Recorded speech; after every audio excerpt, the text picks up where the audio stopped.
Okay. Let's make sure my volume is working. I'm gonna wipe off my headset for a second.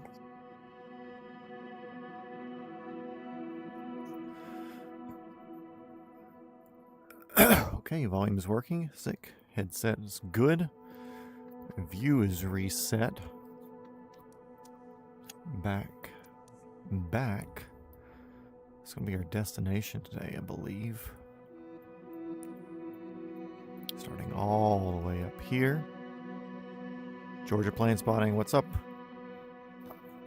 My favorite channel sponsor.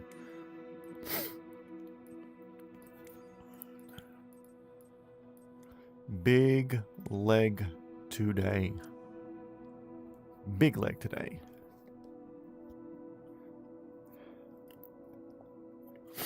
So we are playing a game of fast and a game of range. I think it's like 700 nautical miles or something like that. It's gonna be substantial. And I want to make sure that I put the blue. Duh. I think I gotta wipe off the right lens.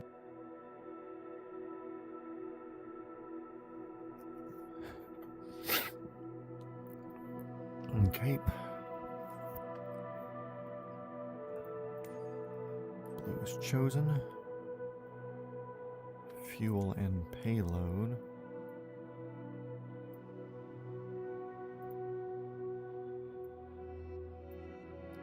Sure. Save and back. Manage mass. Seats. Just me. Empty. Make sure we're in flight planner there. Where are you moving? Huh.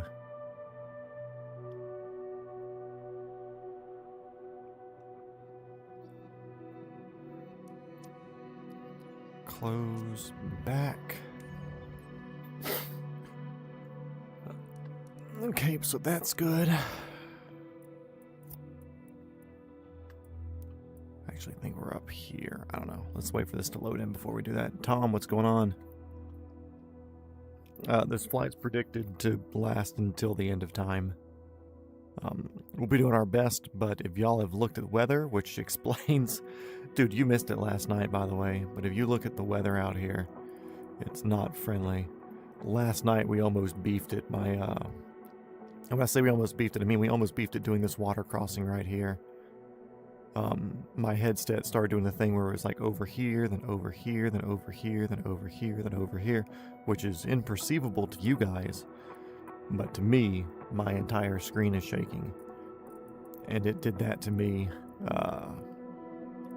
more or less right in the middle of absolute deep IMC conditions. And yeah, it was an event.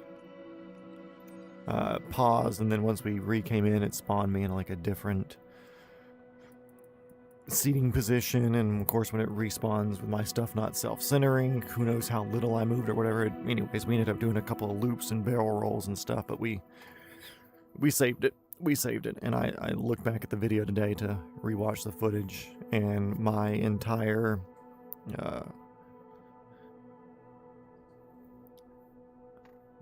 play-by-play was reduced to like 3 words during that entire thing. And none of them would make my grandmother happy.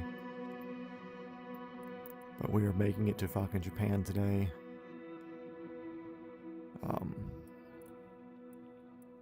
Doesn't really matter. Set his arrival.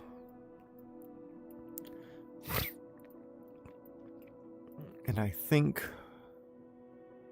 I want to follow the path the whole time. So let's see. Straight here. Let's just do it. What? No. I'm gonna add Because we do want to see this volcano thing that's here. This is allegedly an airport. We're going to add that for maybe a pee break.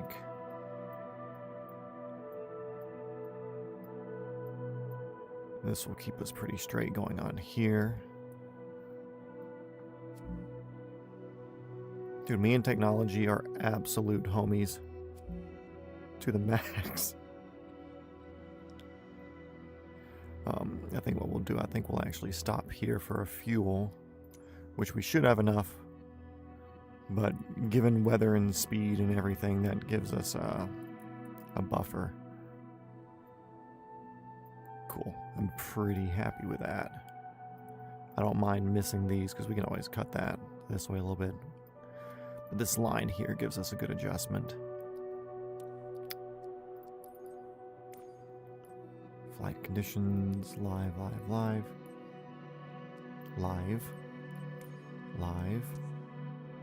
Save and back. And I've got my other screen pulled up so I can adjust my discrete.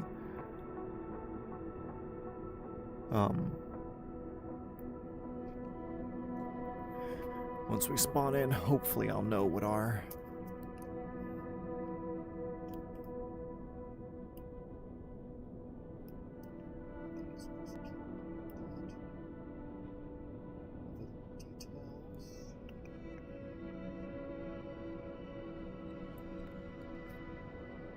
still on the loading screen. Cool. Yeah, this way if our boy Ace pops back in today, he'll be able to see what server I'm in.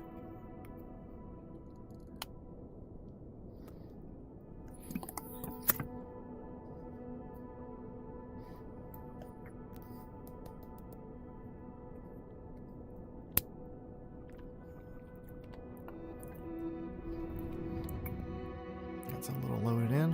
Why are we in the air? Shouldn't be. Perfect, I guess the flat spot pretty good.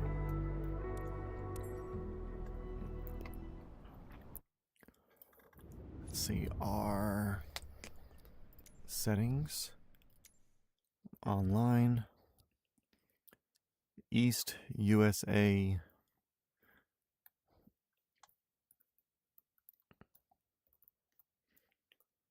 Okay. Save that, so the description now should say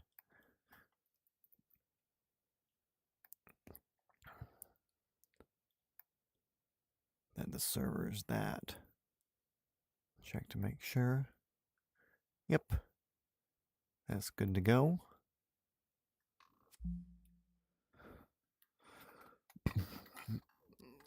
Saving back. Resume. Let's see. Let's make sure we're...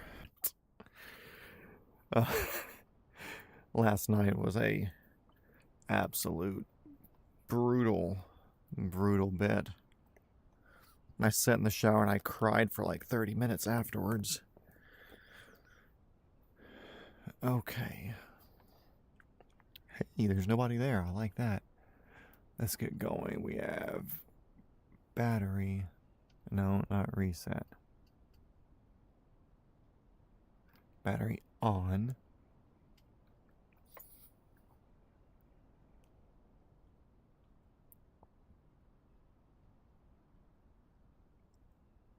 Why don't you click when I tell you to click?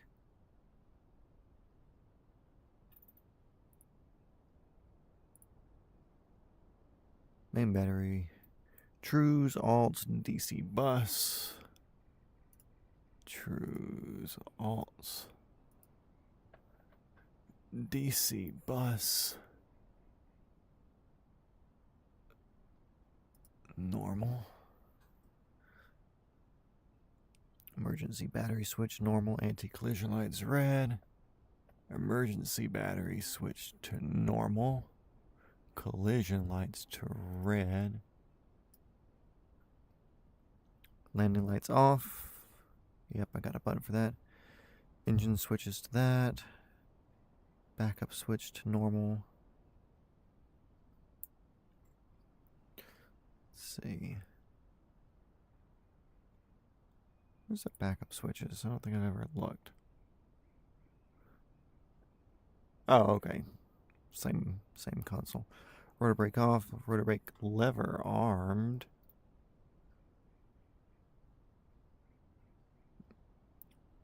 Right, all test off. Pitot heats off. Windscreens off. Fuel pump. Let's get those bad boys on. On. Manual fuel transfer. That's off. Autopilot yaws and trims and stuff. Those are on. Collective force on. Engine starting. Fuel pumps are on. Main engine switch. Flight.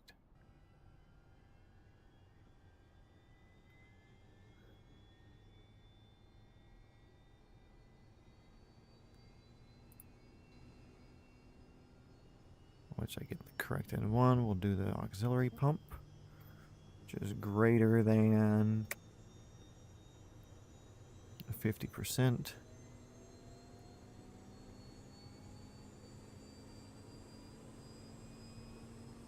Yeah, boy.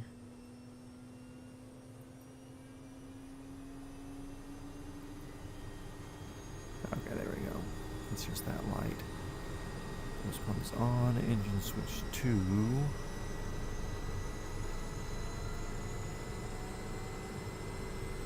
Start making sure that all that's good. Pitot heats on.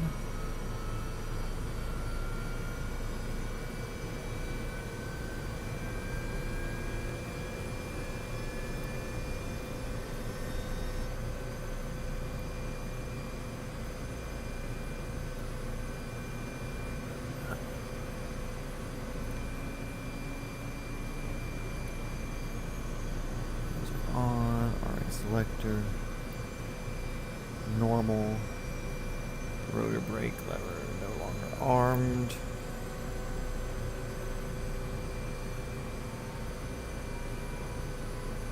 Still doing all that. Those can go off. Bada bada bada bada bing. Cool. I'm happy.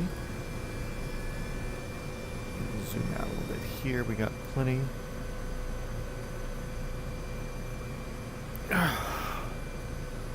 Whoa. You say whoa, whoa, whoa, huh?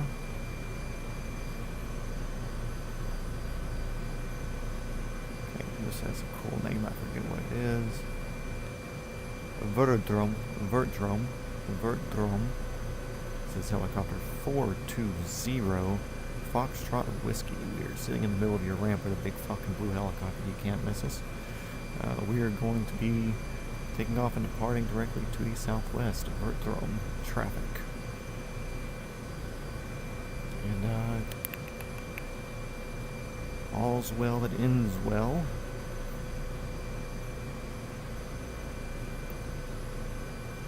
I believe I can turn the auxiliary pump off now, actually.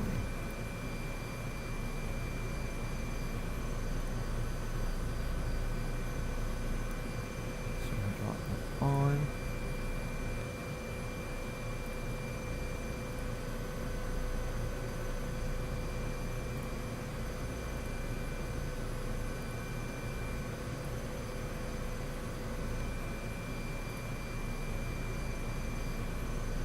Okay, cool, so that stays actually.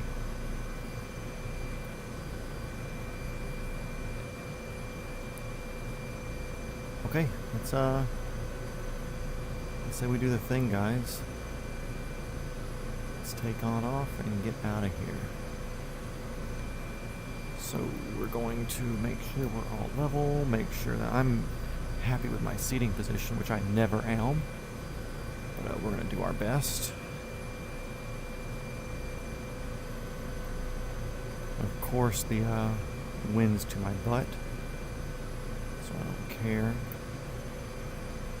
I'm not going to try turning around in this little tight area.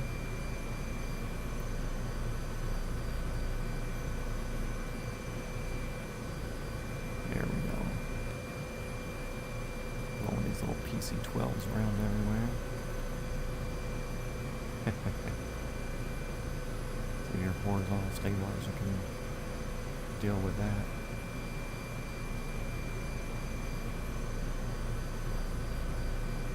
Hope we can get rid of our cheater brackets. Okay, off we go.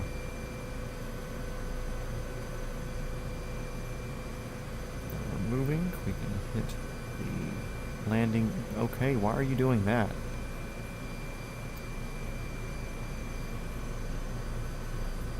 It's a weird aerodynamic glitch with this thing. Don't know why it does that, but it does. That's one thing I have noticed with the 225.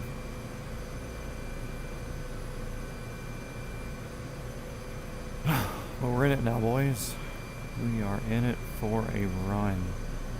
That is for sure. But I'll be glad to get this over with and get out of Russia, start getting this stuff a bit more exciting. There is some weather coming up. But,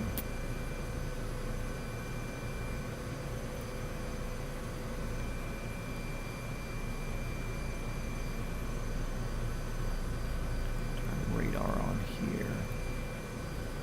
So at least we have something here for us. Yeah, hope everybody's doing good today. Hope it's a solid day for everybody. It's a solid Tuesday here, nothing too exciting.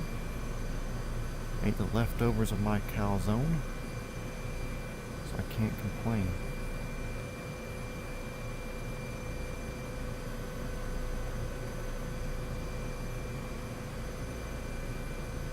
Oh, it's just in automatic mode. Okay,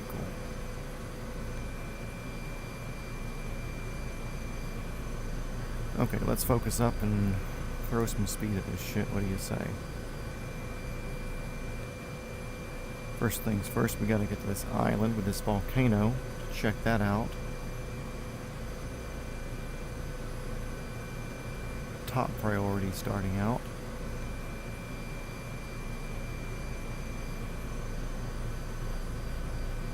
Plenty of power left to throw at this. Very good. Quite heavy right now, but we are climbing. We are in passenger configuration, so we shouldn't have any parachutes bolted onto the outside of us, slowing us down.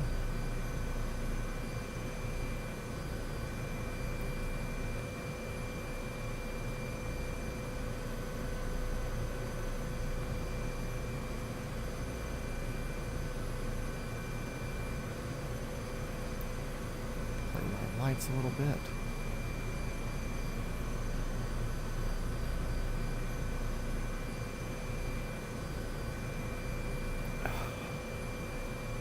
But yeah, pretty solid day. I'm excited to get this flight over with.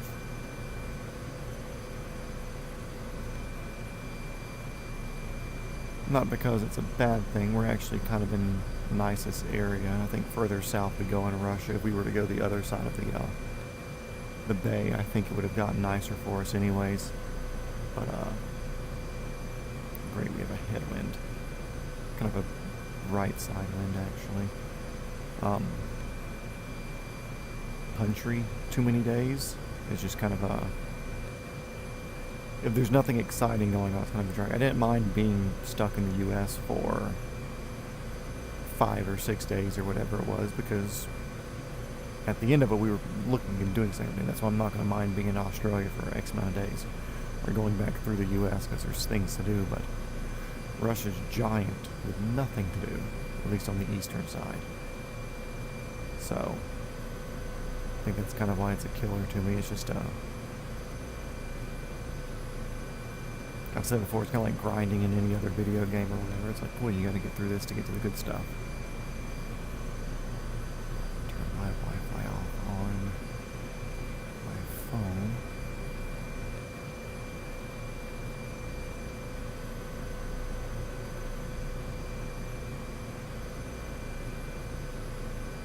That's how I monitor everything. Gotta have you guys up.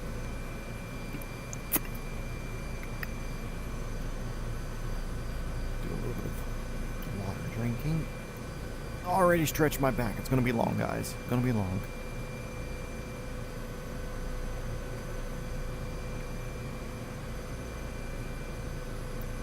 But since we have mountains here, and since we're still feeling fresh and the sky is still clear, we'll do some mountaintop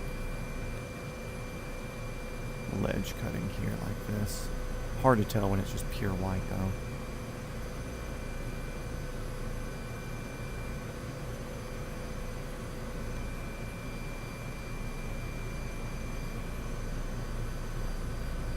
Day's been a day. Nothing interesting happened. A long day at the long day factory is what you're trying to tell me?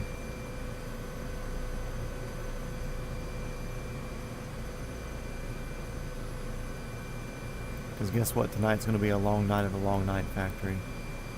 4-hour flight. Don't remind me. And with a little bit of a headwind.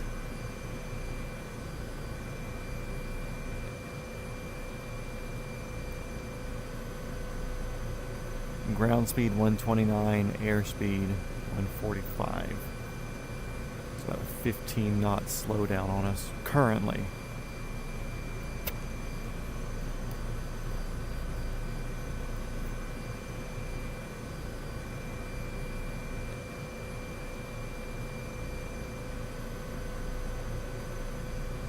Ooh, that sounds fun. I love runway incursions. Speaking of military planes, I still want to see a 400M in person. Yep, 4 hours. It's going to be an event.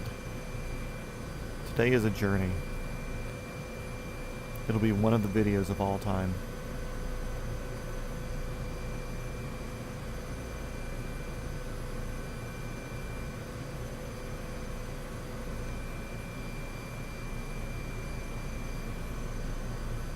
I wonder if we'll have a different luck at a higher level. 'Cause right now we're getting a pretty stout headwind. So I wonder if I throw another 2,000 feet at it, and that'll change.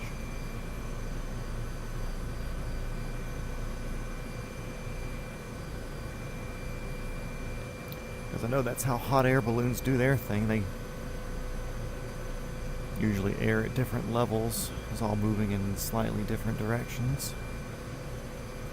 So they can take off from a place, go do a tour, and come back and land at the same place as long as they can know what to do and when to do it. So,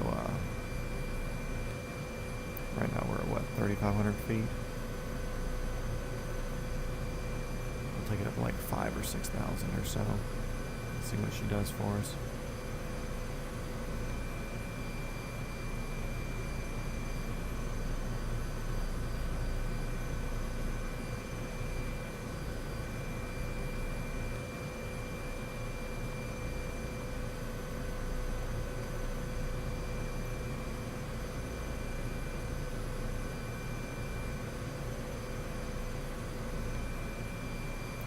Sorry to inform you that once you get past the volcano island, you're going to be gone for an hour or two.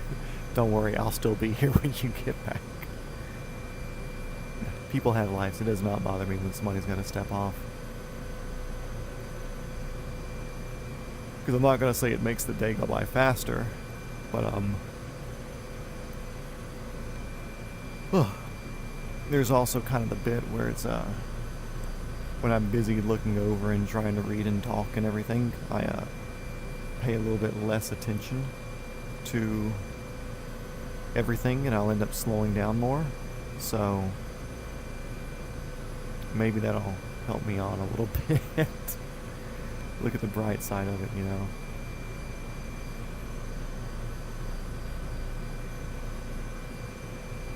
That mountain gave us a good lift there with an updraft.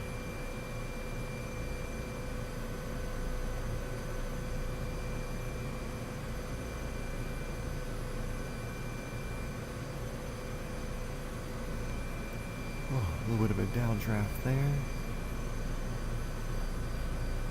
That's one thing I'll say about this helicopter. I don't know if it's like auto trimming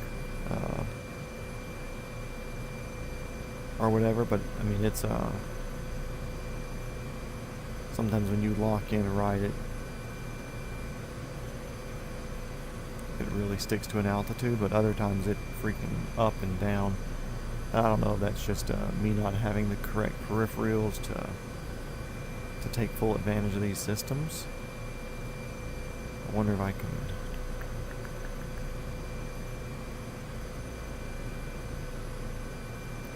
take all the auto trimming systems off.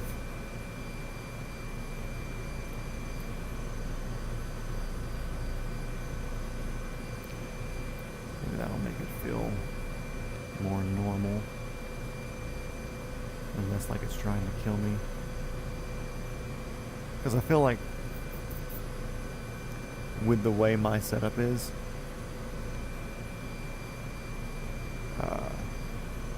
I really try to react to movements of it. No, you can go to bed, don't worry about it. 90. Oh yeah, flight level 930. Yeah, that's fine. I love 93,000 feet. This is one of the few helicopters capable of achieving 1/9 of that.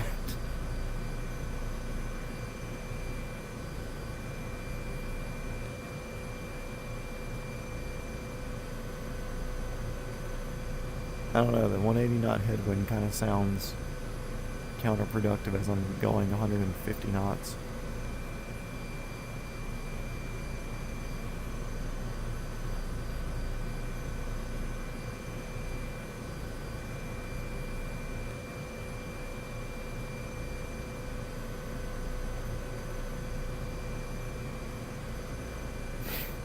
I'm sitting here like completely aware this is a 4-hour flight today, and that we have a whole bunch of islands to jump over and a good bit of water,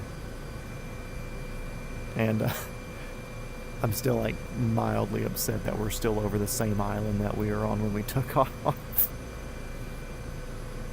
It's like we're doing 150. What do you mean we're on the same island?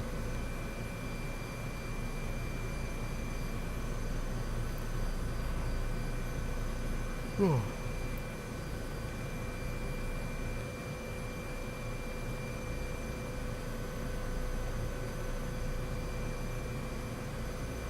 I wonder how far this water gap is here. Pretty stout. So I'll be kind of checkpointing this in my mind. When we get to the end of this island, that means we're halfway to the volcano.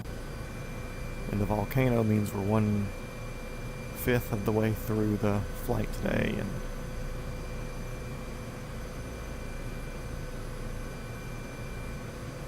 $200 to $1,000. Ugh. And we'll try that once we get over the water, depending on what weather is. If it's super cloudy or whatever, I might try to do the 1,000 thing just to give us some room in case I have another headset malfunction to where I have to address it. Also, one thing I realized I could have done during the headset malfunction, because I feel like that's kind of an allowable time to cheat, is I could have turned on my cheater brackets and the lollipops, and that would have given me a fixed point to look at since we were near airports and everything. I feel like that would have been an acceptable thing to do. Because I would have been upset. Well, at least we did the landing at the airport at airport, so that locked in that location for us. It wouldn't have been a full reset for the day.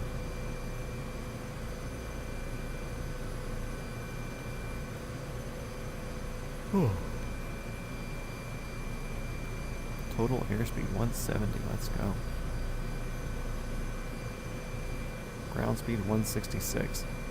The 225 is just a monster.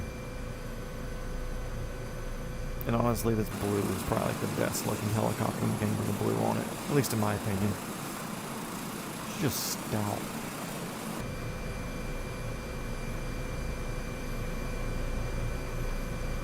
Apparently there are a couple of these that are on contract for firework in the States for this fire season, so we should see some decent footage of that once fire season comes around. It'd be neat to see.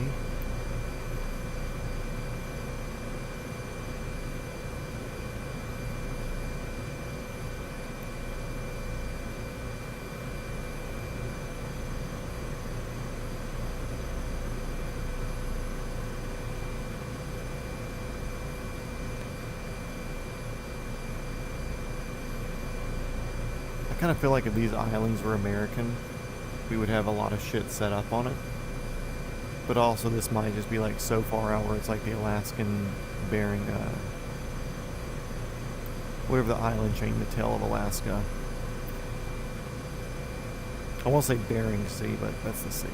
Whatever that island chain is called. We really don't have that much out there, so it's probably an equivalent feeling for most Russian people for Eastern Russia, where it's like, okay, cool, nobody goes out there except for the people who are already out there. So, I don't blame them. So we were basically flying backwards the other day when we were doing shenanigans in Australia. We did like, what, 150 knot headwind and took off in that.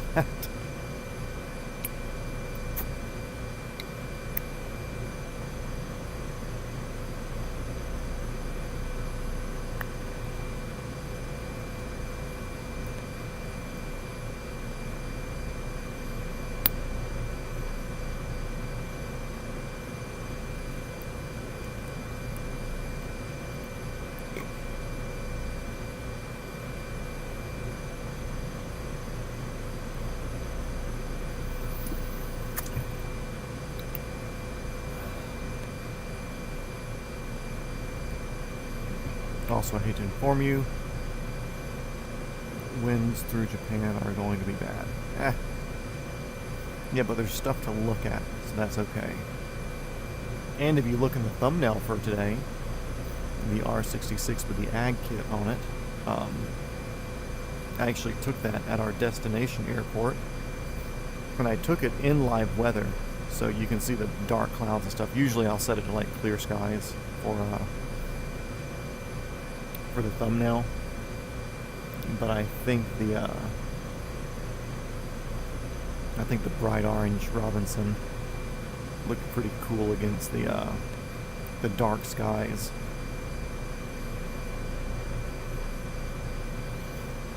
And on top of that, I don't want to toot my own horn, but I'm doing a thumbnail for every single day that we do this, and I'm doing it on the day before we go in, which, I mean, it's only like 5-10 minutes of work of logging in, picking the location, getting something that looks cool and framed up and figured out and edited into my template or whatever. So it's not like I'm doing a massive bit of effort to make unique thumbnails for every episode. But we're getting unique thumbnails for every episode. There's another VR helicopter guy where he's not doing it around, he's calling it an around the world series, but he's like going to a country, then like landing at every airport in the country or something like that. Hey, there's an airplane coming to our back there.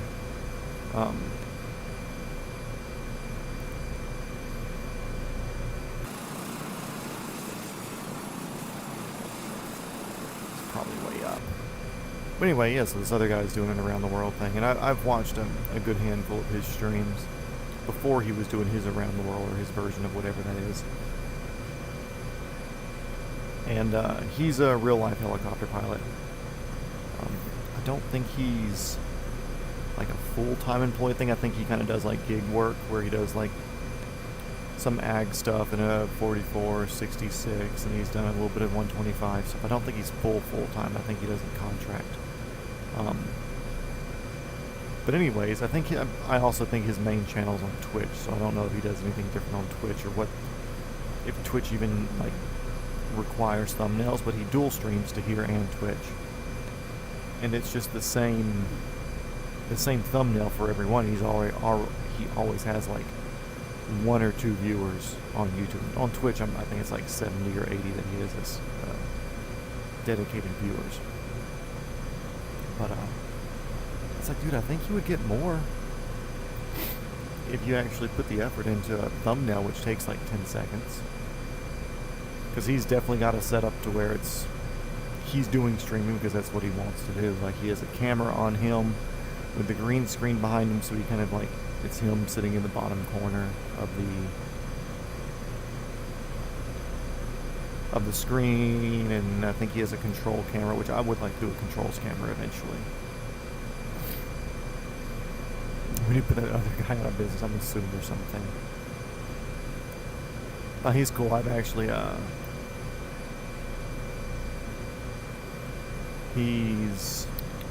looking at my phone and doing this at the same time, so that's why we're kind of flippy-floppy. Which I will say, we are a few subscribers behind him now, by like 50 or 60, so I'd like to pass him. That would be sick. But, oh boy, I love this. I love not being able to tell if I'm fucking moving. Riveting footage here, boys. Once you get about halfway through the flight, the winds will shift to 10 to a knot tailwind. Hell yeah. That's what I want to hear. Yeah, like, I'd like to beat him in subscribers, obviously. I'd like to hit at least 1,000 subscribers, because then it can be monetized, and not that I want to shove ads down your guys' throats or anything, but if somebody comes back to watch one of these after the fact, it would be cool to make a couple of pennies here and there. Or like my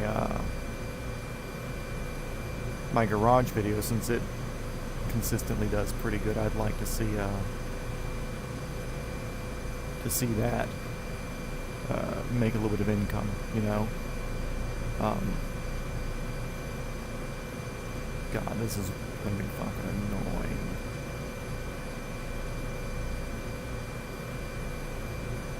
Anyways, so yeah, it'd be neat, you know. That's also not a requirement. There it is, China 992.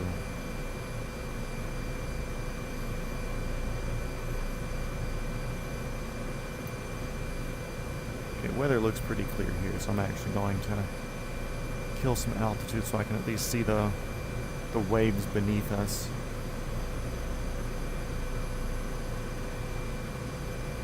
Because right now it's just flat blue in front of me, basically. You know, just a little bit of wave stuff out there, but I mean, you can't tell that you're moving. So my airspeed has definitely been suffering because of that. If we get down here to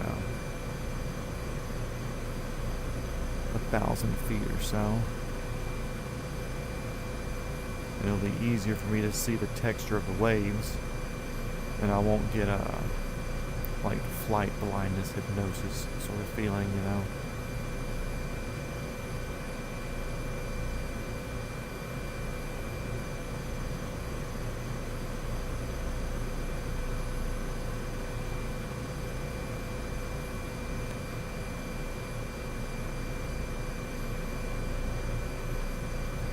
We go 0 to 500 feet. The winds will drop off to a 0 to 4 headwind. Right now we're looking at air 144, ground 137, so not too bad right there. We're at 900, or just over 1,000 right there. Since we're not in a super cloudy area where I'd be punching IMC or anything, I can even go lower and be happy with that. Because the big thing is, I just don't want it to be if we are IMC, I would definitely throw some altitude at it, because that at least makes it where I have time to recover if something happens like like last night.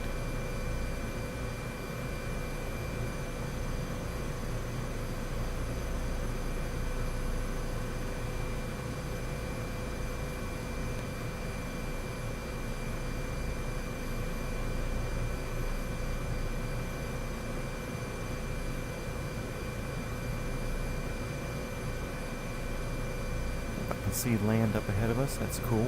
I like that. See it kind of out in the middle of our right windshield here.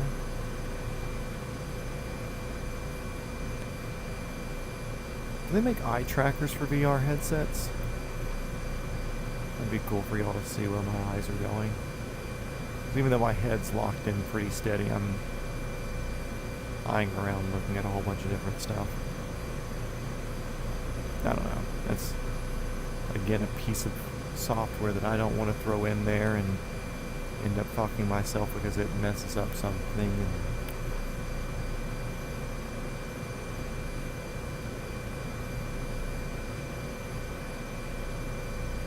Did you guys know if you basically dry scoop zip fizz, you end up burping a whole bunch? I never would have thought. Ugh. Be absolutely idiotic to think something else would be happening.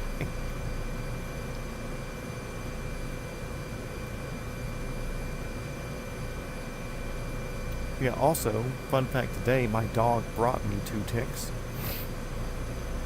Don't know how. He's got very thick hair, so I think they kind of gave up on him, and he's also on like a flea and tick medicine, so maybe they just smelled it on him and they didn't want to bite in or anything. But when he jumped up into bed this morning, he gave me a kiss on the face, and then I felt something crawling, and I grabbed it, and it was a tick. Then later I was sitting in a chair, and he had just come inside, and he kind of put his front feet up and said, hey, or whatever, and kissed me, and on the way down his face kind of like brushed my whole body or whatever, and then I felt one crawling on my side a couple of seconds later. So somehow he figured out a way to bring me 2 ticks. What an idiot. Love him to death.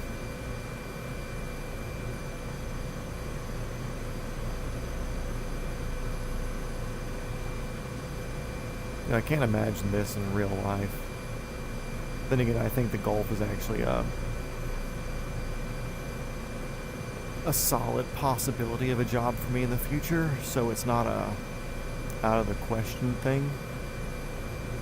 I think it'll be a lot easier to like manage speeds and everything when you're in real life, to where you're not worrying about render distance of waves and everything around you.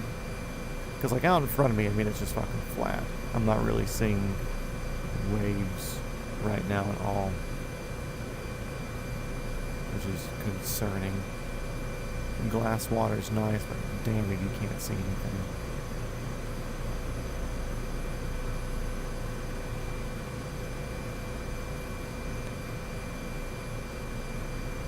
It almost just feels like the game's frozen.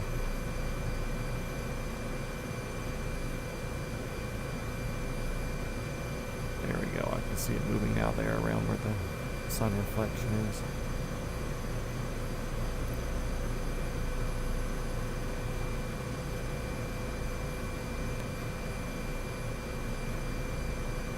Cloud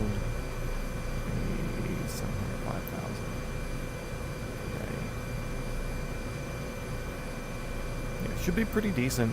A bit of flight, and then a bit shittier once we get down to Japan-ish area. Like I said, I'm not too upset at that. This is something that we're going to have to do either way, so it's a necessary evil, if you want to call it that. Island's definitely looking bigger up ahead. That's a good sign.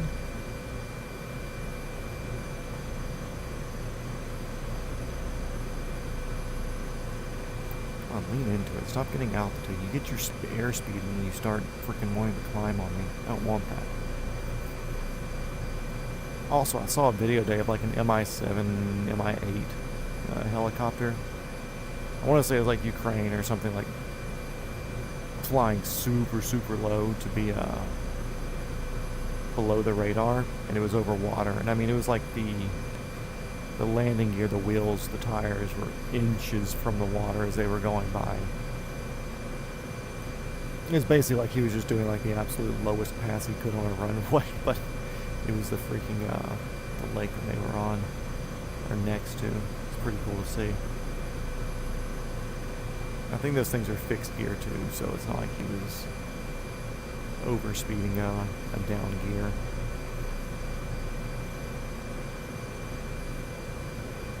I see you said something about clouds in Japan over here. Clouds in Japan are pushing out already. That's good. Hopefully it'll clear up a little bit. There we go. I can see the peak of a volcano up ahead of us. Kind of rendered out as just a triangle layout there.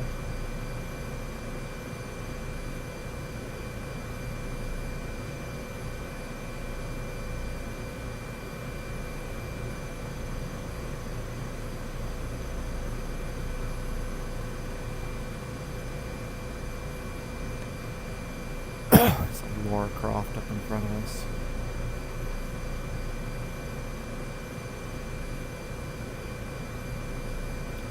I'll say it looks like another island out to the right a little bit, and yeah, I can see it on the map there.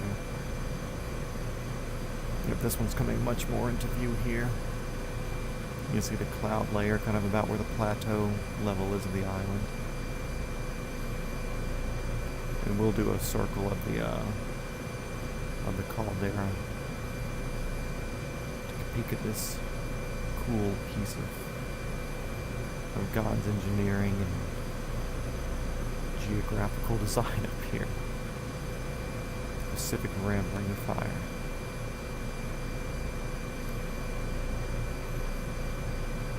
Have I seen a volcano in person? No. No, I haven't seen a volcano in person. Fun fact.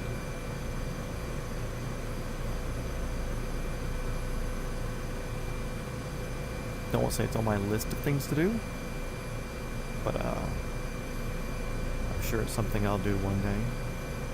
Probably end up being me flying, doing something, whether it's getting a job out one, for tours or something starting out. Because like I said, I can see myself doing the Gulf of Mexico for hours and stuff starting out. Just because it's a good time builder and solid work, good benefits and everything. But I could also see myself flying from Maverick or Papillon or somebody. But I don't want to fly the ditch. I don't want to fly the Grand Canyon. So I could definitely see myself going to Hawaii to fly if I was able to snag a job in Hawaii. Never seen one in person either. It would be cool to see though. Yeah. I mean, we did fly over St. Helens. I'm sure we flew over some sort of volcanic thing already with this. It was probably just old enough to where it wasn't volcano looking. I've flown over Hawaii plenty of times, just shenanigansing myself and exploring. And we'll hit a few. I know y'all are kind of near the Ring of Fire, but also it's more New Zealandish for the plates and everything.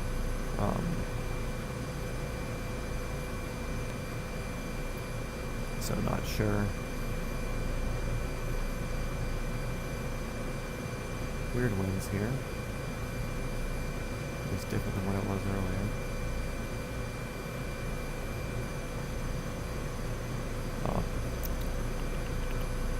Then of course once we get Iceland and Greenland we'll be crossing a few more. I don't think there's any in the Mediterranean that we'd be near.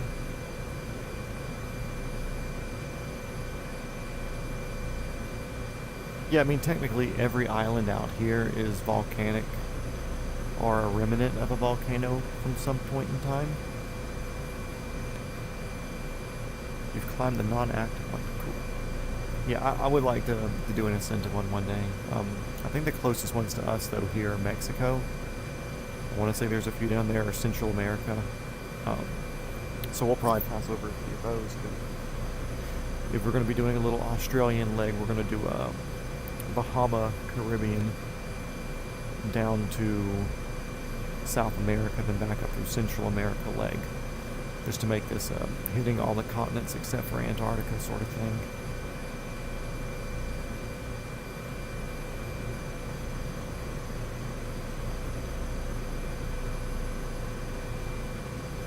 Is that a building it has rendered right here on the slope?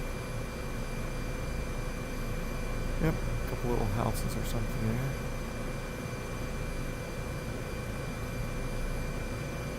What up, dudes? It's me, Super Puma. Really, that was an updraft. I barely touched the cyclic on that. Italy has some volcanoes. Yeah, I thought they did. I just wasn't sure. I don't really trust anything Italians say. So I just wasn't sure if that was true or not. So we got a couple of closer island hops after this. So that'll be nice, less watery distances.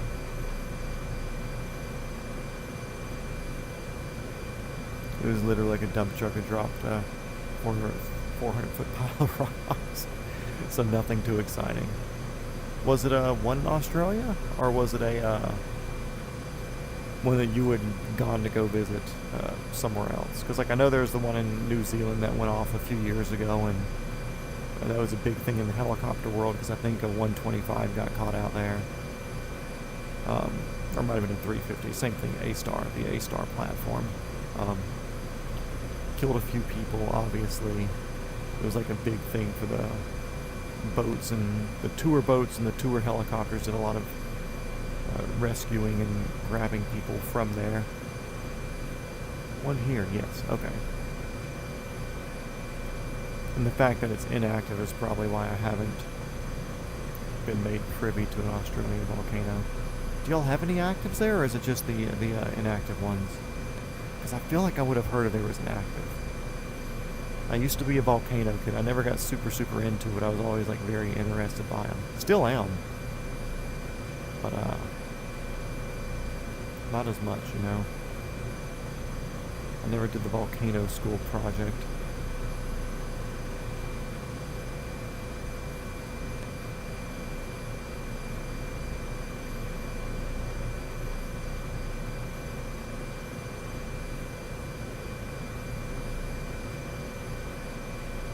Hearing it vibrate, but it's the controllers buzzing.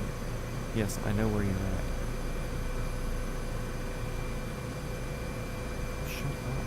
I literally don't need you. You're useless to me right there. You don't have to vibrate. Just holding a cyclic and using it.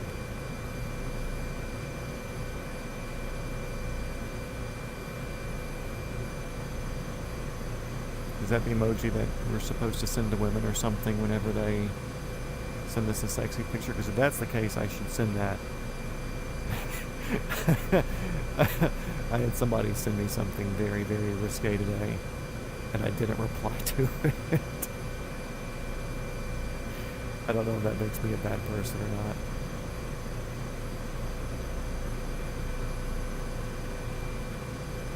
Two active ones, nice. Will any of those be in the path that we have set? Because I added all your points to my Google Maps thing last night.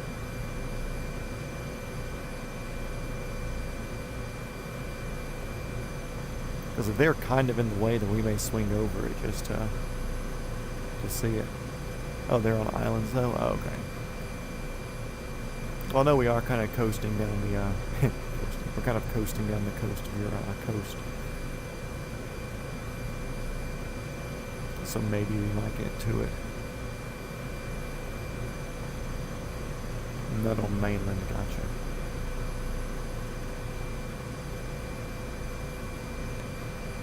What was the origin of your, I'm not even going to attempt to remember the name, but your big rock in Australia that's in the middle that we have as a point out there?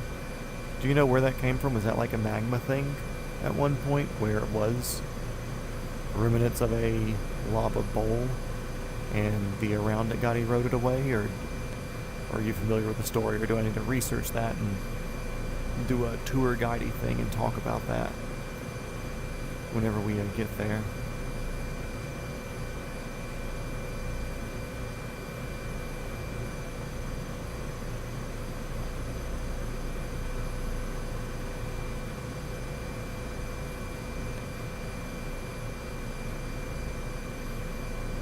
So nice not having snow on the ground. You're, yeah, that thing. Oh.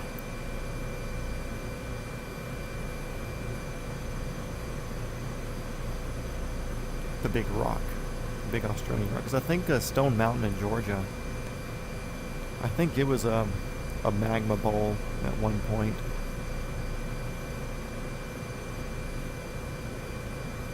Then it hardened up however many millions of years ago and got eroded around.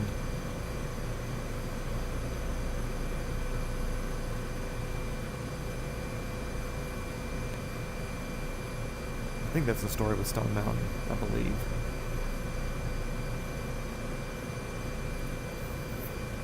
But also there are like granite veins, because it's a big ass. I think it's the world's largest piece of exposed granite. Which is actually cool if you're formed from erosion. Which, where I live, I mean, it's an hour drive. From the spot that you can see it, it's like heading north on the interstate, going towards Atlanta. Atlanta's at like exit 246 or something. The middle of Atlanta's like 250. And you can see this at exit 216. So 35-ish miles south of Atlanta. And then Stone Mountain's another 15 miles to the east of Atlanta. But you go over this one bridge, and it's kind of like the highest point of the interstate happens to go over like a clearing to the right. And if it's a clear day, you can see this huge sandstone. Interesting. But yeah, you can see like this huge fucking giant piece of exposed granite from 35, 40 miles away from the ground, just because you happen to get a... Oh shit, so that center point is the fucking... Okay, wow, this is more extensive than I expected. I didn't know this whole thing was going to be the caldera.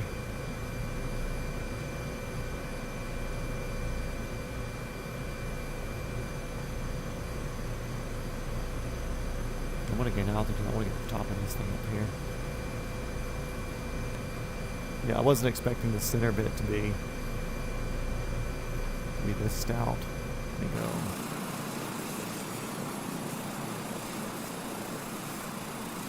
Yeah, that's super cool.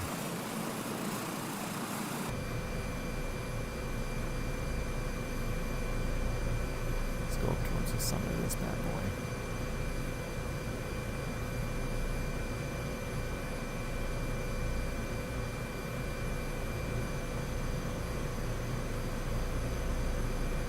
Yeah, I'll throw some altitude out here and do some bigger orbits of it.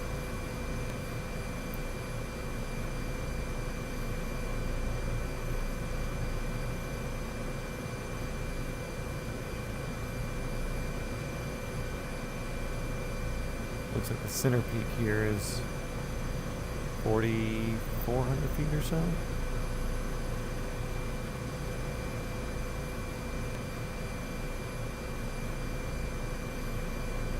Hell yeah, volcano.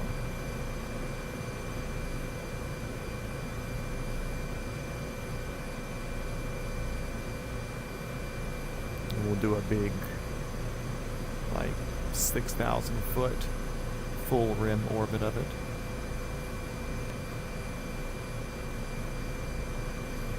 Let's go to the right. I'm a big left orbit first, but we're going to go to the right and switch it up some. I don't want to lose altitude.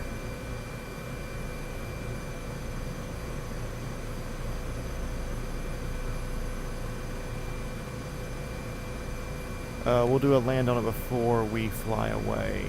I just saw your message now after I'm already pointing away from it. I mean, I would assume Lawrenceville's pretty fucking close. Gainesville, I don't know if it's closer than what my particular spot is. Yeah, this is a cool fucking volcano.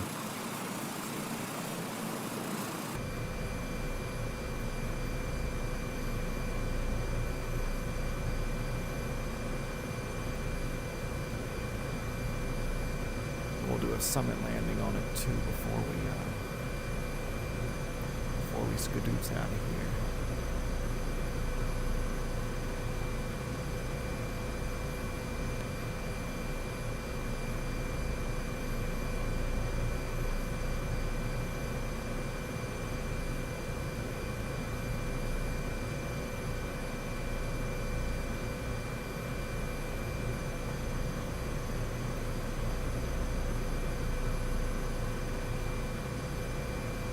See, I don't know if Gainesville has enough altitude, enough elevation to see Stone Mountain.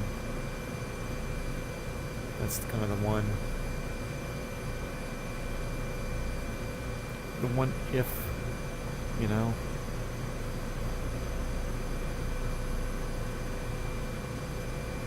It said 6,000 foot orbit, but this thing just kind of wants to fucking stay at 4,800.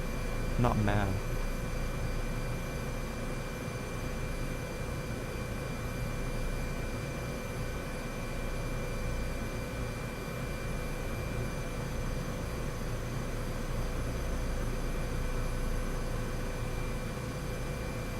It's a much bigger lake than I expected.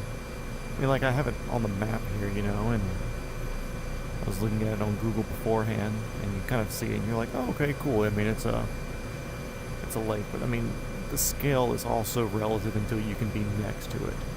Just like with when we went over Mount Rainier in Washington on like episode 6 or 7 or whatever. I mean, like, I think I even said it during the stream. I was like, this is kind of intimidating, being near this mountain that's like an extra 4,000 or 5,000 feet above what the surrounding mountain area is, you know.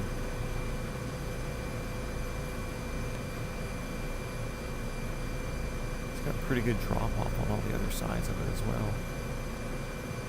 So Stout Volcano had a big ass blowout.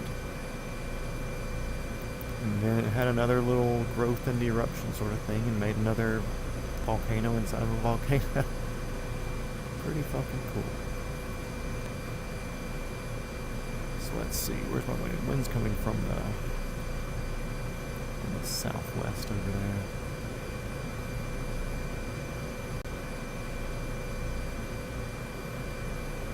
I'm thinking maybe like I don't think there's any spot up there flat enough for us. So we might try to do like a nose wheel boop and touch.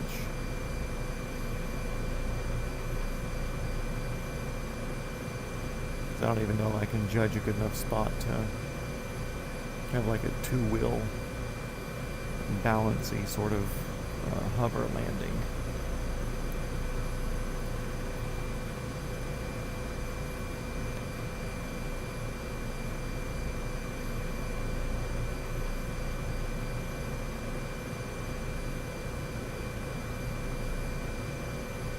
Fucking stout ass mountain. I wonder how toxic the water is here. It's just full of sulfur and all the other crap that they tell you not to swim in.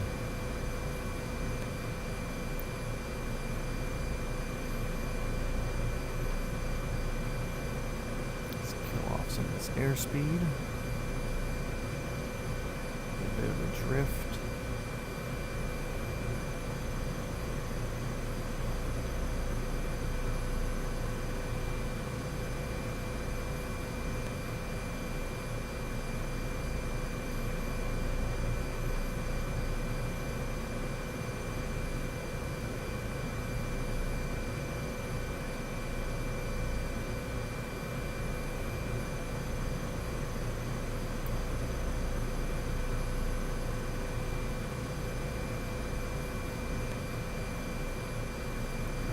Controller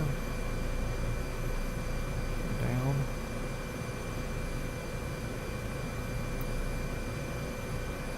Anything's going to be landable is probably this little. Oh, there's my change in trim and everything. Feel.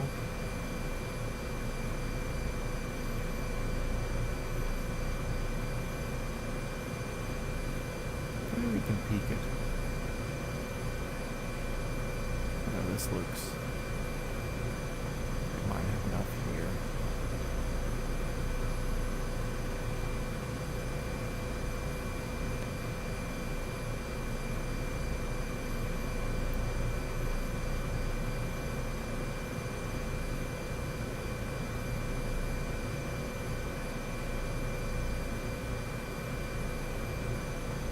I wish there was more detail on the ground.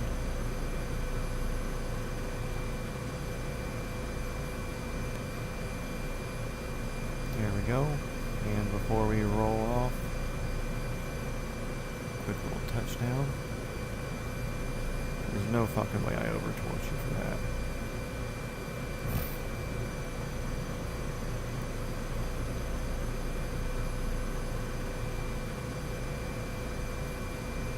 Yummy soul. See, there's the thing. I put the gear up and it does a huge right trim thing. That's wild. Trying to kill me here?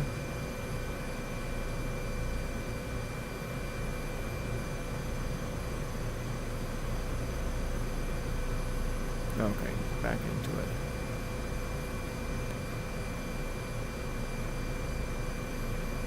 Volcano down.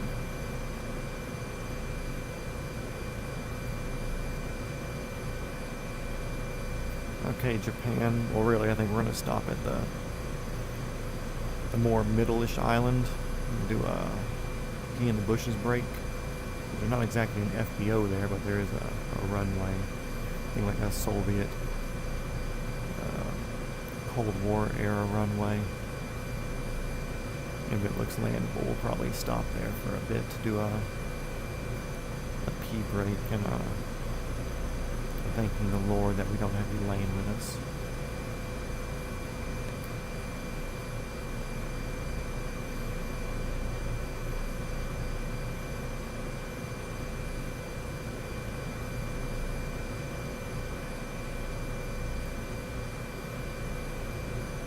A little headwind, but not bad. We're like 5 miles an hour, it looks like. 5 knots.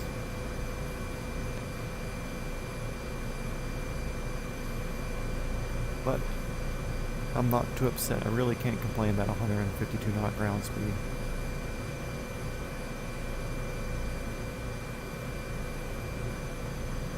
And only running, what, 63% torque? You know, it's not a bad deal. Not a bad deal at all. I will take it.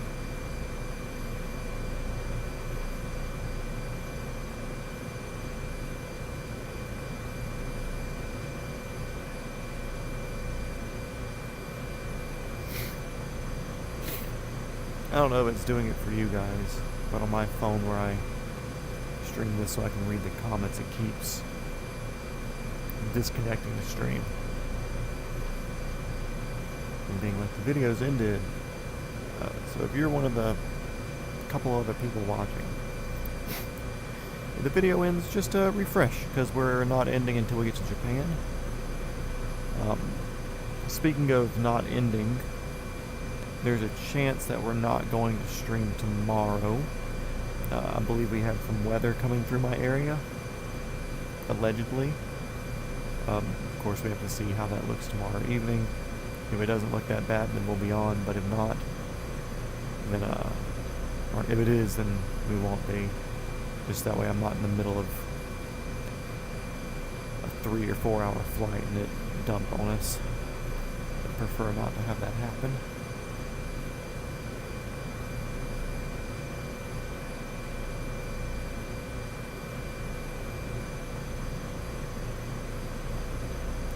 If you're going to stop for fuel and pee break, you might pull more power and speed up to 170. Yeah, exactly. I think the pee break may be separate. It just kind of depends on how I feel. Because y'all can take your phones with you. You know, I can't exactly take this with me when I go to a pee break. So it really depends on that. There's a, I was about to say gas station. There's a airport slightly closer, on like the third island up from the south or something. That's definitely sustainable, or definitely in the right MO for what we're looking for, you know.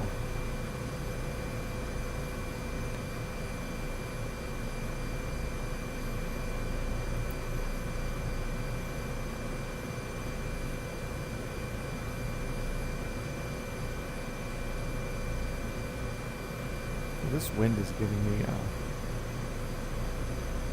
it's like no wind, barely any. I guess I don't know if this was me with the trim off, because I have it off now. It was on earlier. But it's like not changing not changing collective at all. And it was losing altitude, but slowing down. So, who knows? Also, one of my mustache hairs is now turned upward, tickling my nose.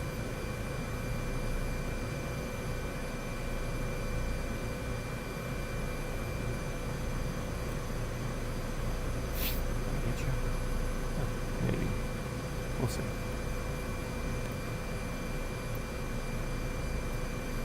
Technology's against me. Everything is going to be against me. I'm going to head off for a bit, but you'll be back. I'll still probably be here. Thanks for being here in the beginning anyways, Tom, as always. Let's hope we get some wild weather changes and you show back up right when we're landing in Japan. Because it now takes 2 hours instead of 3.5 more. Actually, we're probably closer than that now at this point.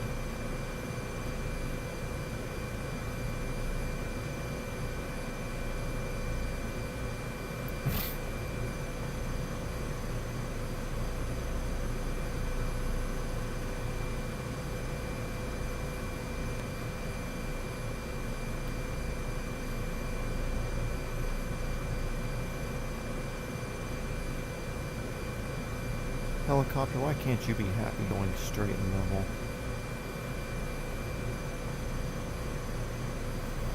Or at the same altitude? Why do you have to be either going up or down? Can't just be you. 170 knots like we are right now.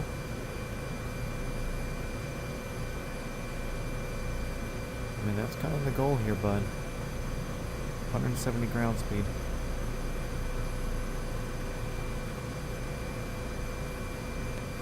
We will take it.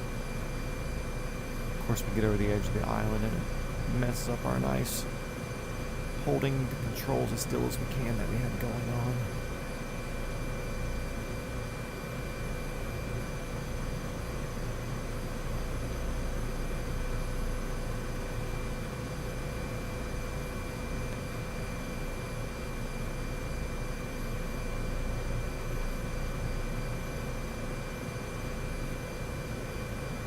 I won't say it's amazing how sensitive the controls are, but I mean, they really are.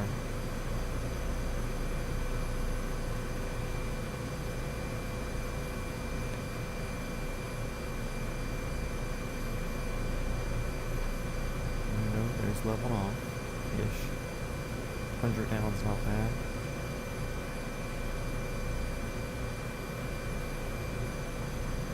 Down a bit much.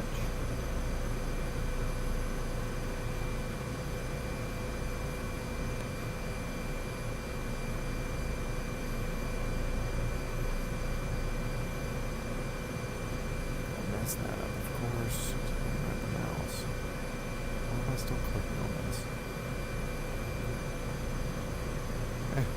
Don't do that to me. Stop.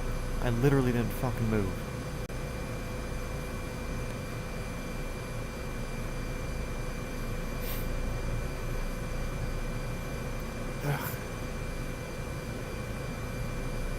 Love it when it does that. It's great.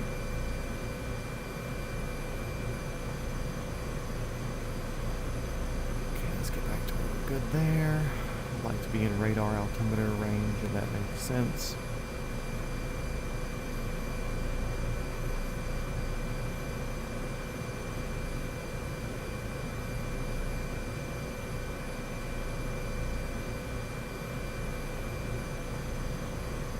Don't be mean to it, that's why it's sensitive. Grow up. You're a super puma, not a little bitchy puma. Nobody's calling you loser puma, we're calling you super puma because you got it in you.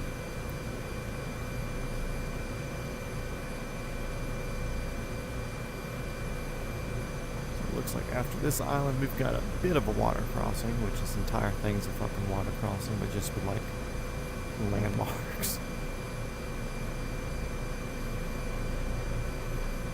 So basically it'll be the distance that we were from the volcano to the south end of this island will be the distance to the next island.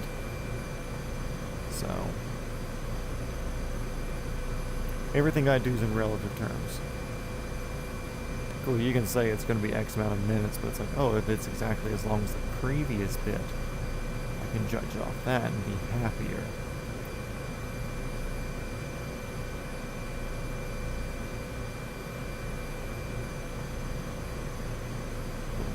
Forward, more straight and levelish. If you're going straight, we're going level, but I want to keep level as an altitude thing as well, not just yaw the aircraft. Actually want a little bit of a right yaw to get us on the right edge of this island.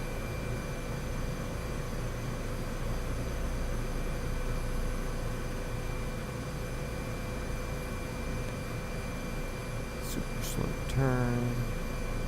Throw a bit more power at it.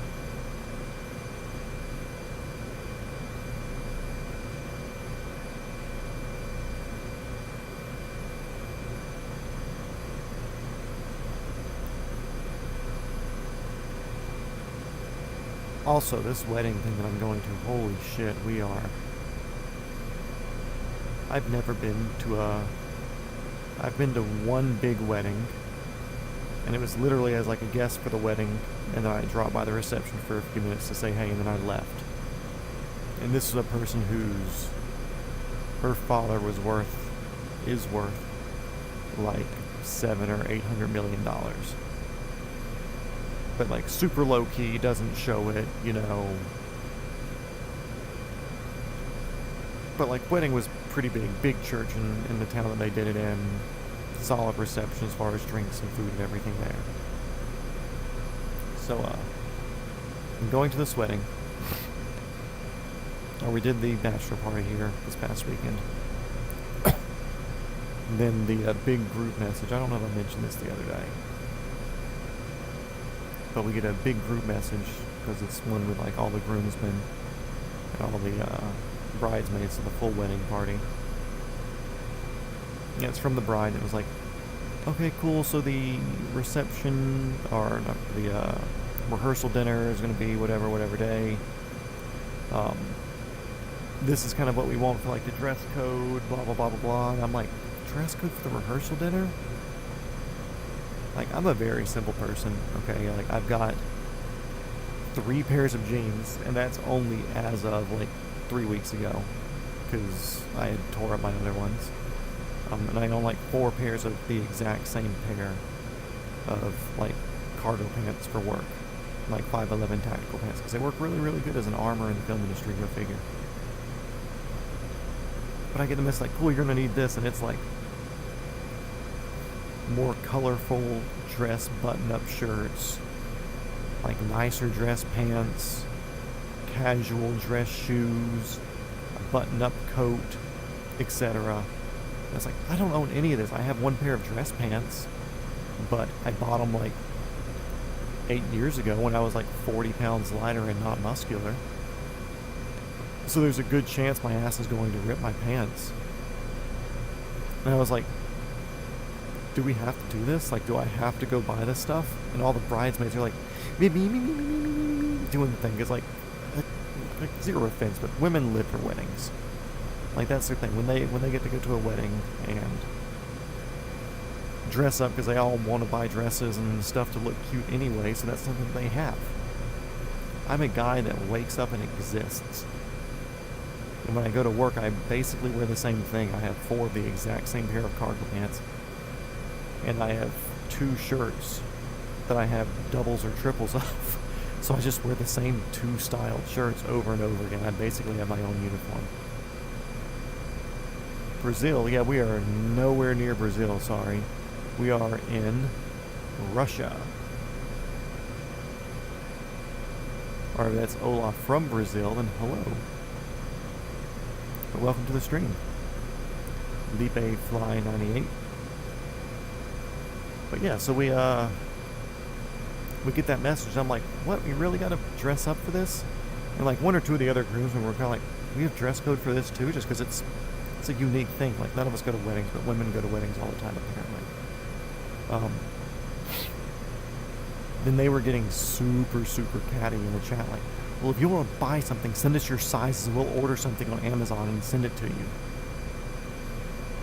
Or I was like, go to Costco, or go to wherever and buy something. It's like, look, I tried to buy khakis like 2 years ago. I went to like 3 stores, not a single pair was a pair that I liked. There was nothing that was good about them. They were all like stretchy pants that were way too tight, like skinny jeans almost, or like tights. I did end up buying one pair of khakis for a joke, but they literally look like I'm wearing leggings. And it was probably like the loosest pair that they had. And it's like if I go to get dress pants, I'll have to have them tailored. Because I need to get a very long set for my waist. But I need it like a bigger leg. Because I do my squats, I don't skip leg day. Yes, well, I did it, and I texted the groom. I was like what? Or no, I texted the bride because she kind of felt upset or whatever. I was like, hey, I want to message you instead of airing this stuff out in chat. I was like, I've been to 3 weddings in the past 15 years. And none of them is a wedding party. 2 of them, there was less than 10 people in attendance. And the other one was 15 years ago, and it was like, I dropped in and hopped out. Like, and it was from a family that was so well off that it was like, okay, cool. Like, everybody there is, why are you nosediving on me? Fucking silly. It was like, so I expected them to be like that. But I also had no, like, perception of what the rehearsal dinner or anything was like for that big expensive wedding I mentioned. But anyways, they I'm like, hey, I never go anywhere. I don't go to freaking weddings. The last wedding I went to, I literally wore a very nice pair of Wranglers. And did I even wear dress shoes? I think I found some dress shoes to wear. But anyway, cool. Like that's what you get, you know. And she was like, I'm sorry, I don't want to be like Bridezilla or whatever. This is just something, whatever. Anyway, she had her story. I don't want to say like, oh, her story passes the test. Like, it was an acceptable story, you know. Like, her previous marriage, they had done an elope, and my friend who was getting married, he was engaged to somebody for like, get her to like, of course they had seen each other and they had lived near each other previously, but when he moved out here, like, he could never get her to move out. So he was dealing with that for X amount of time or whatever, for 5 years or something, and it never worked out. So she was like, I never thought I was going to have a big wedding, and he never, after having that shitty situation with his ex, he never thought he was going to have a big one or whatever. And I do not like this water right now. Holy shit. It is glass. I'm going to take altitude, even though I'd rather be near the water so I could see the... Oop, I can see an island way out there. That's good. I like that.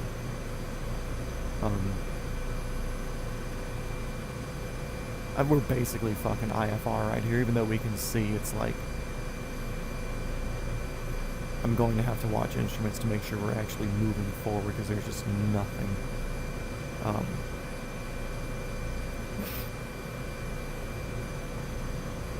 You see, right now I feel like I'm just losing altitude, but we're gaining. But anyways, she was like, so we never thought that we were going to have like the big wedding. So she had the little elope thing, and it ended up not working out. We never thought he was going to have something up in that other relationship. So he was like, we both kind of want the big party. We want all this fancy whatever, glitz, glamour. Okay, cool. You know, I get that.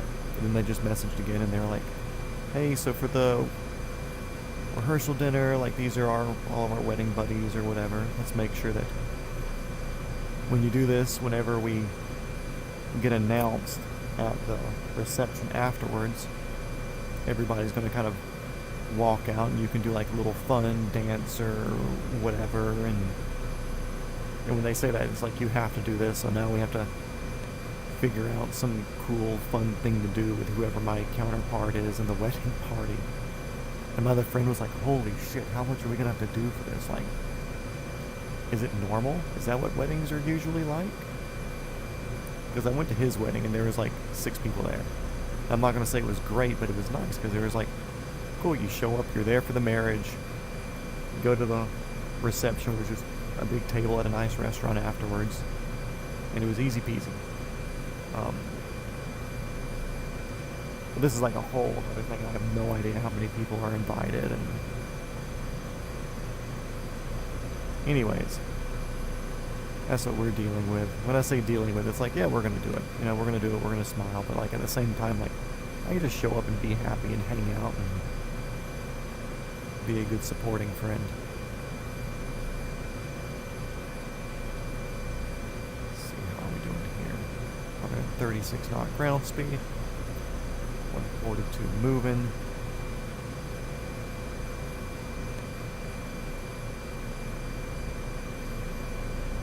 Can't figure out what is itching my nose. It might be a string from the headset, which is even more annoying if that's the case.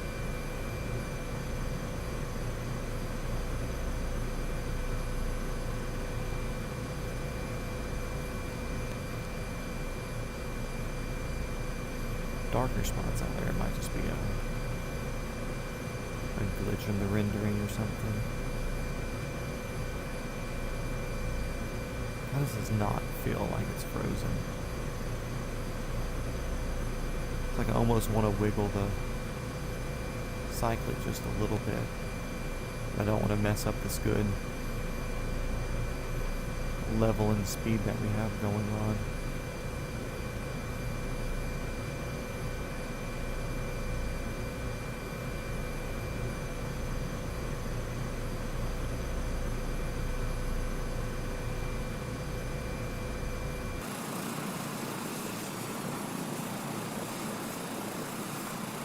It looks like it belongs down here, right?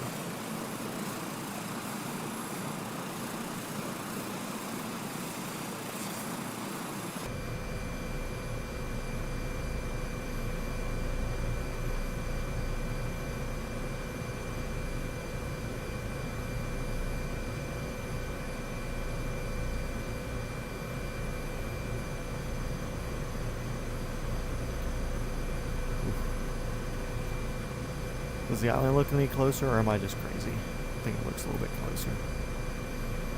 Okay, let's log back in. Oh, there are little islands or something over there. I don't think those are...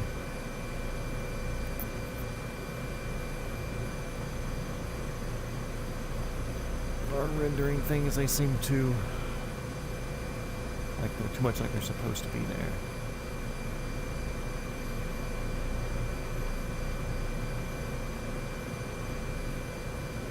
Dude, this haze is kind of for the fucking dogs, too.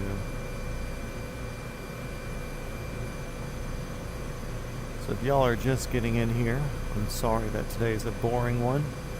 But instead of doing 4 or 5 days of boring flying through Siberia, we're doing like 2 days of yesterday being super heavy IFR through this peninsula that we left. And then today being a lot of water crossing, hopping this island chain, which I forget the name of the island chain. But we're making our way to Japan. Oh, I knew that was going to mess me up. I scooted my chair forward. Get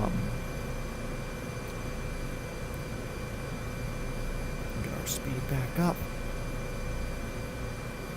Yeah, so we opted for 2 more boring days of island chaining and IFR flying instead of a whole bunch of Siberian coastline with absolutely no towns or roads or airports or anything. So we're doing a big jump today in the Airbus H225 Super Puma.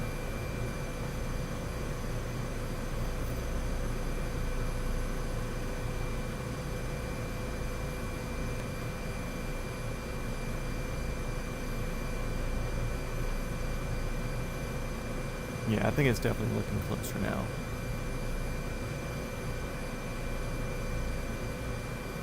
Because I can definitely see the, I think I can even see another island behind it.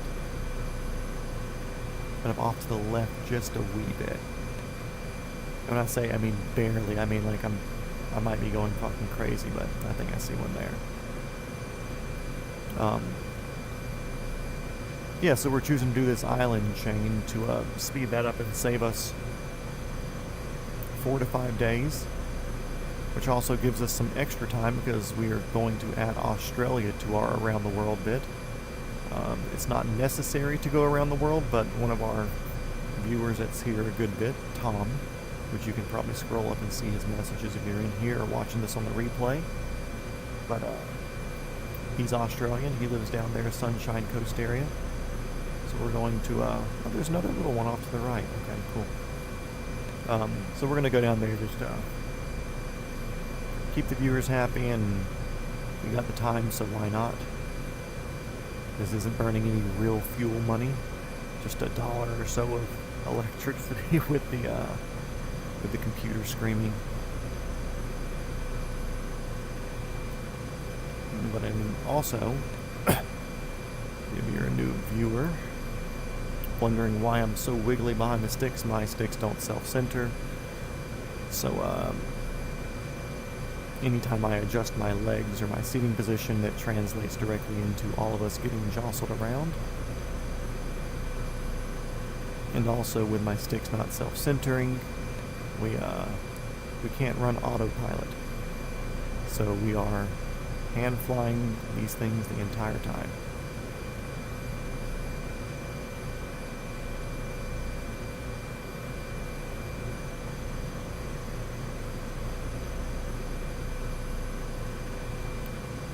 Yeah, this isn't too bad. Still dog-ass slow compared to... I'm curious what this same trip in like an F-18 would feel like. But we're a third of the way through now. Ish.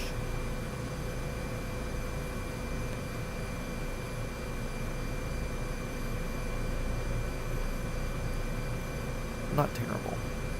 Not great. Not terrible, though.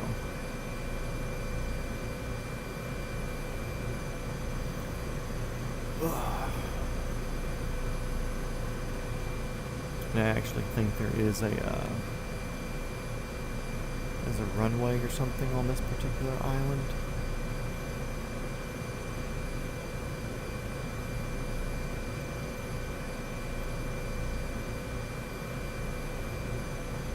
Yeah. So I think I'm going to set down there for just a minute because there's little helipad things there. I think we're gonna... Oh. This fucking helicopter is a good cruiser, but fucking sensitive. Whenever I start getting into like a PIO sort of thing. And not for me doing anything particularly wrong. It's just something with like the auto trim and everything with this. It plays very, very weird.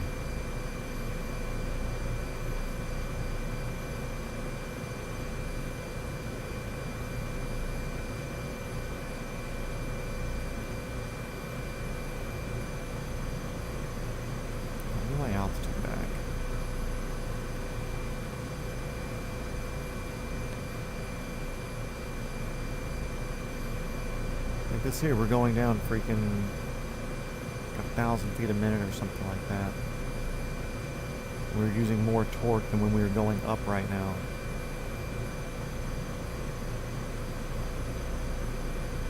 A very strange helicopter. I don't know if it's just like a pitch or a yaw effect that happens with it. That's something I'd have to get into deeper later.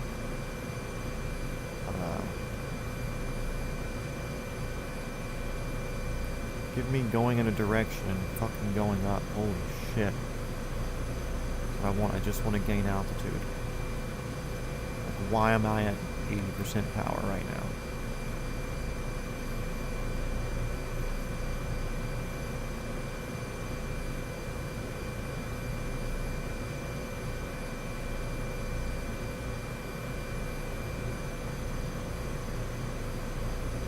Why am I only going 100 knots? Holy shit nuts.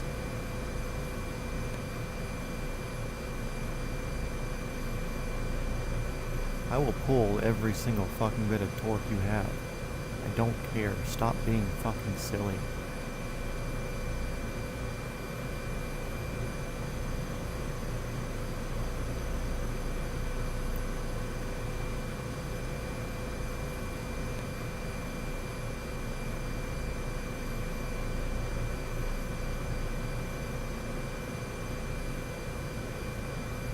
No wild headwind or something. Okay. Somehow our ground speed is higher than our airspeed, even though we have a headwind. Don't understand that.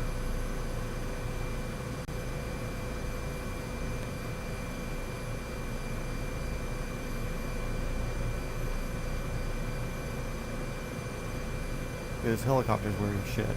It's great, it's cruising, it's got a fucking... Joe, what's going on? Good day. Well, it's got like good benefits or whatever to use this thing, but like, once it gets out of like a weird trim setup or something, I don't know, it just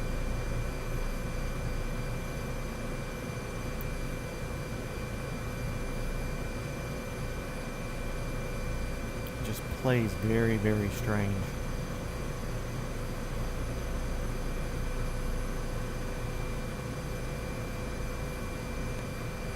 Yeah, I know you're in the freaking yellow for torque. I'm gonna ask for more of it though. I want a positive rate. I want just a little bit of up, and I want just a little bit of forward, you know? I don't want any down.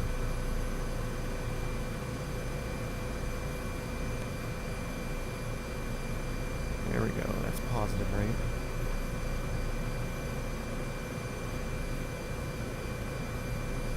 I can even give up some of my ups right there. Don't need all that.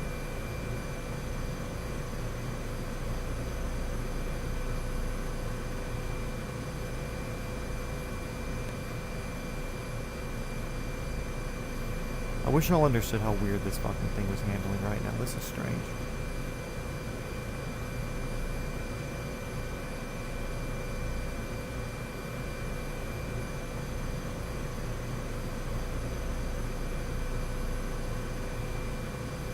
Oh, stretch it out a little bit. Hopefully not ruin us.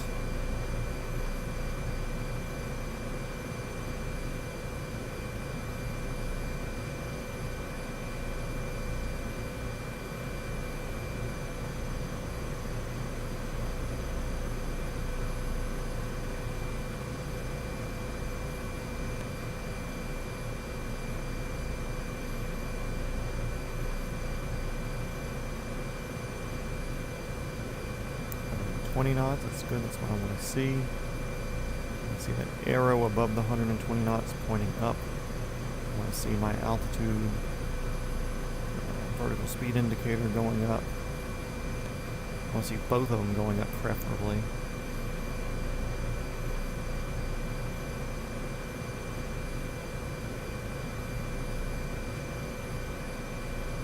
Yep, go reset the browser. We're not going anywhere.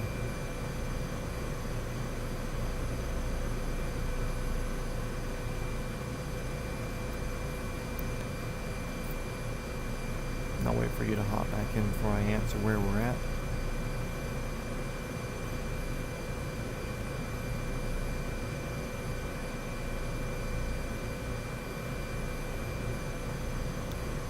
I'm not mad about being this low if I can see the water down there. I gotta be low to really get the effect of the water, but I can see it down there through the window there.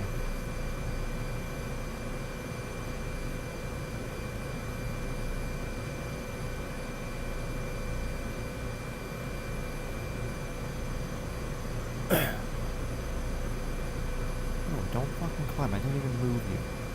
Didn't even move you. Yeah, I think there's some sort of weird aerodynamic thing with this. Unless the 225s are just fucking strange. I don't think they would be this off in real life.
sitting up more upright. That's all we're doing here. We're sitting more upright. Proper posture.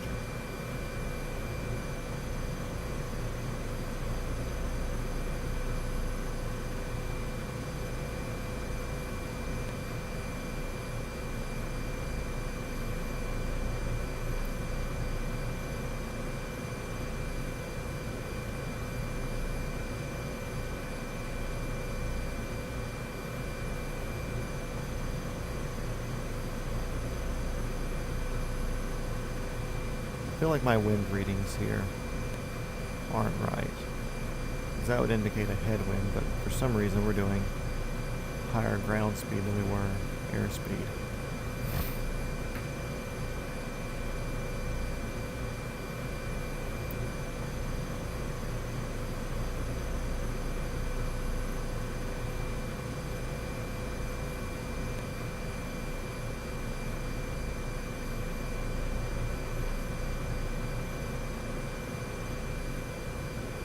Yeah, we're definitely going to stop here real quick. I don't have to pee, but I think we'll take advantage of this pee break because it's going to be another long leg without a stop. Until we hit a fuel stop, it'll be like another 35 minutes after the fuel stop till we hit Japan.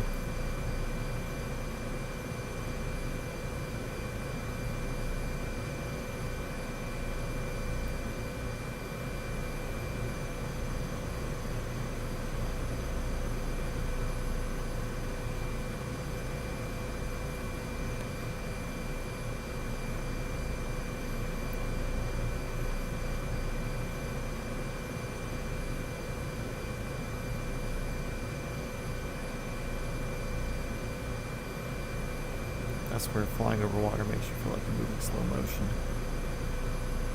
I'll be very happy when we only have very easy island hops like south of Japan, or doing the Indonesian jumps to get down to Australia.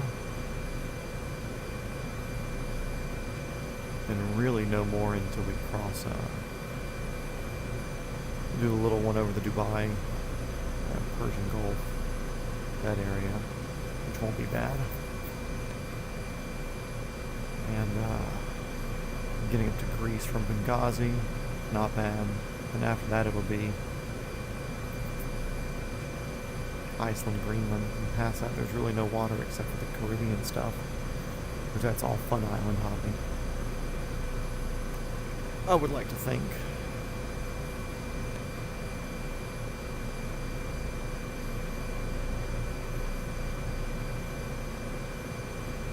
Severo Kurisk.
Sucks because I finally fought this back to good airspeed and altitude holding, and I'm gonna make it land.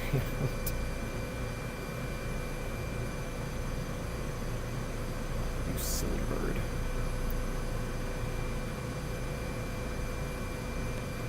You silly ass bird. Love-hate relationship with this helicopter, that's for sure. Hey, trees are rendering, and that's what I like to see.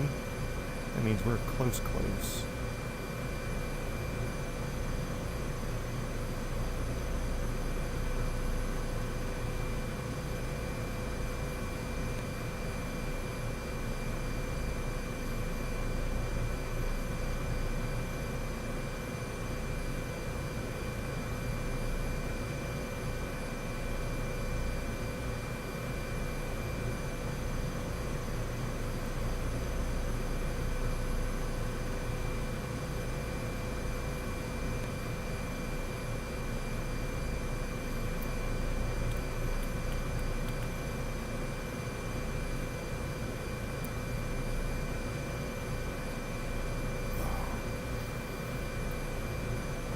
I almost want to put on my weightlifting belt at one point, see if that helps any.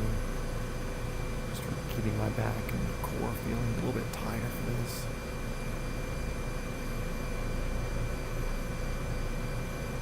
So somewhere down here on the flat, there's a small little airstrip of sorts. This is like a Soviet type of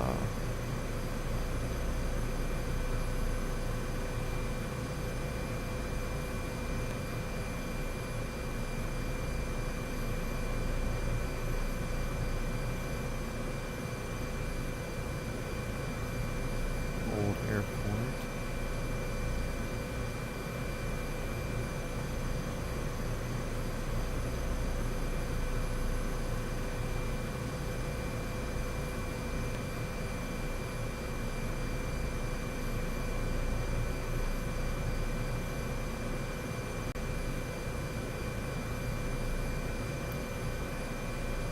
I think it's the landing on the strip here.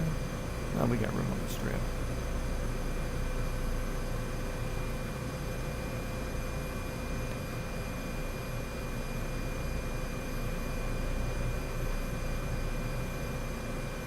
Airspeed, pull the power back in, so I can at least get my landing gear down.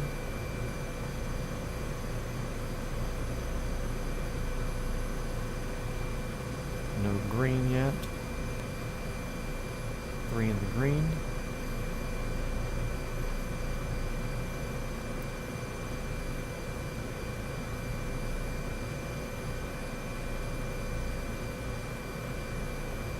Almost settled with power there.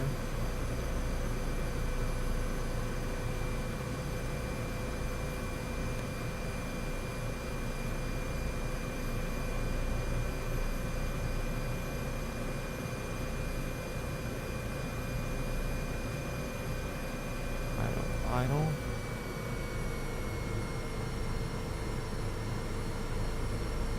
Okay, I will be right back. I'm going to stand up, stretch, walk around for just a second. Use the little boy's bush somewhere around here, and we'll be right back.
slow as shit.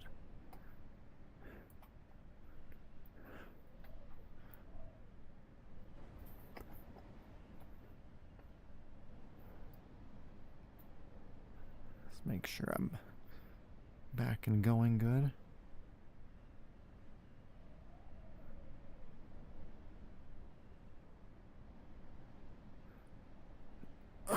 Get the neck cracked.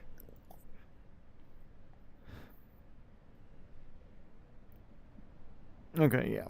Okay, we're back. Tom, welcome back. Georgia Planeswalker back. Joe, I'm back. Everybody, welcome back to the stream. I am now peed in the bush, which we're calling our FBO, our favorite bush on shore.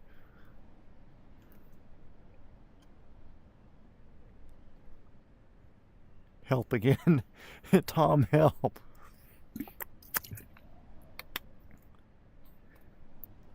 But yeah, speaking to Joe, we are now kind of middle island-ish. Don't wobble on me. Need to readjust my seating position because we didn't click the pause button. Yeah, that feels alright. See, it looks like there was like some cracked concrete or something just north of us there on the island. We're on this middle island here, and now we're about to go way down. Big leg. Big leg. Why cannot right click on speakers? Nope, okay.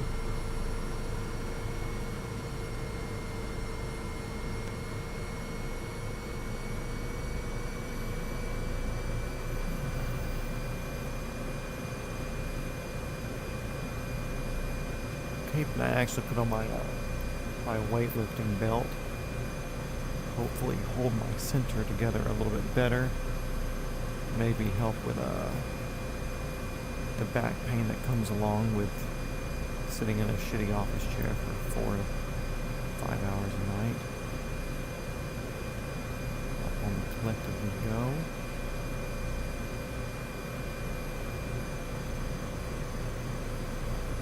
What are you doing? I don't know if my seating position's off or something. It feels weird. Sit back down real quick.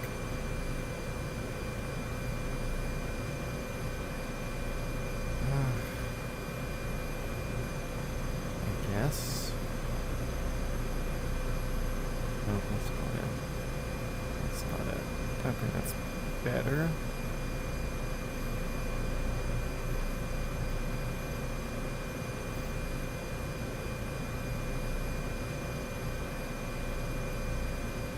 Okay, cool. Whatever. Let's go. Sorry I missed everything you said since you couldn't connect the audio. No worries. Yeah, you must have went and ate quick. We're kind of at this middle island deal. Stopped to go use the little boy's bush over there. Now we're going to continue on down the chain.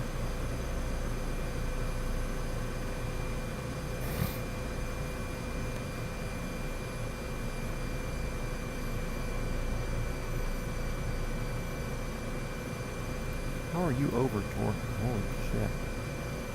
This FedEx and this thing's weird.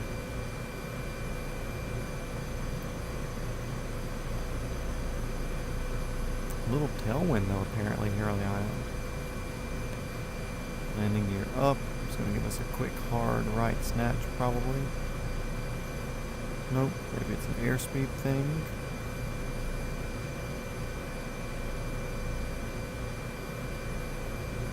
Whole aircraft is quite strange aerodynamically, at least as far as the game is concerned. Ooh, actually, I wonder if... No, one view.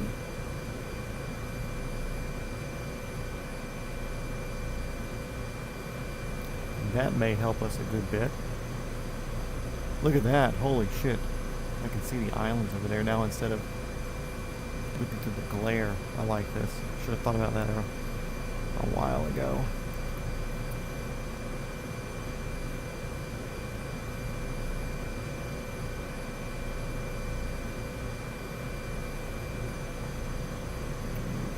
Phone back over here. Controller. Mouse can be there. Just cooked your lunch, okay. Angus burger, side of chips, hell yeah, fries, and the Freedom Island. We just kind of made it to the middle island. I'd say we're slightly further than a third of the way, but not quite a half.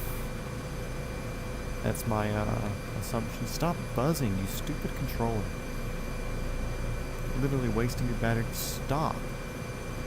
For no reason. I don't need you right now, so you don't need to buzz. Don't get butthurt. I'd say we're pretty near the halfway point, if not already.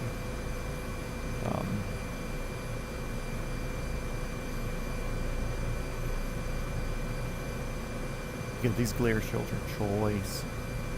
Completely forgot they existed. Was looking at the entire flight. Didn't even think about it.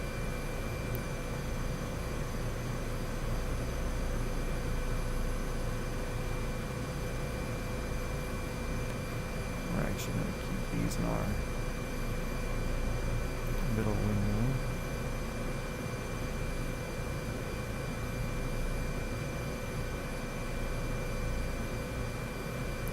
We're doing like a 2-4 heading. 2-4-2-5 style heading.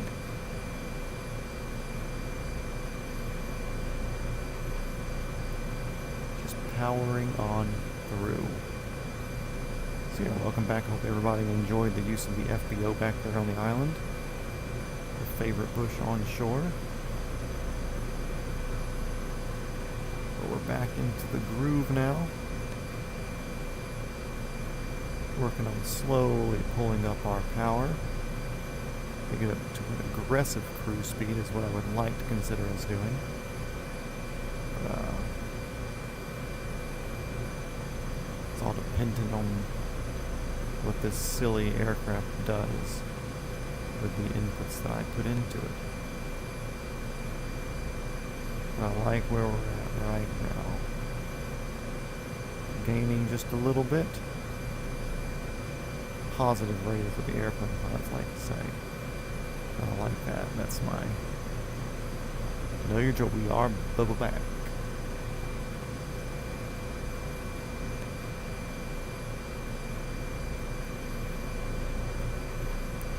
Okay, this damn thing is just super sensitive to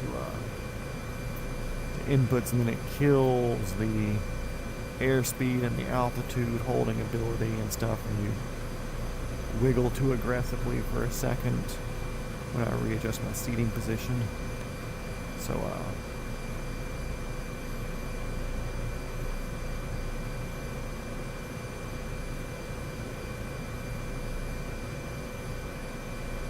stop doing that. I'm trying to let you do your silly autopilot thing.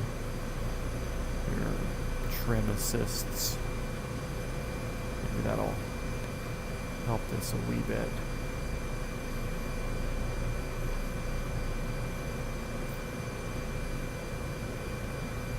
No, we'll see. Come to the first part without the trim assist on, because I personally don't like them. Maybe it's just a necessary evil in this airframe.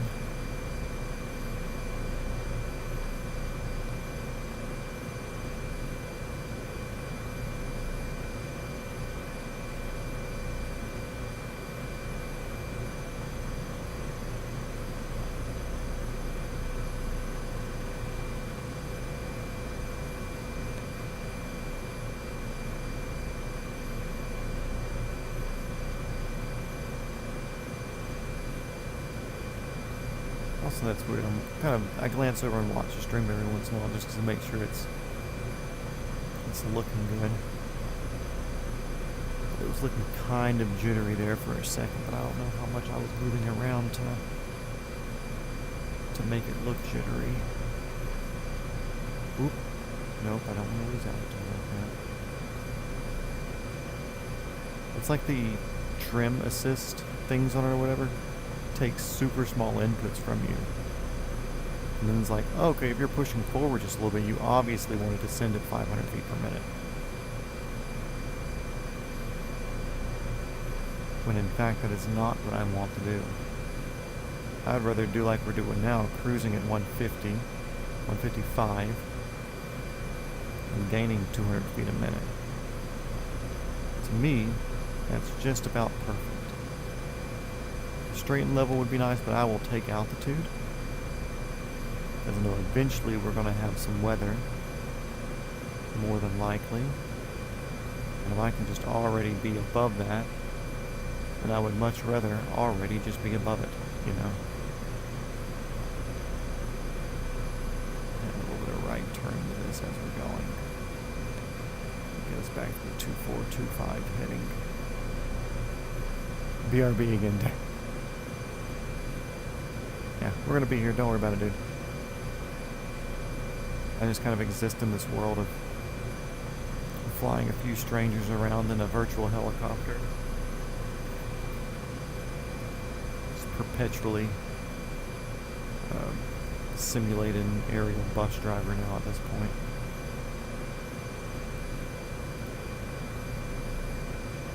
Yeah, dude, I'm so glad I decided to try these visors to see if they did anything. It's so nice.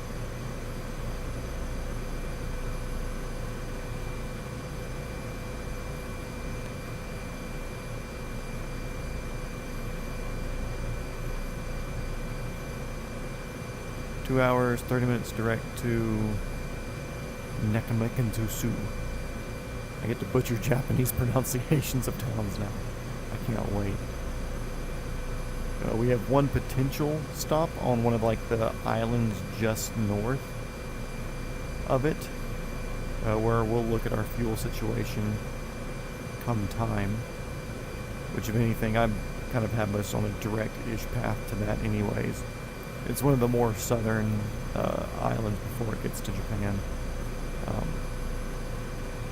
And so, like, if anything, we swing in there for like 2 minutes, and I click the little fuel button a couple of times, and we top off or throw another couple 100 pounds in.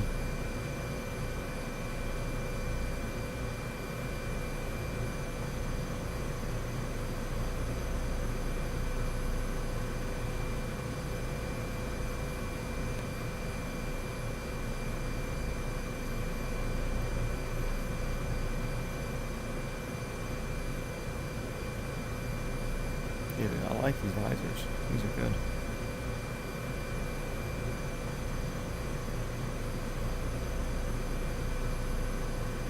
Keep your heading. Stop assisting me to another heading I don't want to be on.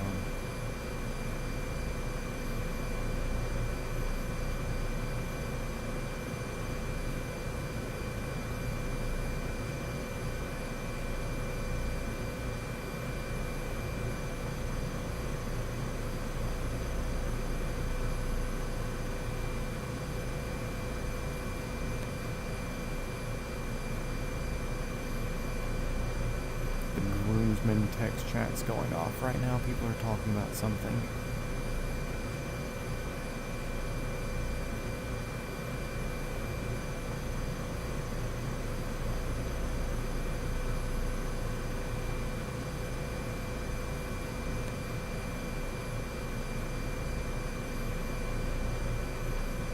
We're at 4,500 feet. We can level off-ish there. How are you still at not the heading that I put you on? 225, I swear, I like you, but you just... Your systems fight me. Holy shit, y'all, stop texting.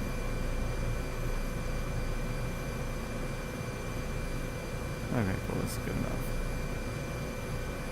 We can just hold this.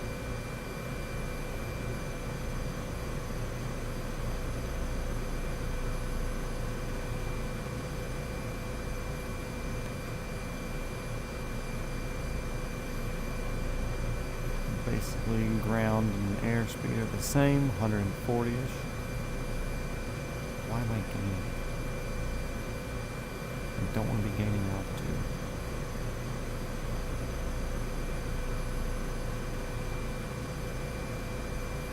don't mind gaining. I just don't want to be gaining 1,000 feet a minute.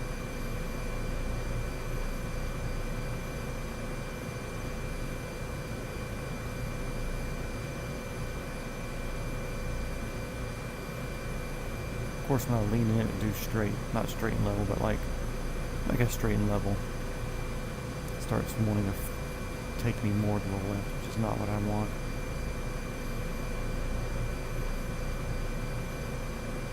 Pesky. You are the super puma. You are not a subpar puma. Super puma. Act like it.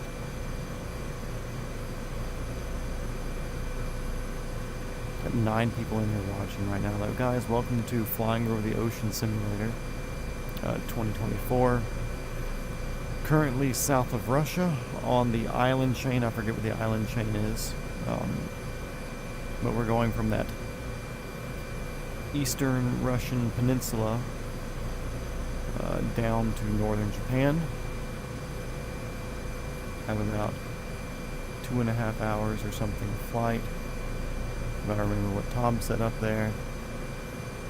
Fuck me, what are you doing, you stupid fucking helicopter? I literally did not move the stick.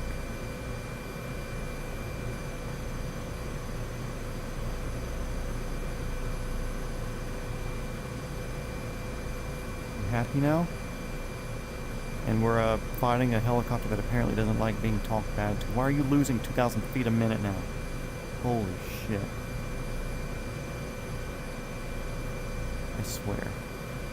I swear, if you do that same shit that you did earlier, where you wanted to lose freaking airspeed and altitude. God, that's so annoying.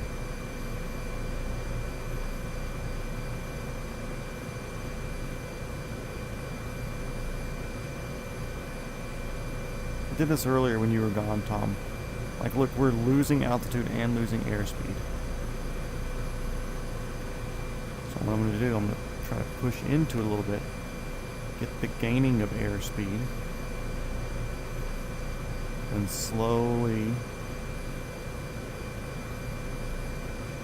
No! Stop being so fucking jerky. This auto trim thing just cucks you so hard. At least with my setups. Random failures turned on now. Maybe for another series, sure.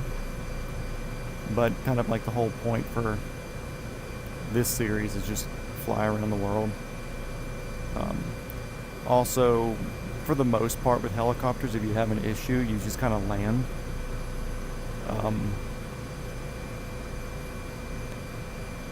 So it's not like we're in an airplane where we still have another engine, and especially with my control setup, where I don't really have the self-centering sticks. If I did, it would be easier to maybe let go of the sticks for a second to start looking around and doing stuff, but not even self-centering, but something that, you know, doesn't completely flop over as soon as I let go of it.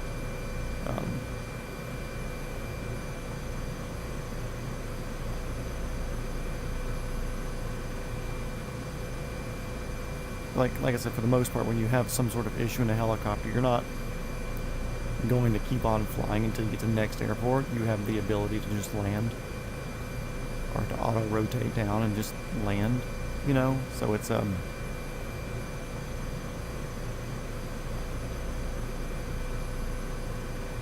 not like I would benefit running through most of those problems anyways, because if you have a problem, you land and you fucking work the book. But I just don't think it's worth it or viable for this sort of thing. And we're kind of considering like any helicopter that we hop in at the beginning of the day. They will kind of self-center, and you can also, when they hold themselves, they're kind of tension in the middle. And Tom can jump in and correct me if he wants to. But they'll self-center, and you can kind of trim it in with the trim buttons on the cyclic. So that way you can, I don't want to say you can let go of the cyclic mid-flight, but you should be able to. Right now, like I said, if I let go of mine, it just flops to whatever side it's most leaned into at the moment. Most of them will self-center, and then if you have an autopilot capable helicopter,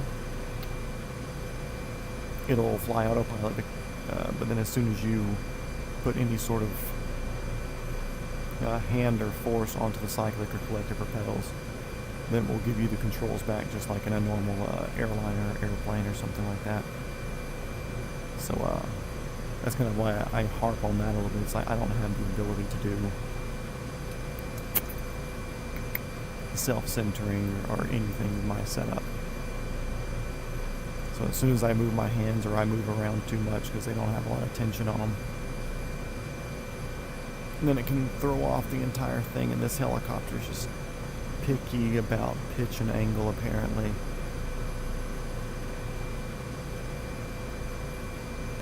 And they don't usually, the resistance helps hold it, but in a Robinson, if you left him off the side of it completely, it'll just flop to one side. Yeah.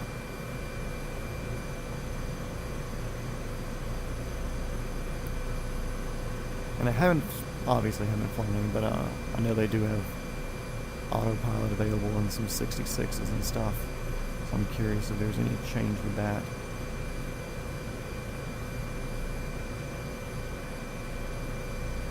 But anyway, it's like this thing gets into a thing where it's like it's almost like a weird settling with power, but while moving forward sort of thing. Where it's like when the helicopter's pitched at the right angle, it descends and slows down at the same time while under good power. And like I said, I don't think it's a vortex ring state. I don't think it's a settling of power. I think it's just a pitch or angle that the helicopter's at to where it just doesn't like that. So to recover from those, I'm having to nose forward. So I'm still losing altitude. I can nose forward and start picking up that airspeed, and then slowly pulling back into a correctly trimmed flight, because those buttons down there apparently fucking mean nothing.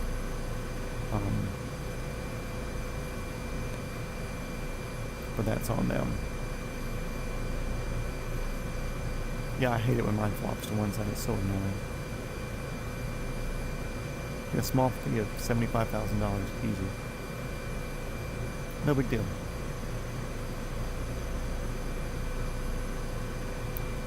I think other than like, I don't know of any usage other than like personal transport or doing some, personal transport or some form of like point A to point B passenger transport in a Robinson. I don't see any reason to have autopilot, which I know in like 130s, 135s, some 125s, whatever, they'll have it, and it's good for like medical or shit like that, but you don't really do medical in Robinsons. So I'm curious like what the main use case is for people who decide to spend that money in it.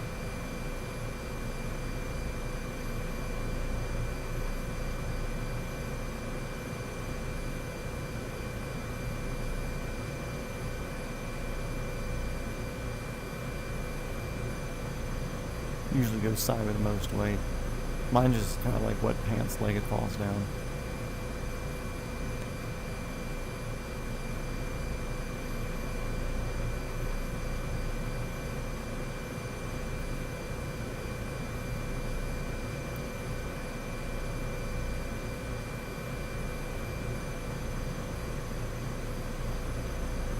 I wish I could almost melt my phone like in the game, that'd be sick.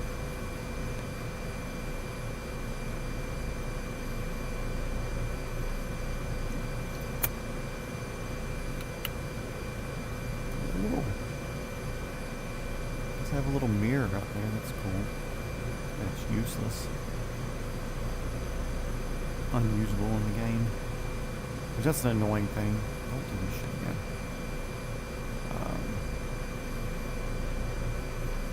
Like, they have the 125s that you can do the long line stuff with for different career missions or whatever. And it puts the whole mirror assembly out in front of you. But then it does this, like, super cool thing where the mirrors are useless. So even the fact that you have the mirror system out there, it just gets in your way when you're trying to, like, reference something in front of you.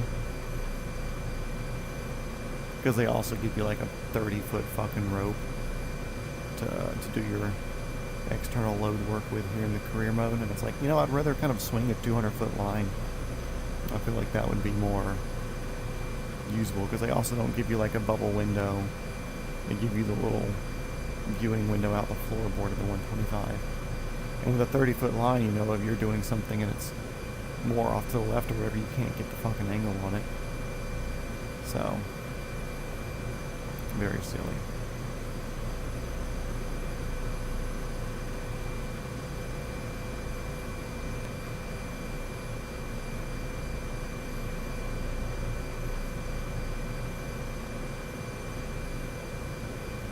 It is handy to have in a sticky situation where you just hit a button, it'll fly straight and level. Oh yeah, good for IMC stuff. But number one use is sparing passengers long distances. Yeah. In the game, they're even more useless because it's pixelated and it doesn't even show you like any sort of frame of reference as far as like what you are doing with it. So it's there, so you're like, hell yeah, I have this mirror here where maybe I can see what it's doing, and then you can't fucking use it. And then especially like they have you can do the long line missions with the Chinook, and they don't even give you a bubble window, so you can't technically look out. And everybody who plays it like, oh well, like the non-VR people, they go into third person, they do the loads. They're like, oh yeah, it's not that hard to get down there and put it in the right place. It's like, yeah, because you can see it. You can see where you're putting it. Versus you can't when you're in VR, and you can't run off of somebody else's words because you don't have anybody guiding you on the ground. The external load stuff is silly. I saw in the beta that apparently they are remedying that a bit by giving people or your crew or whatever more phrases for whenever you're doing external load operations, but I doubt that it will actually be helpful.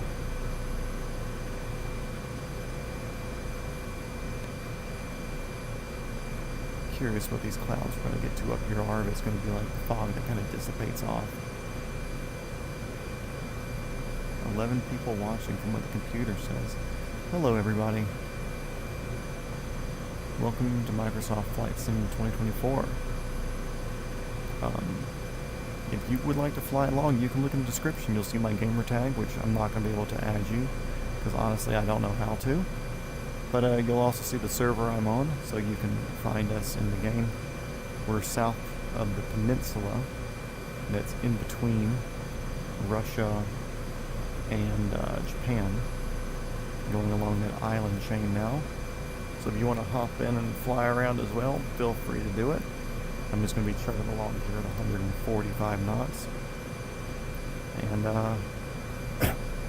welcome to the stream. Fuck me. Look down for just a second. 350 is a shit mission. Fuck me. Stupid trim. 350 is a shit mission to sling out of. I've heard that from some people that I've talked to and messaged with. But then again, you see a lot of companies that almost exclusively use it. So they've figured out something that's usable with it. So here we go. Now we have this weird airspeed thing where we're super fucking fast. But if I pull up too much, then we start losing airspeed and leveling off. So I have to like slowly bring it back on point. Because I decided to look down for a split second in the super weird, touchy autopilot thing. Autopilot trim assist system. wants to fucking fight me.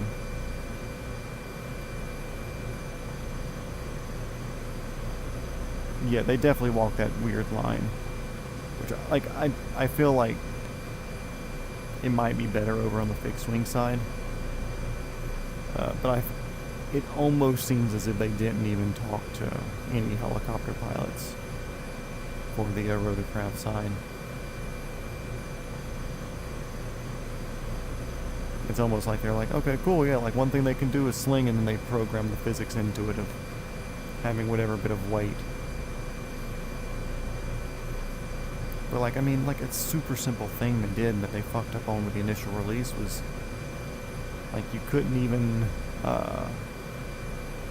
land on like a roof. Or if you're doing agriculture stuff, you couldn't land on the truck that does your refills for your spray system. Because as soon as you got near the edge of a raised surface, it would almost like turn the ground effect on and off like an immediate switch. It would fling you left or right immediately. So it's like they didn't even test it beforehand to go like, oh wow, this isn't right. And what was something else that was messed up with it? This thing here still has issues. Taking off, and if you're in ground effect at a certain speed, it will shove you left or rotate you left or right. For whatever reason, don't know. The length of the sling line, the fact that you don't have any ground crew or crew with you giving you any directions for like the sky crane sort of work. Same thing with the Chinook. Or not having enough line to look out and watch it out the window, because there's not even a viewing window in the Chinook unless you get a bubble window installed.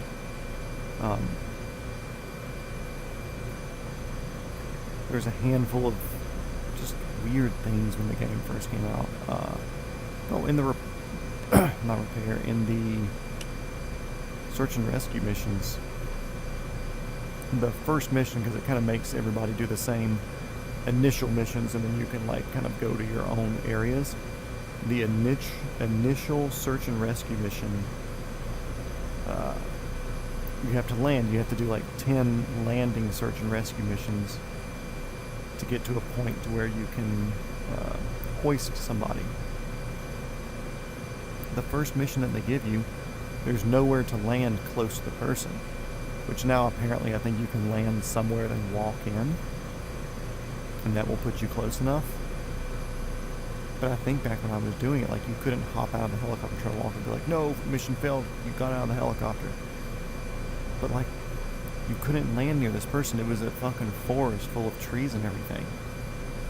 And I probably crashed 40 or 50 times, ruining my like career reputation thing. Because what I had to do, I had to like find openings in trees that looked like maybe the trees didn't have a hitbox, and then I would just slowly descend through them, hoping that none of them would like impact the rotor system. Because even though I can see the rotor going through the tree, some trees have mass, some trees don't, as far as the programming is concerned. So I had to like guess places that would happen. And then while going through all that, everything around you is a raised surface, because they are real trees, or trees with mass. So they have raised surfaces that are giving you that ground effect bug. So as soon as you get near these trees, your whole thing just starts fucking shaking. And it basically unplayable, you know, it was useless to an extent. But you just kind of get lucky, and you can, I found that one spot that you could get down in.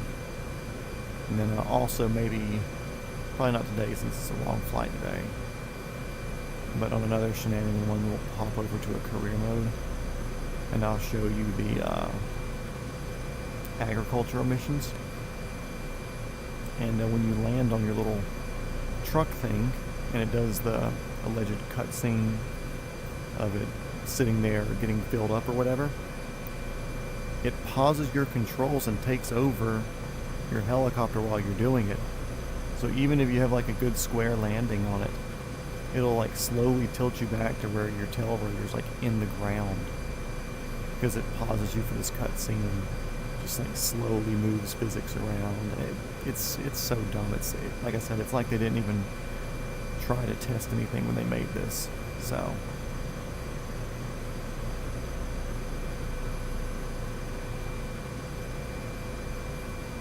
I tend to view it as a game that wants to be a sim but can't commit. If you have time, you could show us how the spraying is. Interesting. So yeah, it's not bad. Well, we'll see what I feel like at the end of the run, because this is a pretty long day today, but I think tomorrow will definitely be a shorter day, and the subsequent days, because we're not doing huge jumps, where I want to spend a little bit of time in Japan, obviously. So the upcoming days are definitely going to be shorter. But I'll do some career missions where I can show you all the long line, the agriculture. If I can find one of the aerial construction ones with the sky crane, I'll show you one of those, because those are super annoying. Because again, they only give you like a 30-foot rope or a 30-foot cable. And then the distance of that 30-foot cable is from the upper terrace or truss, and that helicopter's already 30 fucking foot tall, so basically the cable is where your wheel, however low your wheels are. Stop this shit, helicopter, it's annoying. So you almost have to land on whatever you want to pick up, but not quite. And you have to hover over it, but you don't have anybody telling you forward, backwards, left, right. You can't turn around because you don't have any of the window setups or anything. So you just kind of have to guess where you're sitting down at, and then the only thing that they do the sky crane for, I haven't been able to find an air conditioning unit mission. They give you like the big cross-country power line missions. So you pick up the big upper T-piece to like a power line truss. And when you go up to the pole, like, you don't know how tall the pole is that you need to put it on. I think I've bitched about this before.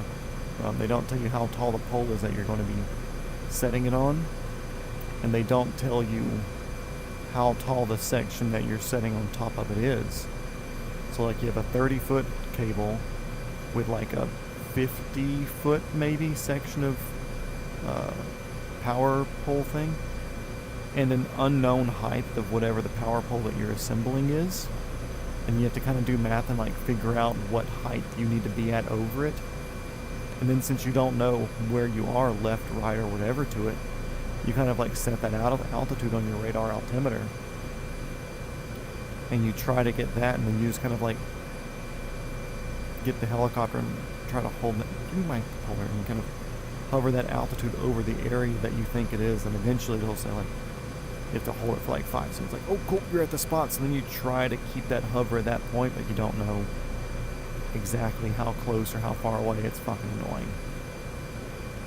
And it's like, I want to do those missions because I think they're fucking cool. I think they take skill to do, and that's why it's attractive to me, but they make it where it's basically unplayable for anybody that's like in a VR situation. They basically have it set up to do play it more like an arcadey sort of thing for somebody in third person. Dude, second player would be so sick. I think it'd be cool if you could land on it and have the second player NPC refill you. Yeah, which, like, the NPC is supposed to come over for a cutscene, but it takes away your controls. So you can wiggle the stick as much as you want to, it's not going to do anything. Dude, flight sim and farming sim. I'm honestly, I don't want to say excited, because I honestly don't remember the last time that I played it, but I'm super pumped to see like how complete the new Grand Theft Auto is going to be, because they added another bit of time to the release date, so now it's like May 26 or whatever. Which I'm okay, whatever, you know, I haven't played Grand Theft Auto 5 in 10 years anyways. So it's not like I'm sitting here like, oh, I'm so tired of playing this. Like, I haven't played it in a while, and I don't even plan on picking it up until forever, you know. But I'm interested to see what Grand Theft Auto 6 does, and if it's something where they're going to have better driving dynamics, because now I think with all like the aftermarket stuff people have done, all the different add-ons and other programs and whatever that people have done for GTA 5, I think they've been able to refine the driving experience at least. And I've seen some different airplane mods for it, but I still think it's more arcadey. But it's like every single game nowadays is fucking huge. The file size is enormous. Like, I don't think it would be that hard to put in realistic driving and realistic flight parameters, or the feel or the technique or whatever. I don't think it would be out of a realm of possibility for them to say, okay, cool, like, you can have it set up very arcadey for a helicopter flight in, yeah, it's just physics. To set up like a helicopter for Grand Theft Auto, and say like, okay, cool, you can do the arcade thing, and just like press the gas pedal button that you would on your controller and fly it just like you've been flying GTA 6 forever. But if you have a sim control set up, like my Apache Simulator's R44 setup I've got, I could sit there with a controller, run around, do my driving and shooting or whatever. But then if I wanted to, when we get in the helicopter, like, why shouldn't I be able to set my controller down and then grab my R44 collective and stuff and fly it like that? I don't think it would be hard to program in a cyclic collective and pedals, you know? Like, I don't even think it has to be perfect to make it even more interesting. Like, at least have it to where it's like, okay, cool, like, maybe I don't have to worry about torque usage. Or maybe I'm not going to worry about freaking retreating edge blade stall. Or I'm not going to worry about vortex ring state. But just have it where you can like set a realism feel to the controls or whatever. So like, oh wow, you actually have to use anti-torque pedals more when you put in more collective, you know, or the ability to do an auto. Like, I don't think that would be too hard to throw in there, you know? At least in like some sort of arcadey version that still uses real controls, even if it doesn't have like a good feel like the sim would. Jiggly physics.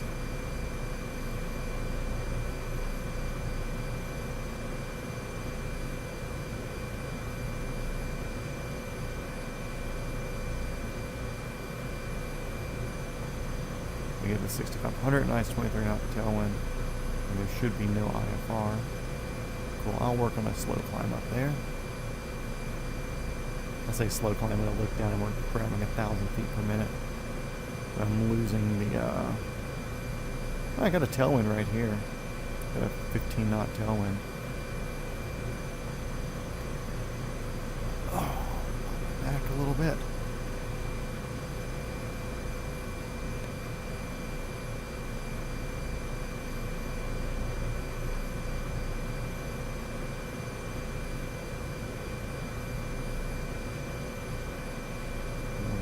Forward a little bit. Make sure I'm still gaining my airspeed. So I'm okay with 500 feet a minute. There we go. Add a little bit of torque to it too.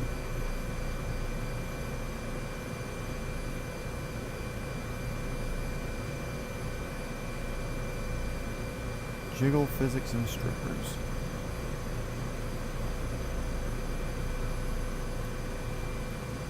I remember like back in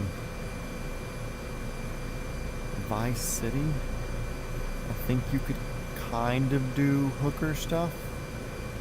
I don't really remember, but I do remember in GTA 5. I didn't play 4, San Andreas. But GTA 5, I definitely remember getting myself some ladies of the night. And then, killing them on the beach afterwards, as you do. Rubbing my eyeballs, don't mind me.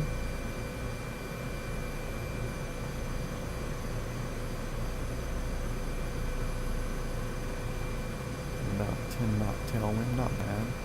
We're at 4,100 feet.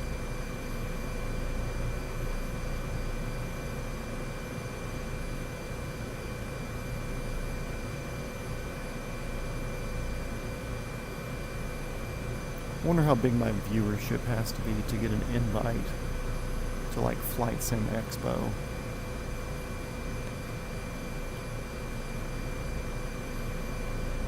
I wonder what sort of numbers they want you to draw to get like a VIP treatment sort of thing.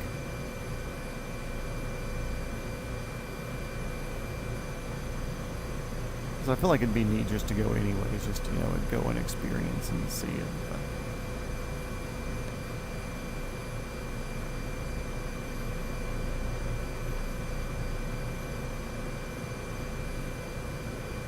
yeah, on the beach, you know, you go out there, you get a good view. Because part of the thing was you had to go somewhere like somewhat secluded to get them to do the action.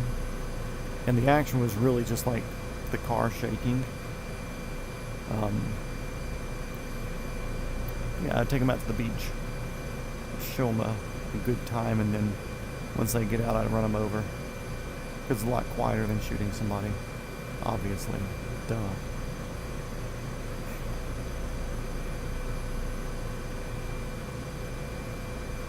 165 knot ground speed, hell yeah. Shooting along. Got a couple of little islands in front of us. Let's see. Bigger ones off in the distance. The ones off in the distance will kind of be off to the left over there. I don't think we can see them.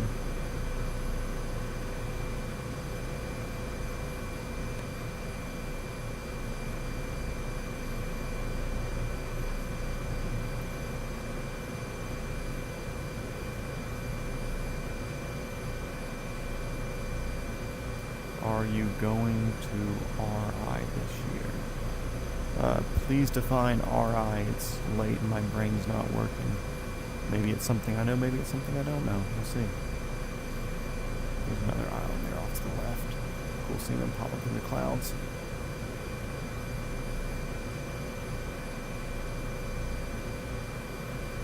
I do, speaking of going places, I do want to go to Vertdrom this year, or VAI. I believe it's going to be in Atlanta this year. So I actually want to email them and see like what it would take to get a media pass to where I can do some of the approaches and departures as they're coming into the Rhode Island Flight Sim Expo. Oh, don't know. If I can find a way to expense it and I have the spare cash to do it, then I don't see why not. But also Rhode Island's like, what else is there to do up there? Also, I kind of feel like if I was going up there, it would have to be as multi-shot Matt, because I don't have too much interest past the channel, you know. It's like I've got a setup that works for me. I'm not super interested in anything else, because this is doing its job of being cheap enough to where I can save time on real hours for practice, and then by the time I do the real thing, hopefully I'm hover ready as planned. But I don't know, maybe. But if I wanted to go, I would kind of want to do it as multi-shot Matt. But at the same time, it's like my computer says 742 subscribers. Of course, it may be slightly different or whatever. 743 on my phone. So it's like, sure, I can go, but I don't want to be like, yeah, I'm a big flight sim streamer, and like, you see me, and they're like, oh, cool, what's your channel? And they look it up and like, cool, it's like fucking 800 people. 800 cool people. But, yeah, it's like, it would have to be, I don't want to say I have to be bigger, but I'd kind of want, like, at least enough of an audience to have some sort of income off of it. So they're like, oh yeah, you know, I'm streaming as a hobby and it pays a few things here and there. Roughly 1:45 left to go. Don't tell me that. I kind of felt like we had like 30 minutes left. I started seeing more land and I'm like, hell yeah, we're obviously getting closer.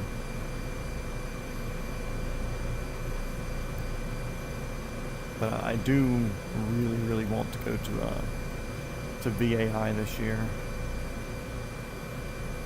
Vertcon. I don't know what they're calling it. Vertcon by VAI. I think that's what it is.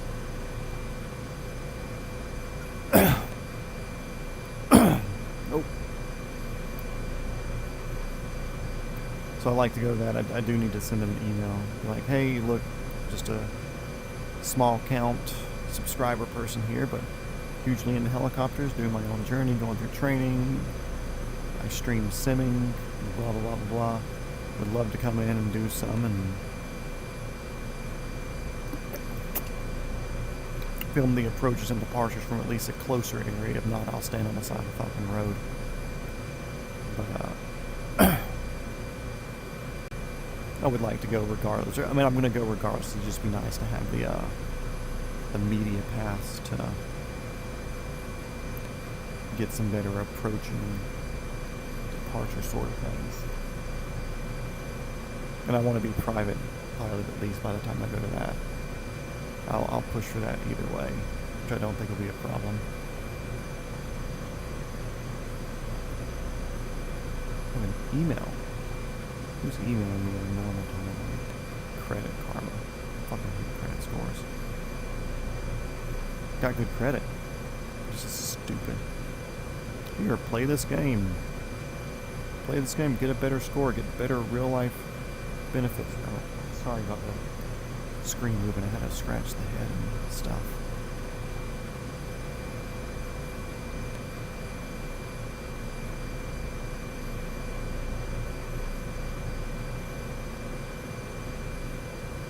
If I were going there, it'd just be for that. I won't go there. Spending everything I can on the setup before stuff is unavailable or expensive or tears. Won't be able to justify, rationalize it. Yeah, I get that. Makes sense. Hello, altitude. Yeah, because like I said before, my whole thought process, or whatever you'd like to call it, in this setup is the fact that I'm just over $4,000 deep in this. And if you look at rental cost as well as instructor cost for getting your pilot, you're looking at like $260 to $280 an hour, depending on, or even $290, depending on like how many hours you pay for up front, plus like $70 to $90 an hour for an instructor. So we'll say $350 an hour. So at $4,000, $350 an hour, you know, that's 10, 11, 12 hours. So if I can save 12 hours of learning how to hover and be comfortable with controls and where things are and the general flow of a flight, to where I can spend my federal minimum 40 hours just like grinding, fucking getting as good as I can be, then instead of taking 50 to 60 to 70 hours like a lot of people do because they can't do it all up front, or they have trouble learning how to do approaches, or they have trouble learning how to hover, whatever. I can just kind of skip all that stuff and hop into it quicker because of this, then I'm sure shit gonna take that.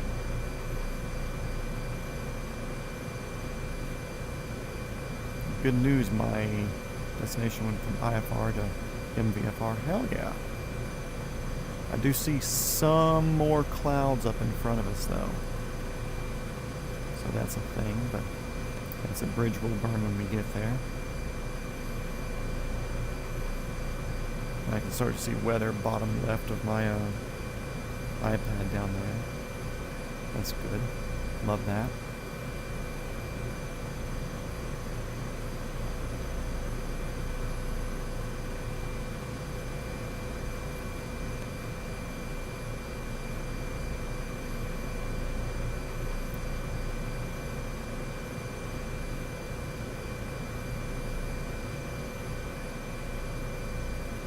Oh, there's the Long Island. Okay. Well, those are little islands. Long Island's still kind of... Okay, it's over. Under the cloud cover up there. Very cool, very cool, very cool.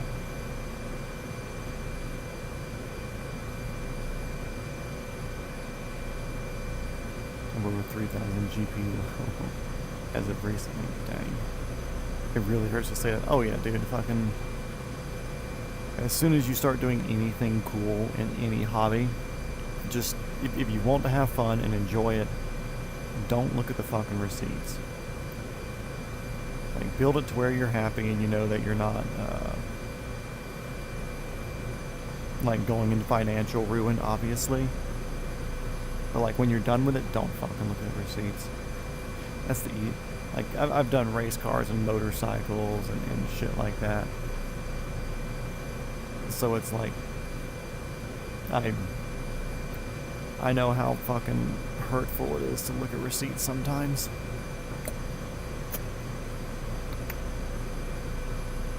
Especially when you crash a fucking car or motorcycle or lay something down and it's like, okay, cool, I fucking popped this engine, blew this turbo. Time for a $600 rebuild or thousands of dollars worth of parts or whatever.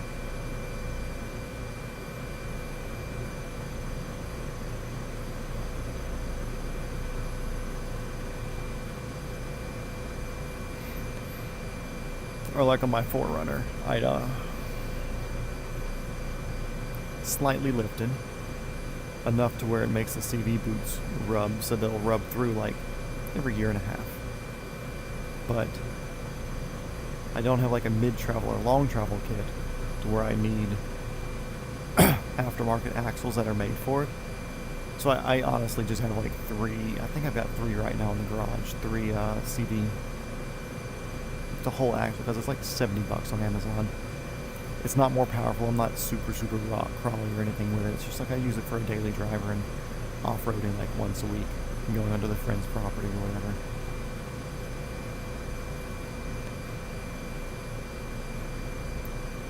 You might be earning moderator. Jake's kind of not been here, so it would be nice to have somebody else in here. But, yeah, so like I keep 3 CV axles in the garage. I need to go do one, actually. And that's it for the stream tonight, guys. I'm going to go do a CV axle in the garage at midnight. Yeah, I do need to go do a CV axle job on the 4Runner. I think my front right one's been torn for like a month now. But it's not making noise, so I'm not worried about it. Things are pretty stout without them. Hey, it's a good goal to have, you know? I'm not just saying that as like, oh yeah, come support the stream. It's like, hey, why not ride around the world for free and listen to some mildly autistic dude fucking yap about something?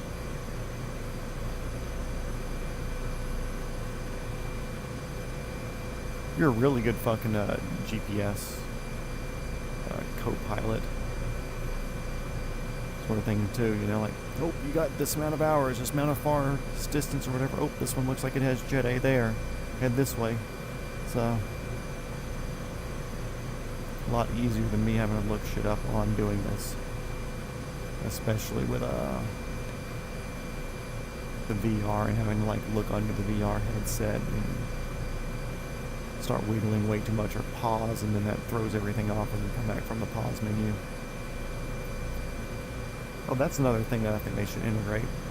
When you unpause, have a setting to where you can either just have it where it restarts you normally, but when you unpause, to kind of give you like a circle target thing for each of your controls. So you can say like, okay, cool, maybe my cyclic's like far off to the right compared to what it was previously. But if you have the little target or something like where it shows a crosshair, it's like, okay, cool, and it helps you center your controls back up coming back from the pause menu. That would be cool. I would like that.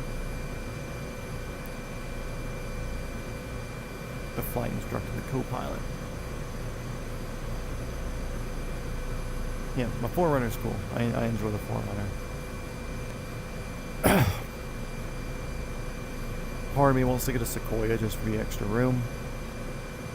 But really my only reason to get the Sequoia, other than the 4Runner, like the little bit of extra room's nice, don't get me wrong, but it'd be for towing. But then it's like, okay, cool, I'm spending this money on something to tow, when I could just spend that money on a F-250 or something better suited for towing. Like, why give myself that weird crossover that can do it but can't quite do it as well? I don't think it's worth it.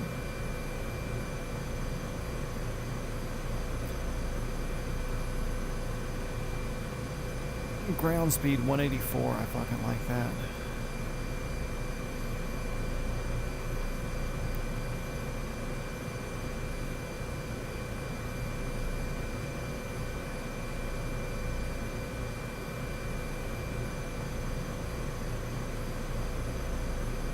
We're basically like a Cessna 182, just like doing its best right now.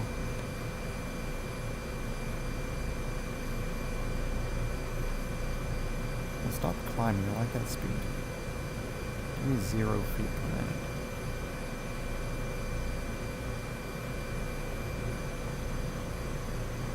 Actually, we need to get back on the flight director. And I'll put us around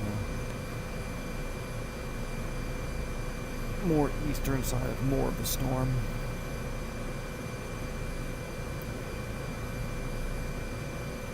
And you can definitely see it over there past the island.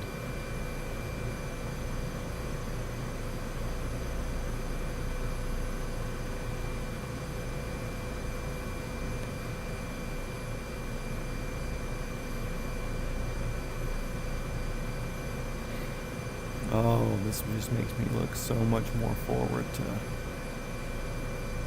the next week or so of Japan and closer islands and not multi-hour water crossings. I want to go around to a shit ton of little touch and goes. What you cruising at? Ground speed 180, TAS showing 174. We're also going down like 100 feet per minute, so like anywhere from like 170 to 180 ground speed. And depending on how the fucking automatic trim assisting features or whatever, if they're in my favor or if they're not in my favor, you know. Might be able to milk a little bit more ground speed out of this if we turn right a bit to get back towards my flight director. Avoid the storm some when we put this tailwind more up my ass. And less quartering. –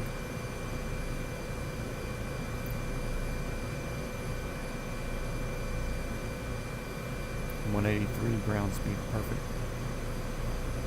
Altitude, oh fuck, I looked down for just a split fucking second.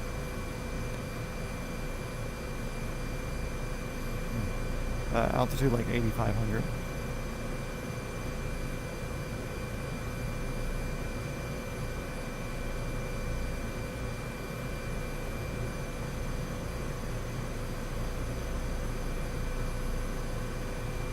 Stop gaining.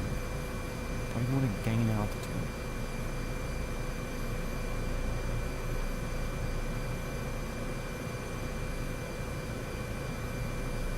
This is definitely where I feel like a different control setup would be beneficial for at least this airframe, because the auto trim features of this is just like a straight fucking PIO inducer for at least this airframe. Compensate a little bit and it thinks you're doing this, and it's like, no, I literally just want to zero out.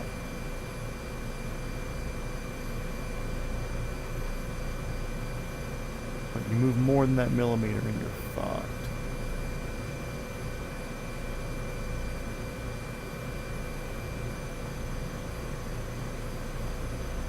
Yeah, it looks like it wants us to go a little bit higher, to 9-ish.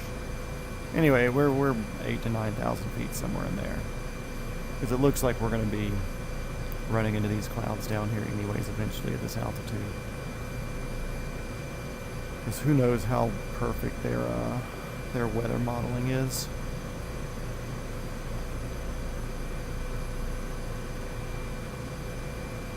Well, we'll see when we get there. That's still another 30 minutes ahead of us or so.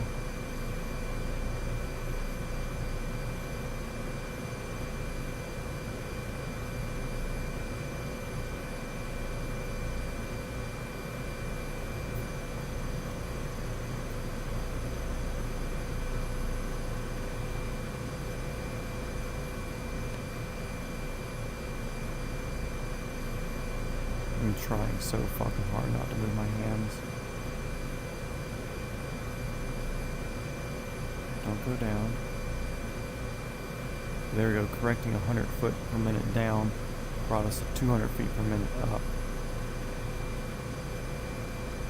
And despite me pushing forward, it went up to 300 feet per minute. Pushing forward more. Pushing forward a chunk more.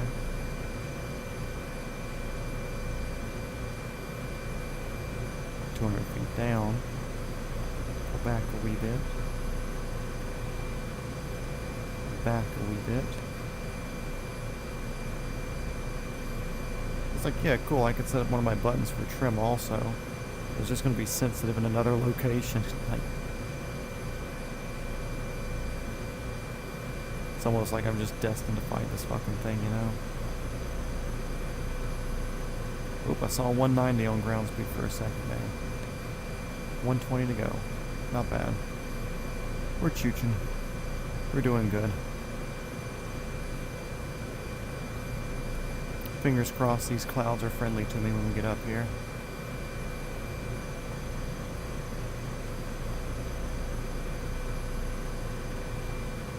We're crossing that big long island now, or we're paralleling it. Still not seeing anything crazy on the tablet.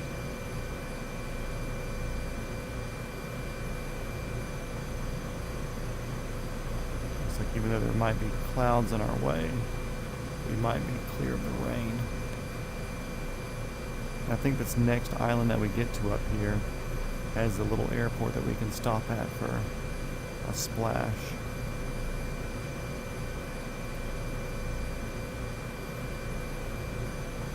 Which I may do that just so I can stand up again real quick and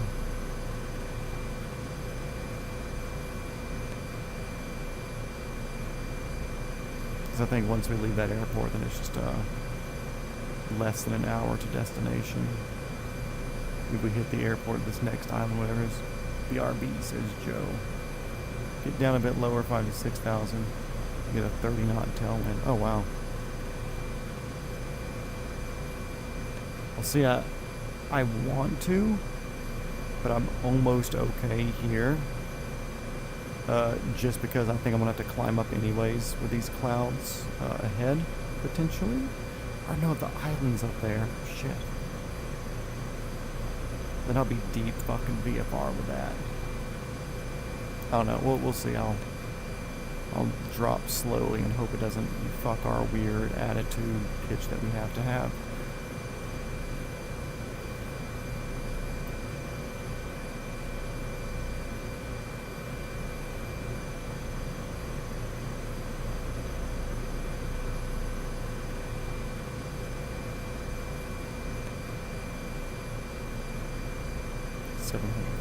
Down, gaining a little bit of airspeed. Fuck, I lean forward a fucking inch. The world's most sensitive helicopter.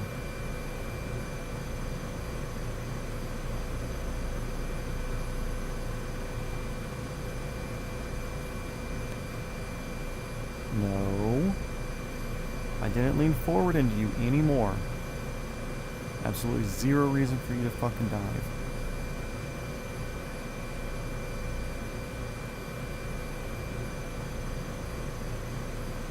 We're descending and slowing down because the attitude of the helicopter is just slightly wrong.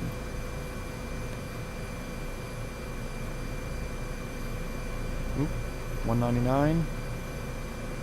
200 ground speed. Cool. We saw 200 today.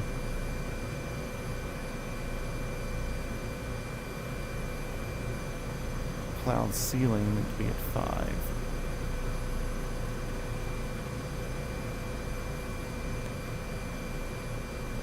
It's only about a 12 knot at 8,000 feet now. Only about a 12 knot tailwind.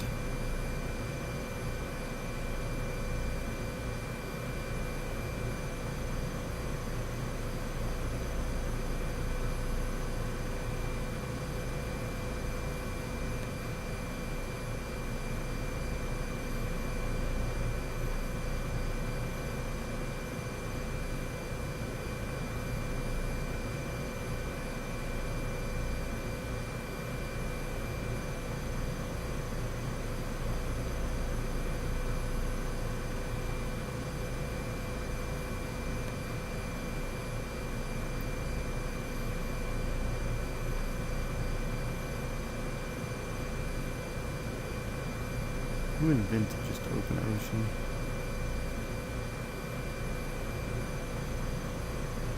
What a dumb move.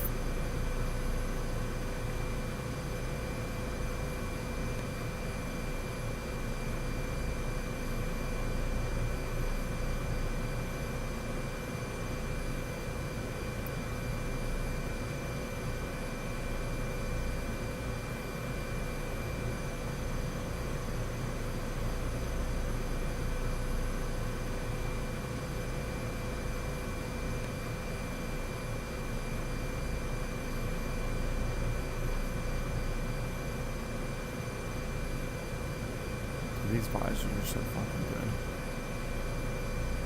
Around 14 knot tailwind, 7,000.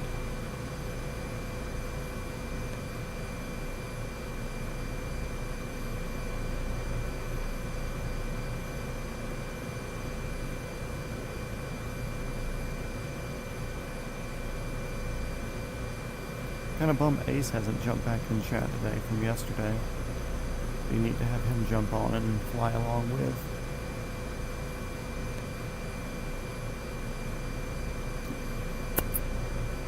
Stop gaining altitude.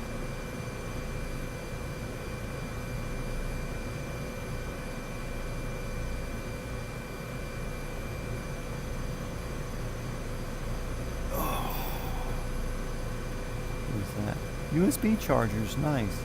That's what I thought it looked like, but I'd only really paid attention to the one over there. I never looked at the one that was right there. If y'all need a charger phone, let me know. I'll plug it in up here.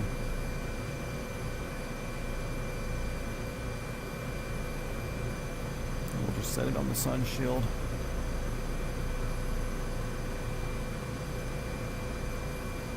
Stop. I literally didn't do anything. Stop.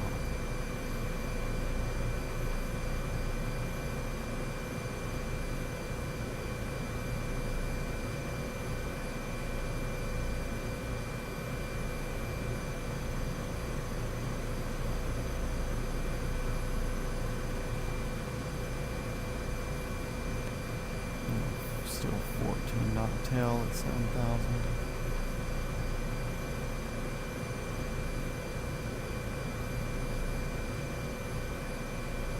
Sorry if I'm relatively quiet. I'm trying not to have the world's pickiest aircraft try to kill us.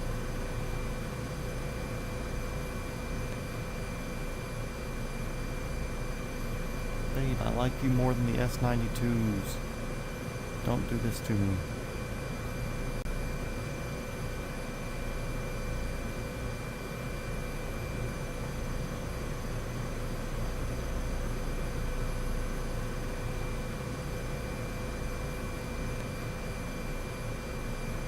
Showing 10 people watching, so that's cool. Glad all you guys are here. If you haven't said hello, feel free to. That way we know who you are and you can say hello when you come back tomorrow, because you're obviously going to subscribe, right? Yeah, feel free to say hello. Tom here is a cool helicopter person. Know Your Joe is a cool helicopter sim building person.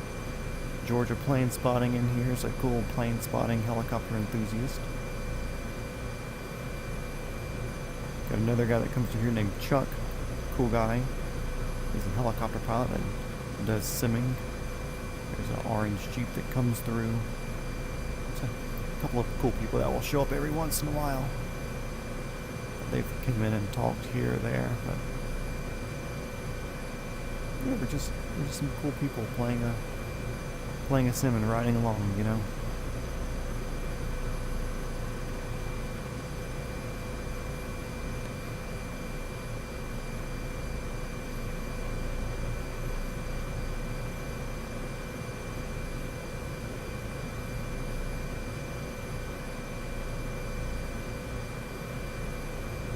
Nope, I did not tell you to go up.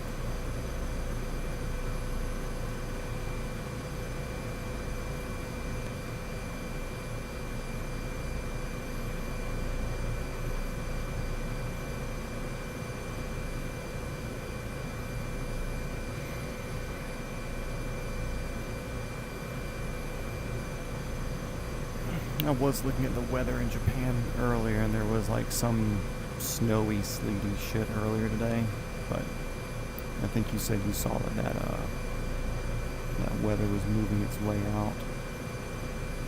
So we'll see. Should be gone, maybe. So we're almost to the end of the Long Island here, in the little ocean stretch, and we'll be on another longish island, but it has an airport on it. So we're going to stop there to use their FBO real quick to stretch our legs. And then we'll do that last little kick into Japan. We'll make that be our last time on Russian soil. Maybe we'll swing back through on our way up through Europe. But I don't know. We'll see. We got another 50 days until that, another month and a half. At least, if not more.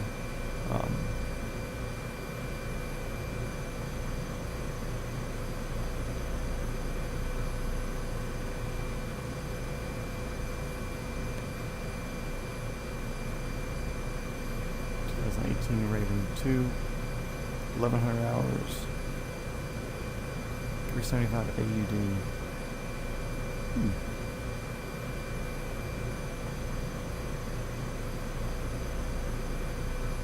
I don't know if I feel like I would be doing more, I won't say jackassy sort of things, but it would definitely be more of a farm helicopter if you wanted to try to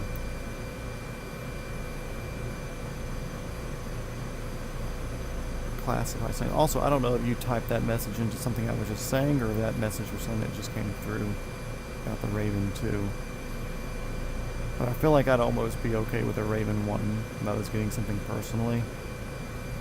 Because, like, I'm going to be flying it to a friend's range. I'm going to be muddy and dirty when I'm flying it. I want to have guys with guns hopping in and out of it, doing, like, stunt guy stuff at the range.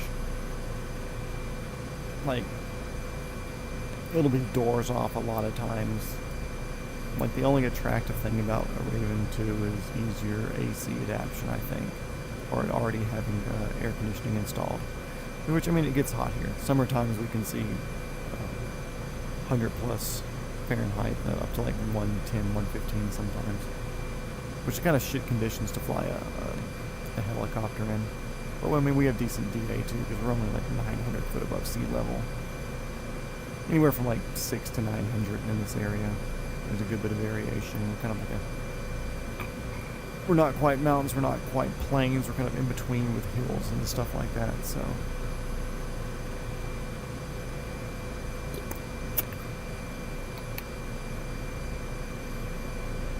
If I was getting something in my current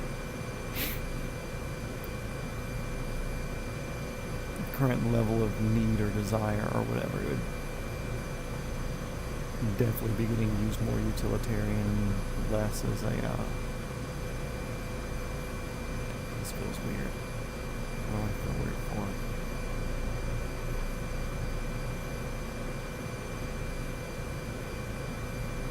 Okay, that's better. It'd be more utility, personal utility versus personal transport and luxury.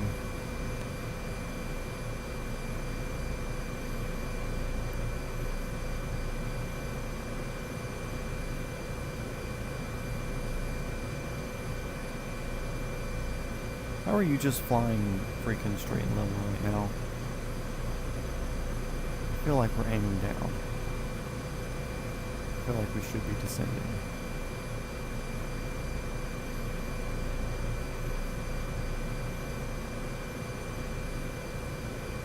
I'm not going to complain. And try not to move. Great. I thought about going left and it...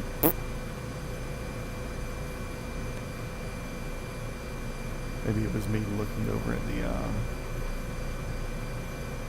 my phone's chat.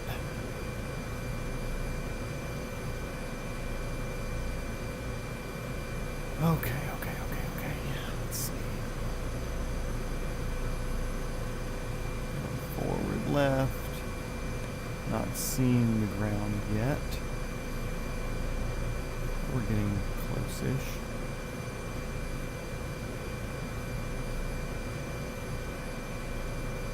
Start cutting off like 500 feet a minute or so.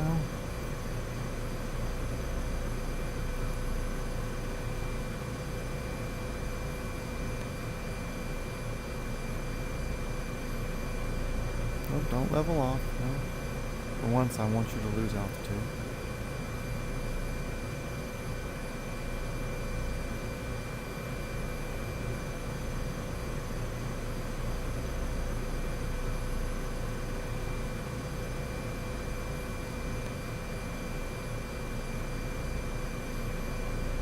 Can y'all see the island? Oh, okay, it's more over to the left a little bit. That's cool. We're on flight director for where we need to go, but I was looking for it to be more behind that cloud. For some reason, I wasn't looking in there. I'm also going to pretend it just wasn't visible. Raven 1 and Raven 2 aren't all that different. Flight-wise, if anything, the Raven 2 is usually starting on a hot day. Oh, okay. Was AC just an option for those then, as far as either one can have it added for the same price or be available for like the same markup, having one already with it in there? Either way, you know, like, whatever I could get for more in my price range would be the one I would want to go with.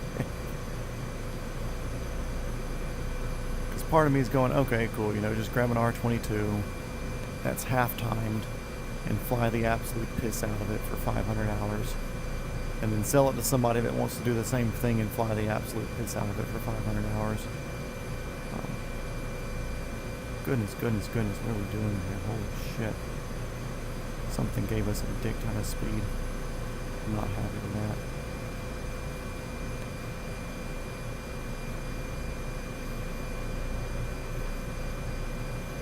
Probably me reading your comments.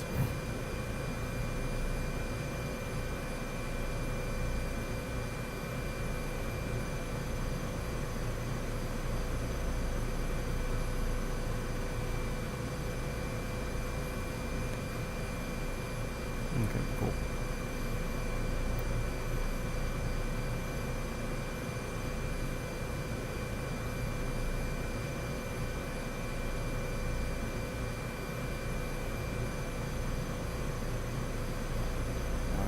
The arrow in this thing a little bit.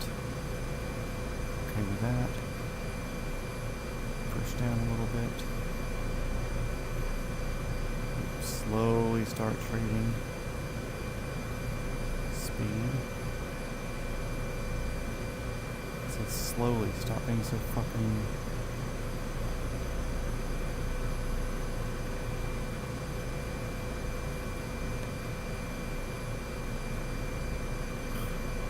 annoying.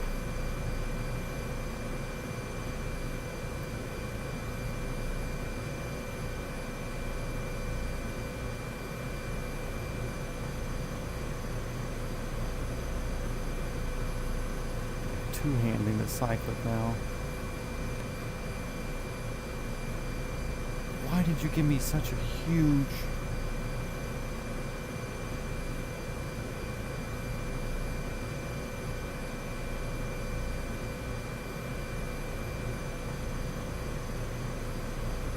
I am moving the cyclic by fractions of a millimeter. Holy shit, that's annoying. Oh.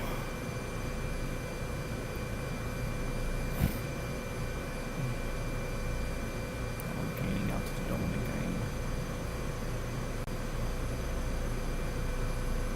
Level and happy is what I want.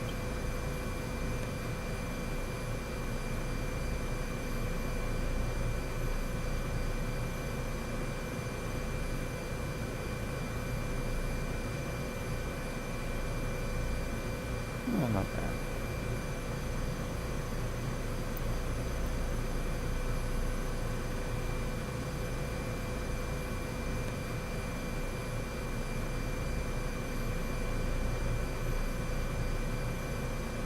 Only Raven 2 can have AC added, okay. And even the Raven 1's easier starting out the 2. So I don't want it to be easy to start in the hot. Or do I want to have a mildly anemic air conditioning system blowing on me?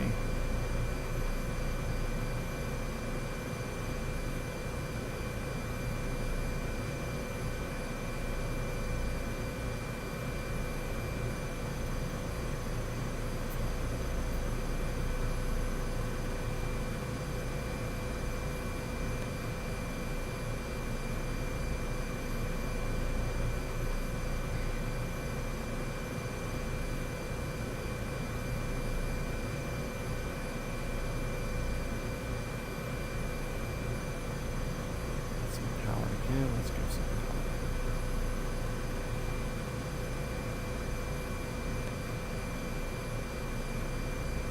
power. Yeah, I honestly feel like the biggest issue with this airplane is maybe it just doesn't agree with my peripherals, but I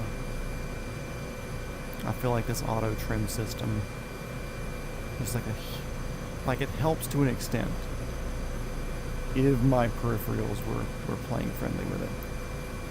But there's like this weird level of it, it's like fighting itself almost.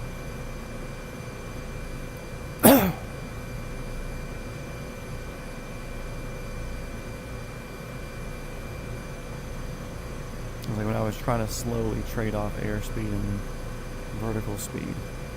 I mean, I was moving so little where, I mean, it was almost imperceivable. And it would go from a 1,500 feet per minute descent to like a 200 foot per minute descent. Like, no reason it should be snatching that hard. So it's got to be something with the auto trimming systems that's fucking around. Aren't all that different except for the AC.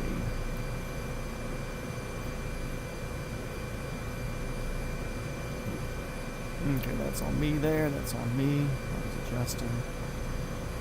Okay with that being my fault.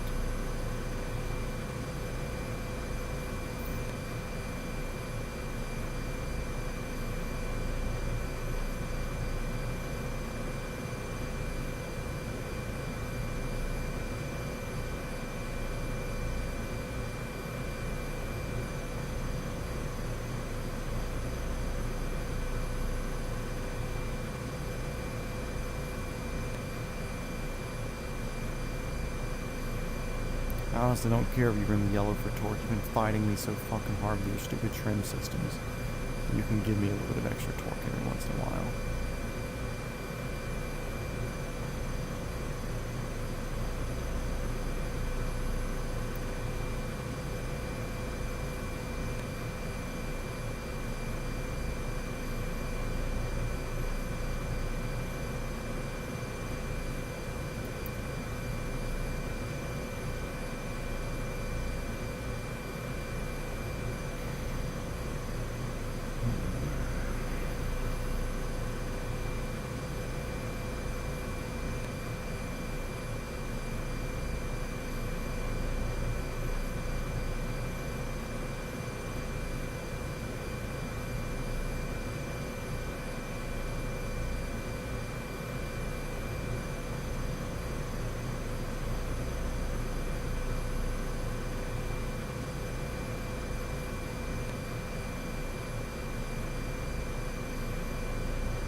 Like here, I've honestly moved a little bit.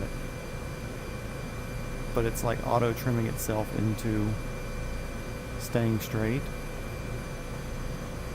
Whenever it's way, way, way out of whack, and I move it a little bit to try to compensate for it, it wants to like slam it so much further than when it was going before.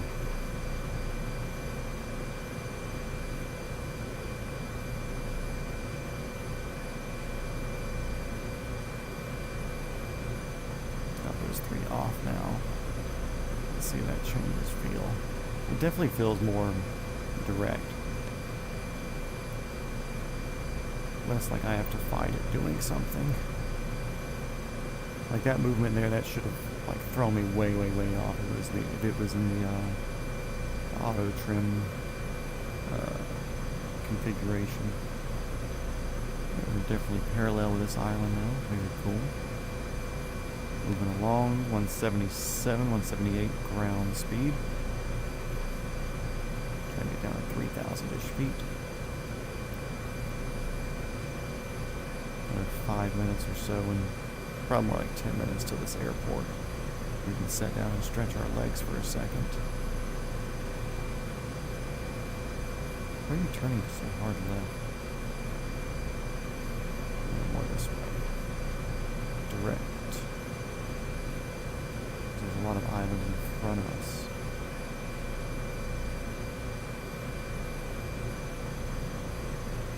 We're less headwindy this way.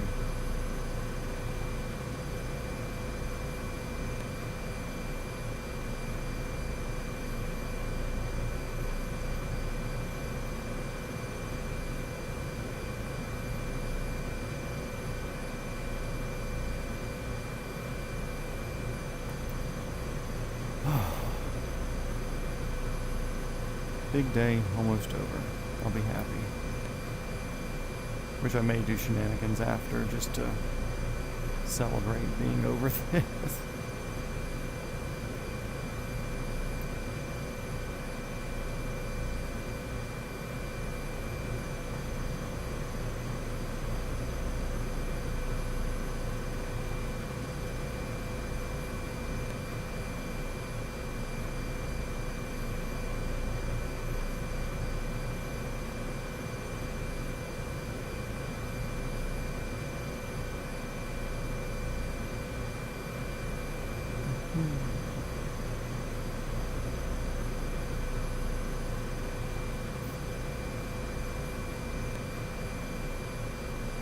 I see some airspace lines. Very cool. I think this is an international airport that we're going to technically.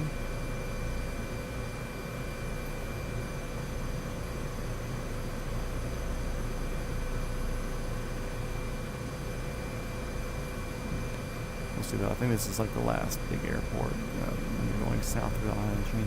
There you go. Welcome back.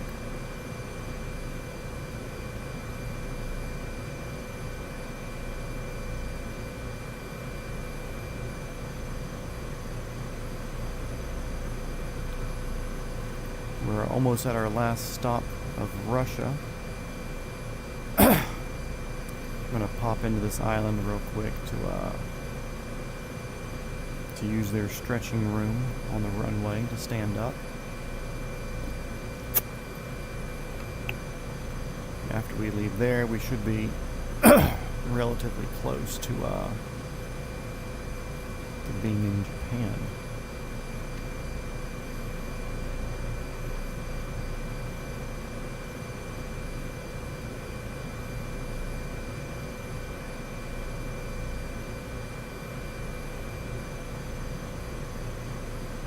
Thank you, Joe. Now is a great time to give the live stream a thumbs up.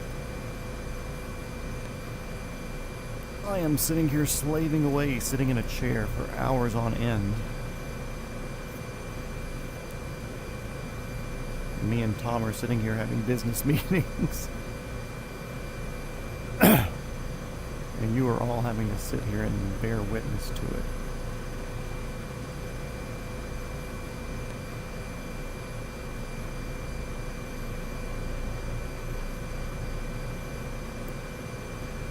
I wish y'all could hear my back pop. Holy crap, that was good.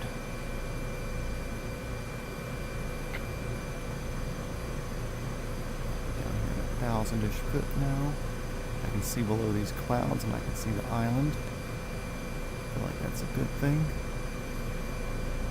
So the island wraps around, or is that another island over there? I don't want to mess with the iPad yet. It might be the same island.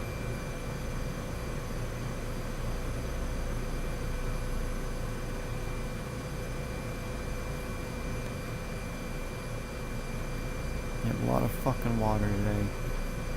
A lot of water. All cold. I don't want to be in any of it.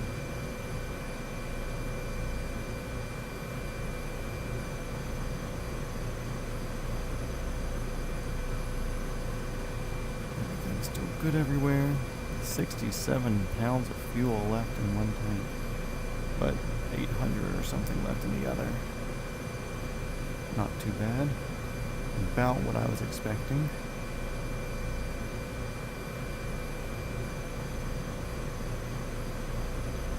I'm playing Airport CEO on my PC. Put this up on my phone. I didn't even know Airport CEO was a game. These clouds are developing a bit more. Oh, I'm also gaining altitude. That's probably why.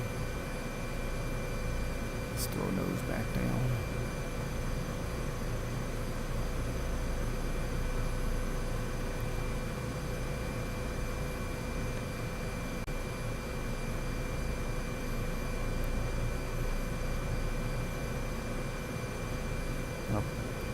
The rain's coming in on us. You can see it surrounding us slowly. I don't love that. Don't hate it. I don't love it. You know?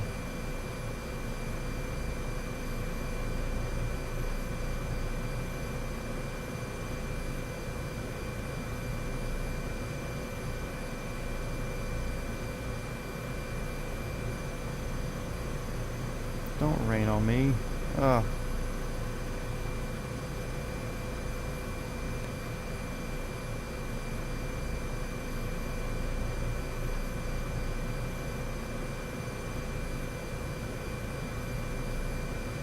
Great, we're basically fucked IFR again. Having such a good day.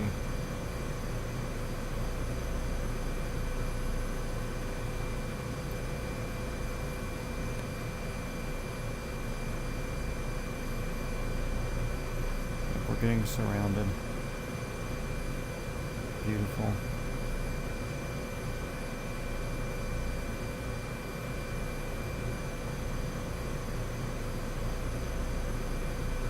I want to get out here where I can see, because that'll put us more in the flight director too.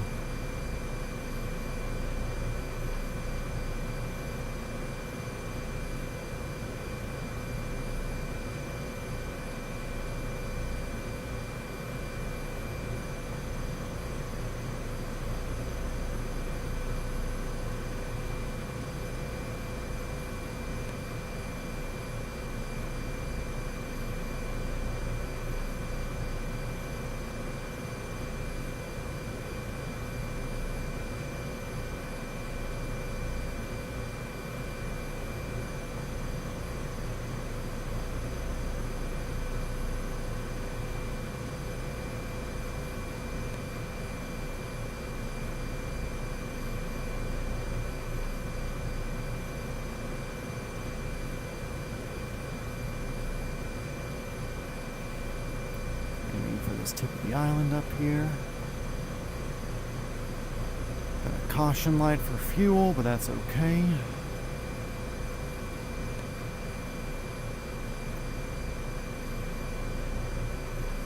Lost a lot of speed right there in the climb. But we're good.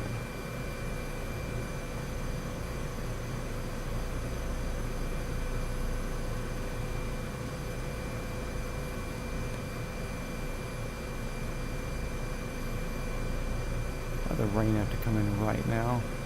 It's annoying.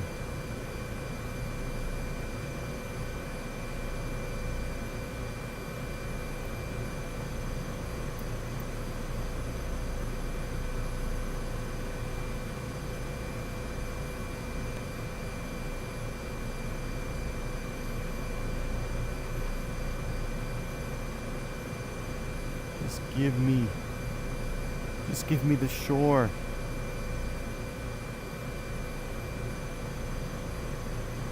Stay away from me, you heathen rain.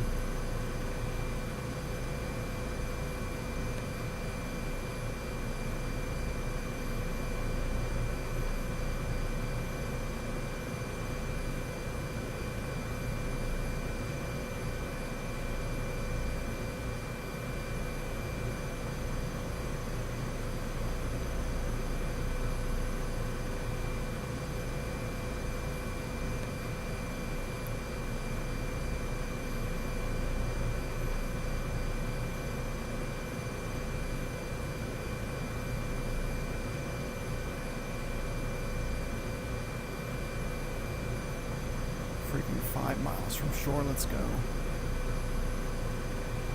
Blasting the water at 600-ish feet or so.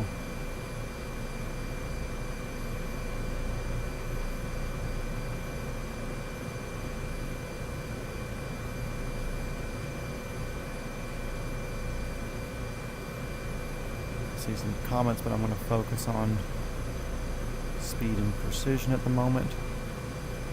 So we can at least get on the ground before it starts dumping on us.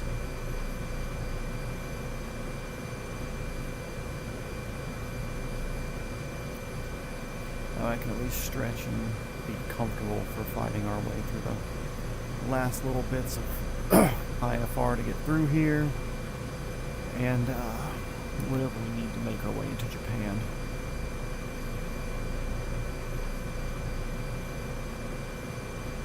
We're 650 feet over the water right now. Ish. 160 knots.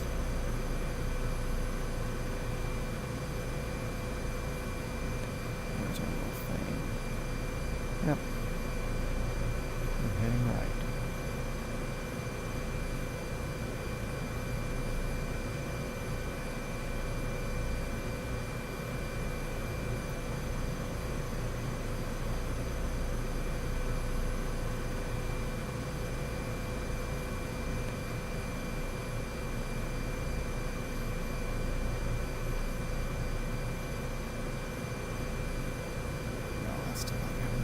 Right now.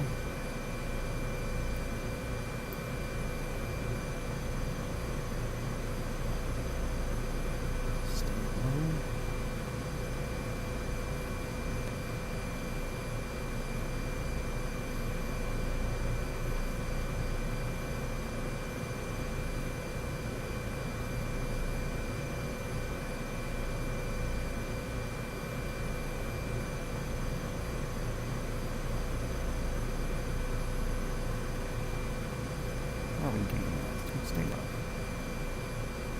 Stay low.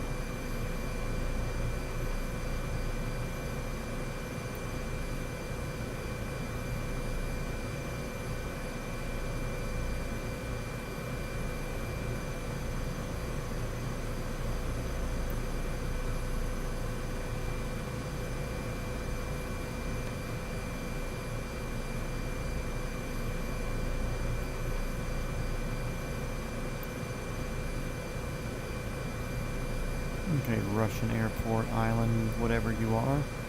This is helicopter November 420 Foxtrot Whiskey. We're a few miles to your east, inbound for the ramp.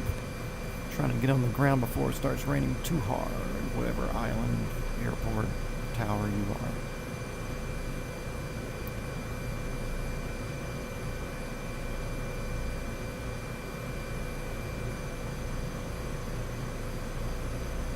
Like they're already getting a little bit of rain there. It's okay. I'm okay with that. As long as I'm not over the water anymore. Yeah, a little bit of mental break. Because you do have to kind of be fucking locked in to fly over water on a helicopter. Lower altitude stuff. Ugh.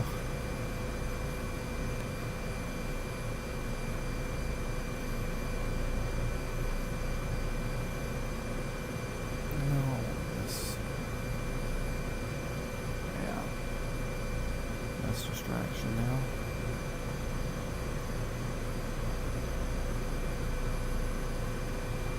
There's little streets and everything now, finally. Oh, that's refreshing.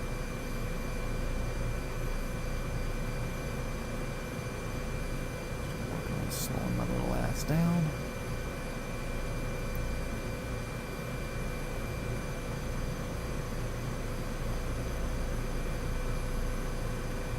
This runway here in front of us. Oh, a little weather update, not bad.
Landing gear going down.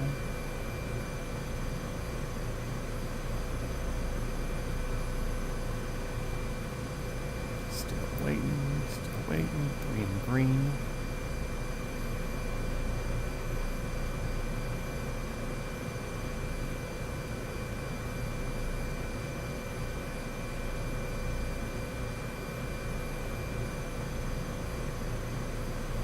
Okay, let's see where these planes spawn in to focus on.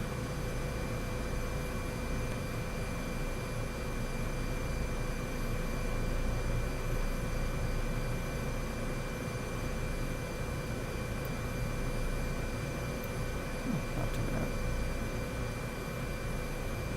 Parking brakes off.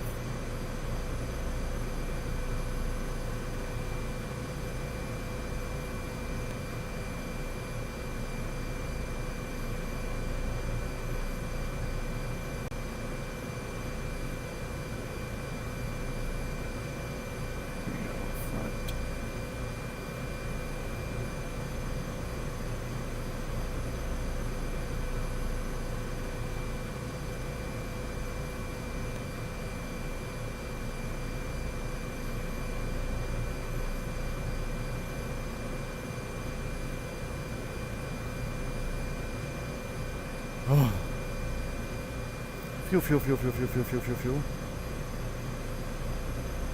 I'm going to set these on idle for just a second.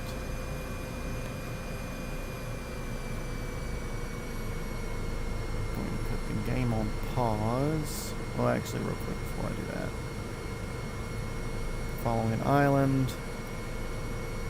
Getting into Japan. Okay, not bad. Short jump, guys. Comparatively. Okay, I'm going to pause the game, stand up and stretch a little bit. Oh.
to all you on the chat there. See ya. Thanks for being here.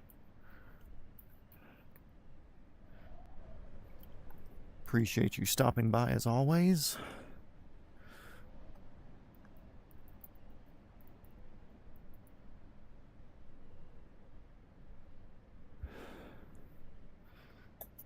Let's see. This is the 225, in case you're curious. If you're still here listening. Let's see.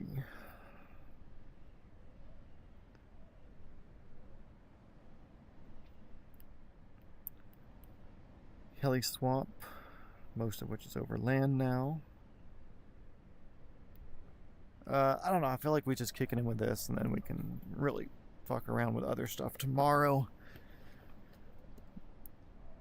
Because right now it's, I don't want to say I'm sore and ready to not do this, but I'm kind of sore and ready to not do this. So if I can keep pulling 150 knots, I'll gladly keep pulling 150 knots. Let's see, get this back straight.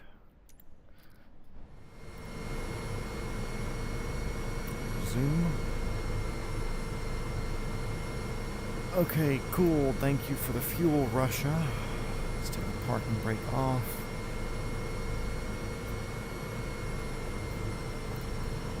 Let's see, let's...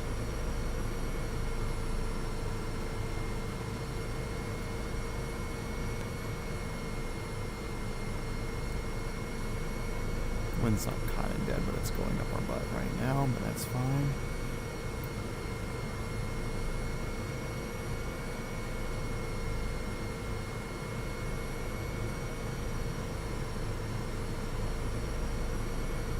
Do you not have the available torque if we can do that? I need to turn to the wind.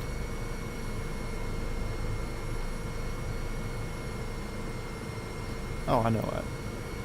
Fucking silly.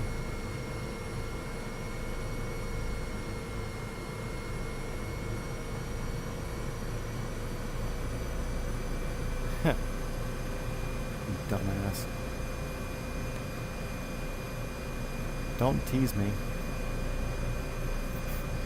45 minutes?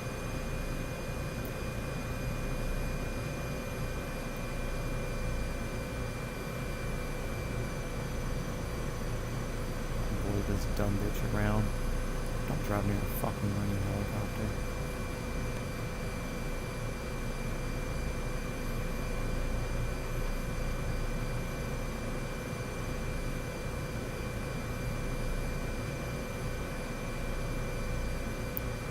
Mouse.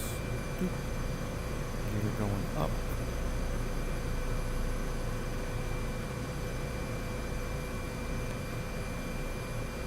I'm gonna start scootsing.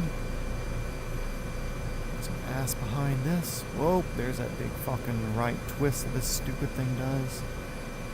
By the way, guys, anybody watching that's unfamiliar with how unrefined this sim is, sometimes when you get over a certain airspeed with whatever right parameters, it will just snatch you hard right for whatever algorithm that they have for the progressiveness of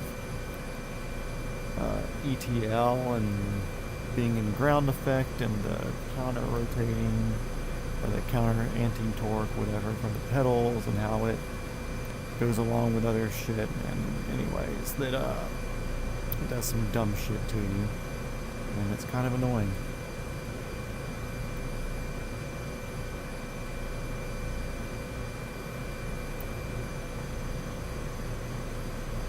And now at this point, I'm just going to kind of low-level blast where we can.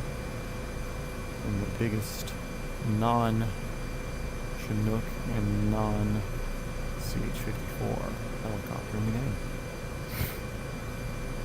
The 225 Super Puma. I keep that bad boy.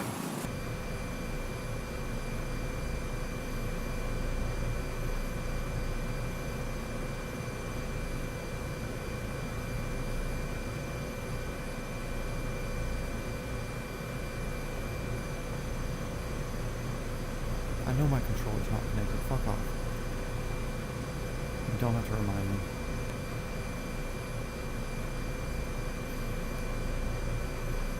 We'll let all these Russians know that we're leaving. I figure if I'm loud enough, they're going to be more happy. Optimal cruise for this leg is at 4,000 with a 27 knot tailwind. I'm going to see what the sky looks like once I get past these clouds. I'd rather not instrument climb through them at the moment. Just because I did a whole bunch of overwater here recently, and I was basically in my instruments the whole time because you can't really like seat fill fly with that. So I'm going to kind of enjoy being next to the ground while I can.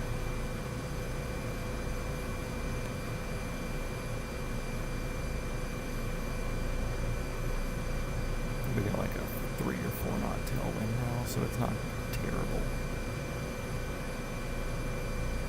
I'm just going to enjoy being able to like see the relation of my helicopter to the ground rather than running artificial horizon. No.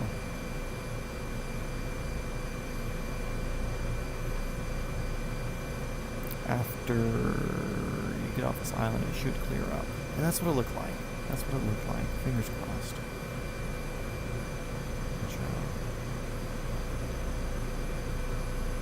Maybe a little bit once we get more in the ocean or whatever. Get over our last little water crossing. We'll see. We'll IFR when we need to IFR, but for right now, since I can run some rough VFR, I'll take it. I will take it just for the joy of being able to shave the ground a little bit. Blow some leaves off some trees.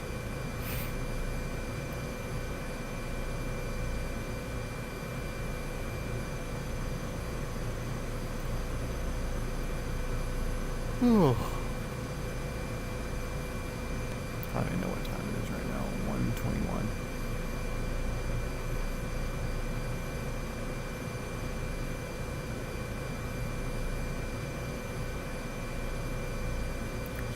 Coastline up here.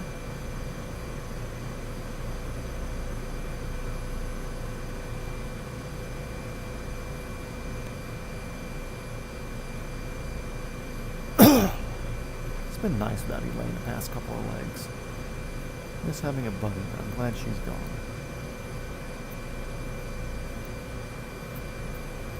Maybe she's trying to catch up with us by doing the other side over there, but she doesn't know that we decided to do the island chain today. Maybe she thinks that we decided to take more Siberia. She's looking for us out there. Looks like a pretty stout mountain up in front of us. See that? I can't see it. It's behind everything, but you can see a pretty good hill there.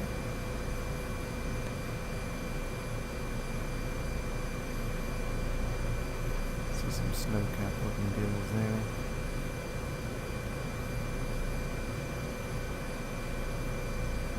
We'll kind of hang here middle of the island because we don't need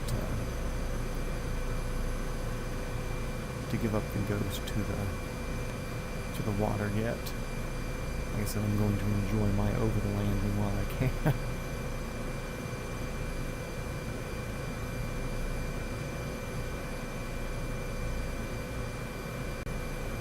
Oh. Feeling it tonight, that's for sure. I feel like I won't feel it as much next week or two just because of more exciting flying. Like I said, I'm so paying attention over the water. Especially with this thing, the way it kind of does its weird shit, that it's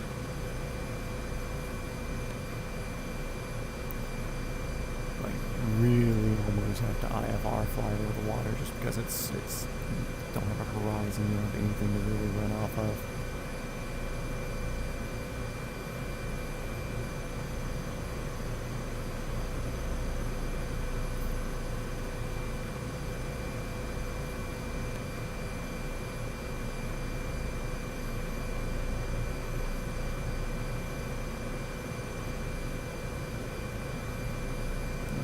at this little sad one mountains here.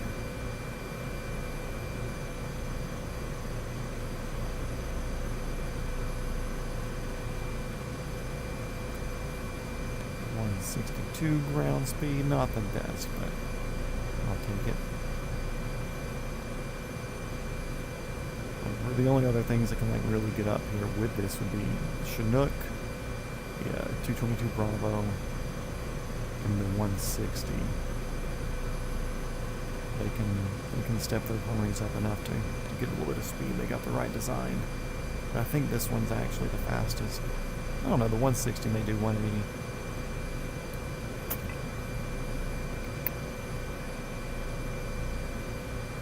I'd have to double check, but either way, we're after speed today.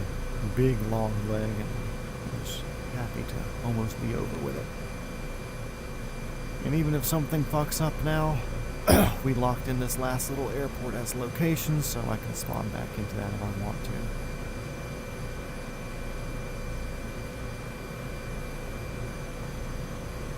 Ugh.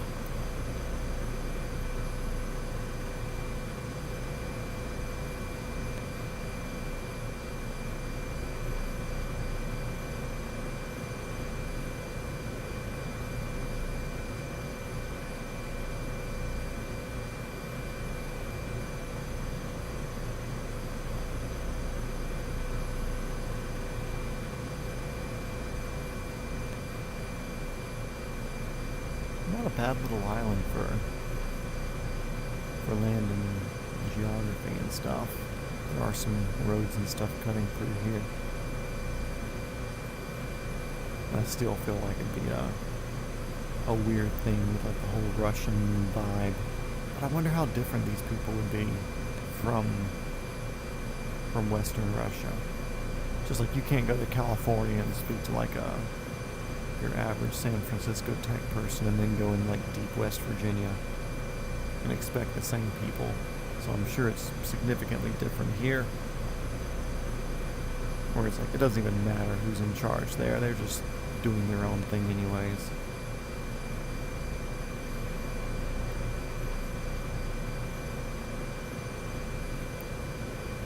I've yelled like 6 times already since we took off from that freaking airport.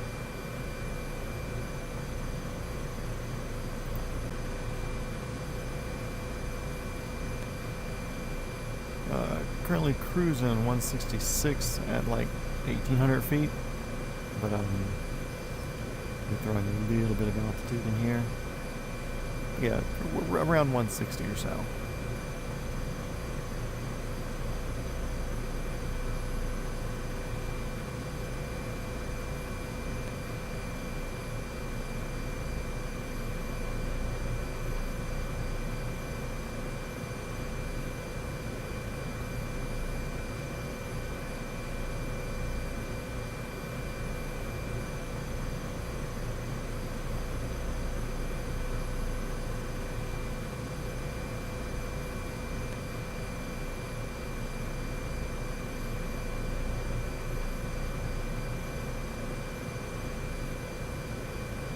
Hell yeah. 45 minutes out. But I do think that's something that they should look at adding to the game, which I know there's a plug-in to where you could do it in Microsoft Flight Sim 2020, I believe, of doing like a shared cockpit sort of thing. So like if you and your buddy wanted to do like a cross-country flight, like a 737 or whatever,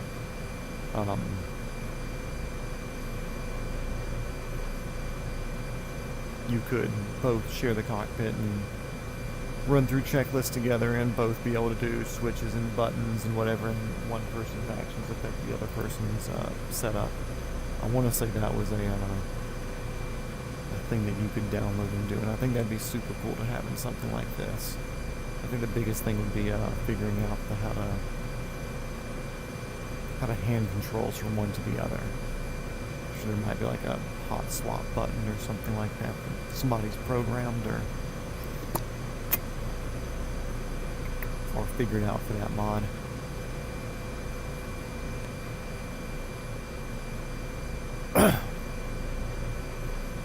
I mean, even doing this, it would be nice, like, whenever my dad's here, he's like, hey, you're going to go for a flight? So I'll put him in the headset and fly him around and give him tours of areas or places or whatever. And,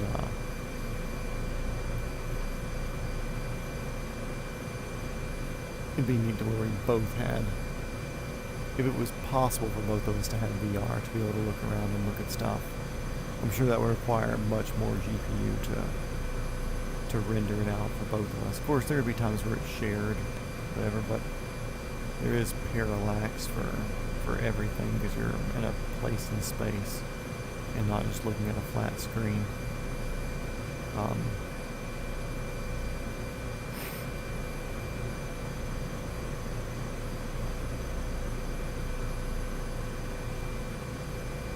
So it would take a significant bit more rendering power, but if that was something, I'm sure it'd be worth an investment if you wanted to do 2 people rides, or 2-person, at least one pilot and 1 passenger or whatever. Because anytime I put him in this thing, I mean, I'll have him wearing the VR for like an hour. I'm like, you good? You want to do more? He's like, yeah, let's go somewhere else. He just enjoys the shit out of it. Because it's a lot of places that he'll probably never get to go. But I mean, I'll even turn up the rendering quality a little bit and fly a little bit higher so we don't get as glitchy being down low with it.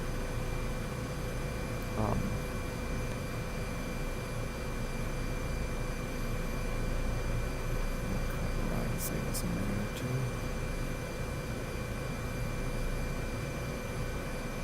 Like I took him down to Rio de Janeiro, showed him Christ the Redeemer at sunset, and did like a good little pirouette, sort of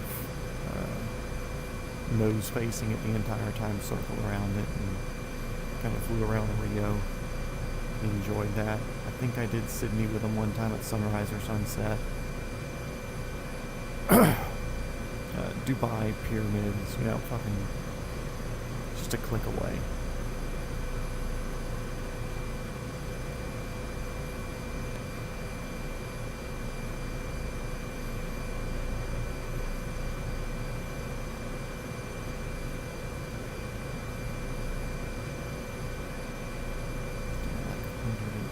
Here, not too bad. Still decent clouds above, so I'm just going to stick low. Yeah, cruise check, 177, 180 ground speed, kind of fluxing in there. Since we're still showing clouds above us, I'm going to stick low, just that way I'm not punching anything.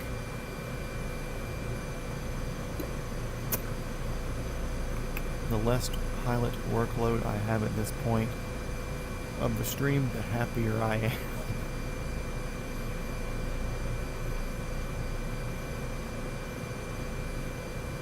Which if we need to IFR later, which it looks like we might need to, then I'll IFR later, but we're going to take below the clouds as long as I can. 11 people in here though. Thank you all for tuning in so far. And I'm not just telling you to subscribe for the numbers, but tomorrow is going to be much more exciting, much more interesting. We're actually going to be overpopulated areas. We're going to be getting into Japan here in about 40 minutes or so. And that's where we're going to start off tomorrow for the journey and go south down through Japan. We'll do some slower helicopters, really bounce around, check out all the different landmarks. I've been marking some places in my Google Maps, and I'll have a big flight plan for us tomorrow, really. And the next day and the next day. Yeah, don't subscribe for the number, subscribe so you can come back and actually see something a bit more exciting than the southern islands of a Russian peninsula and volcanic island chain. Come back to see something neat, 35 minutes, hell yeah.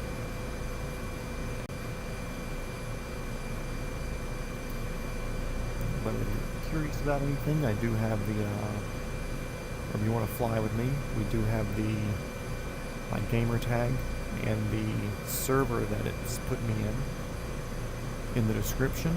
If you're wondering what my peripherals are, I've got the Apache Simulators R44 controls. So I've got cyclic, collective, throttle, anti-torque pedals. Basically, if you can imagine it being in a Robinson R44, that's pretty much the setup that I have. Computer-wise, we've got some sort of motherboard. I think it's like an Asus something. I don't know. Motherboard wasn't that super important to me then. But we do have a RTX 4070 Ti Super. We've got a AMD 7800 X3D as the CPU. It's all air-cooled. I wanted to keep it pretty simple. I know if I wanted to do 4090 or like a 9800, definitely would have been considering water cooling, and I wanted to keep it pretty simple. Running a Meta Quest, currently using AirLink. The physical links weren't working out for me the best. Even though I could run it to the computer, I couldn't charge the headset at the same time because my motherboard only puts out like 3 watts or something through the USB port. So I'd have to either get another motherboard or do a PCIe to higher wattage USB-C output. So I said, okay, cool, I'll just get the little Prism XR additional Wi-Fi transmitter thing. I've been running that. The headset plugs into the wall through a charger there, so we stay full up the entire time. Downside is we kind of lose AirLink every once in a while. I think that's because my base Wi-Fi signal's not the best because my Starlink router is on the other side of the house. With that said, I'm also on Starlink, so I'm limited to some bandwidth limitations for upload and download.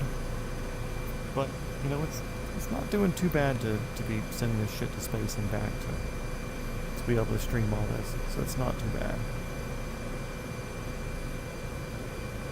This feels like that's definitely a volcanic crater there that's just been slowly worn down.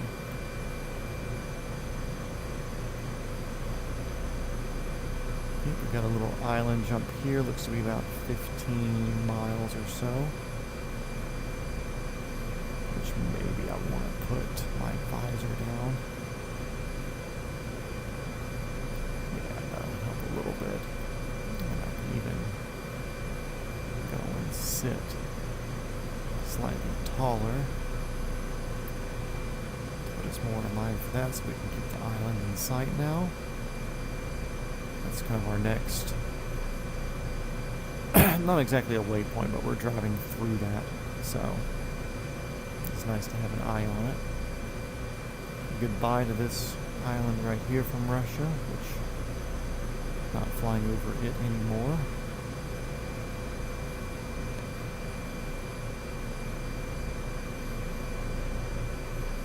Now we're just kind of locked in a little bit for we're not IFR, but we're basically IFR. So I'm just going to be watching gauges here for a little bit. I'll throw a little bit of altitude on it because the water is not exactly rough enough to give me a good visual reference of where we're at. So I'd rather give us some safety altitude, you know?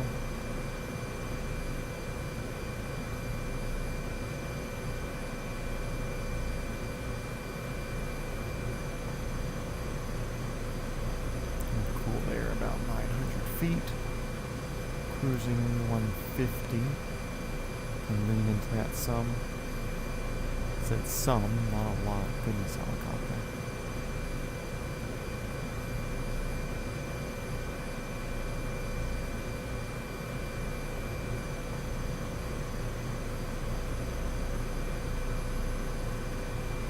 And now we just kind of locked in for a few minutes, so be relatively quiet. But for your cruise check, Tom, we're doing somewhere between 160 and 170, about 700 feet or so. I don't want to throw too much altitude at it because the ceiling looks low-ish. But I'm going to add a little bit as I can without killing too much of the airspeed off.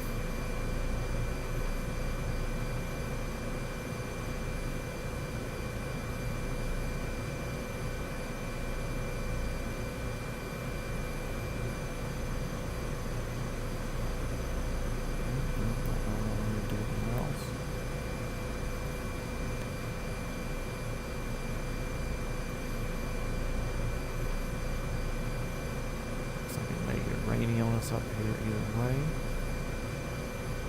I don't want to turn the radar off because I'd rather see landmarks. Okay, so that's not a little island we're coming up to. It's a bigger island. It looked like a little island because it was hiding underneath the beyond.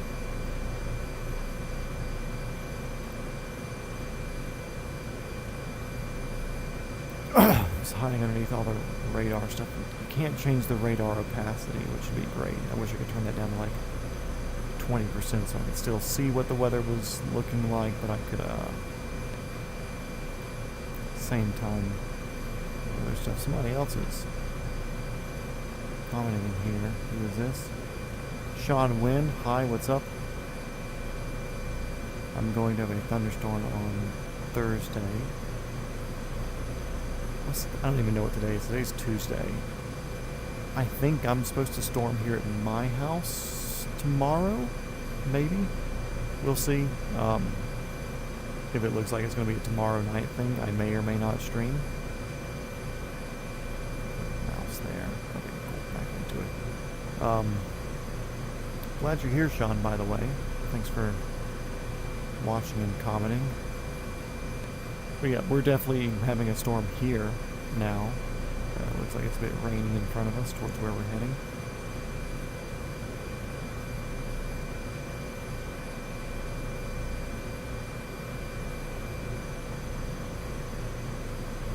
I'm falling so much. It's disgusting.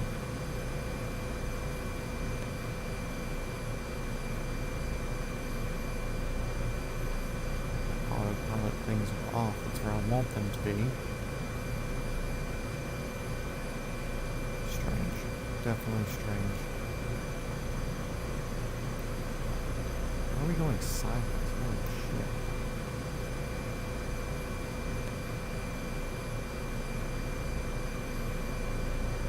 Is it just me or does it feel like we're just crabbing sideways?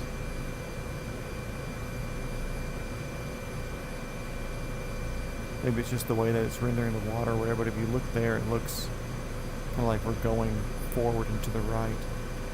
Which, I mean, that's the direction we want to go, but I wish it wasn't doing that. It's giving me some really fucking weird handling characteristics.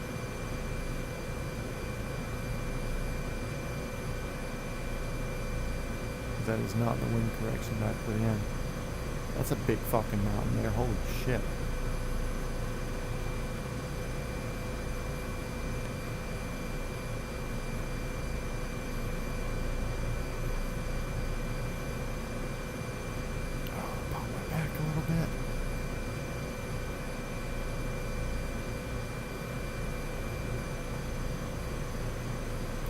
Few more miles to this island and I can kind of get back in my VFR mode.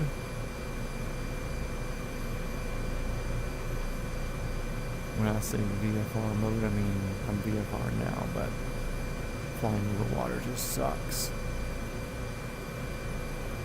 12 people watching, but yeah, greatly appreciated for all you guys being here. I don't mind if you lurk, I don't mind if you talk. If y'all talk, it gives me more to talk about and hopefully keep you guys entertained. When you're wondering why I'm wiggling, I don't have self-centering sticks or sticks that have any sort of tension or resistance. Which I do have a resistance adjustment thing on these that I may try to mess with tonight or tomorrow or something to see if it can help out a wee bit. When I first got this, it wasn't that big of a deal, but apparently for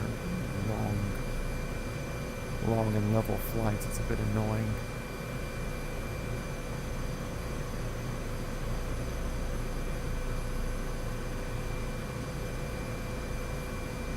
Sean, haven't you commented here before? I feel like I've seen you here on a much earlier episode. I feel like I remember you.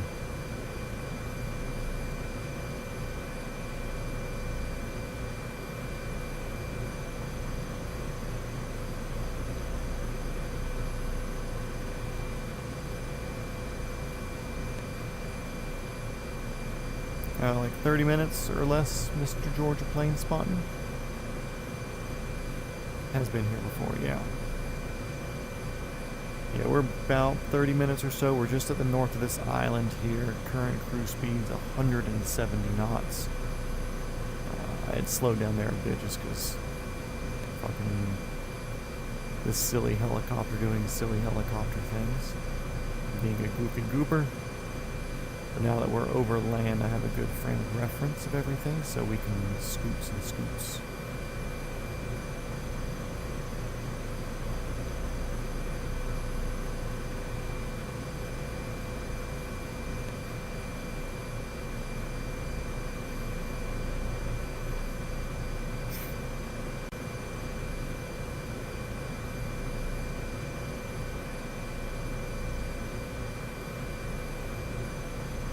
I think this may be.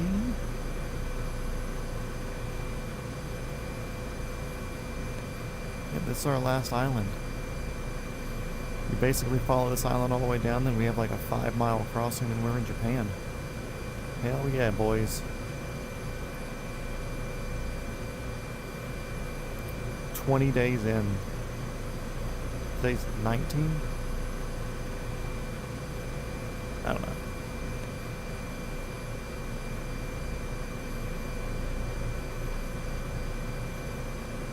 I can't make it 30 minutes, sorry. I'm gonna head to bed now. See ya. Dude, see ya. Get out of here. Good night.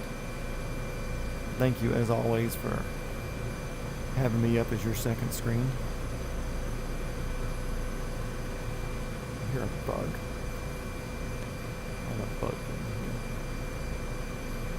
here. Y'all see me fucking freak out because a bug's landed on me. Not that it scares me, but I'm in VR and anything that touches me is gonna scare the shit out of me. Because I'm alone.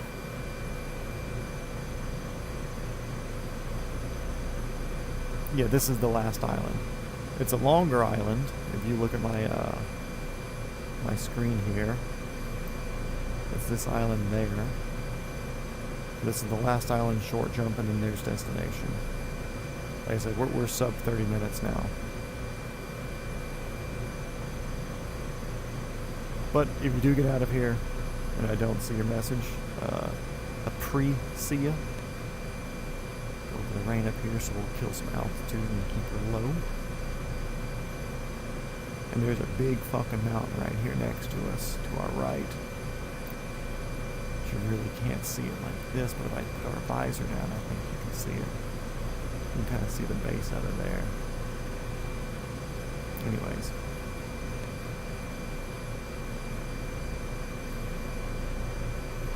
I'm overspeeding the absolute shit out of this right here.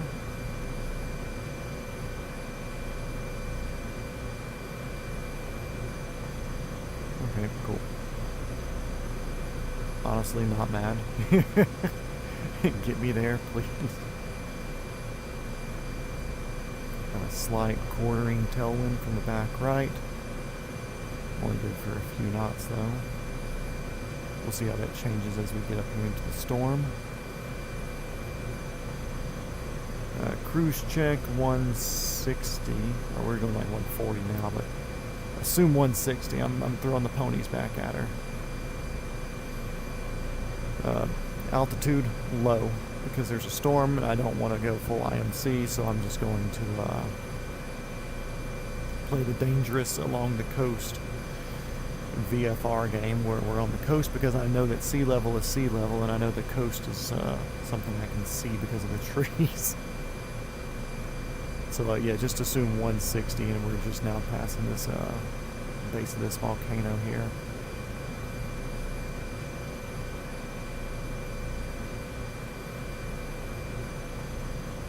Yeah, we're pouring the ponies back into this bad bitch. Because fuel cost means nothing to us here at Multi-Shot Matt. At least while the helicopters are digital. so we can see what our ground looks like.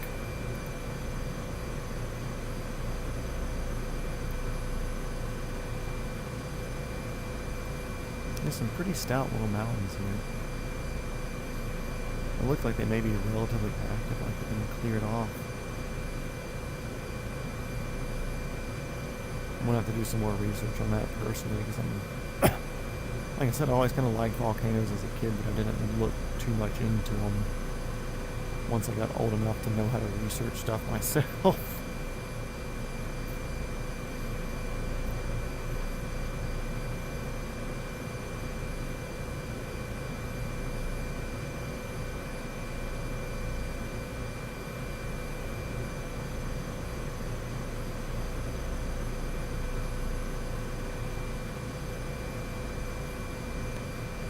I think 25 to go. Like I said, I was assuming sub 30. So as long as I can keep the speed up, which we're going to flux a little bit just for skimming speeds, you know. Try to play the best that I can and keep it in line enough.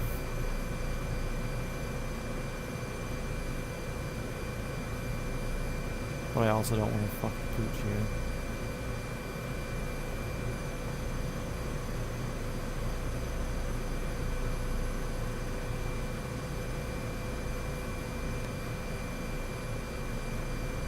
You think my windshield wipers do anything?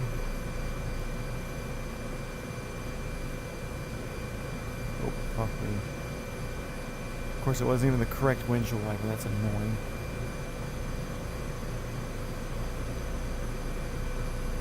Mouse. So I can peripheral vision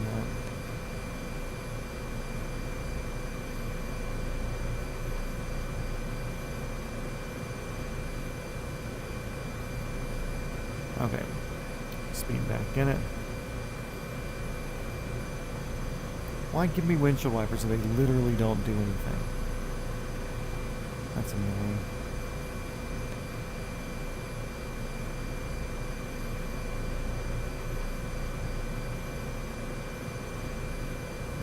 Park. Perfect. Okay. Pay attention to breaking the speed limit. Let's go. Stop playing with the fucking windshield wipers, man. We have people trying to go to bed here.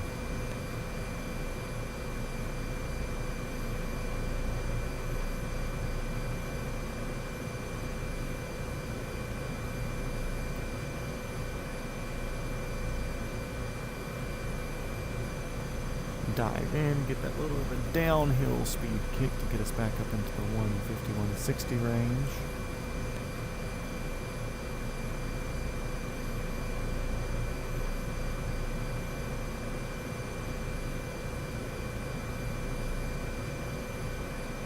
Follow the coastline here. Which will put a minute or two on it, but I'll be able to keep speed and not be full IMC. Which is more important, because I feel like I'll lose time if I go IMC.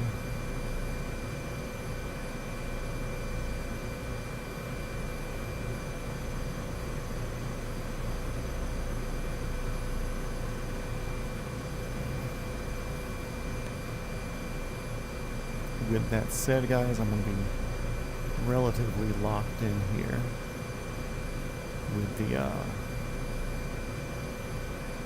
the rain flying and being low altitude and stuff, because I don't want to screw us at this point. So, yeah, just hold on and enjoy. I'll give a cruise call out here in a few minutes, but we're still holding above 150 or so right now, so we're in that realm.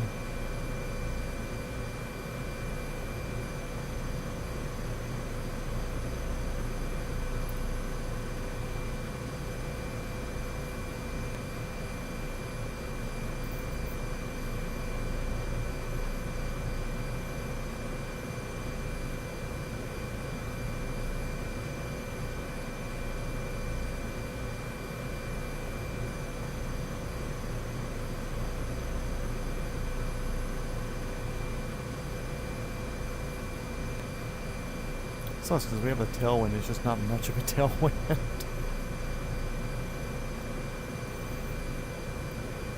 The reason I'm doing this because I can see the horizon out there. When I say horizon, I mean the other side of this little bay.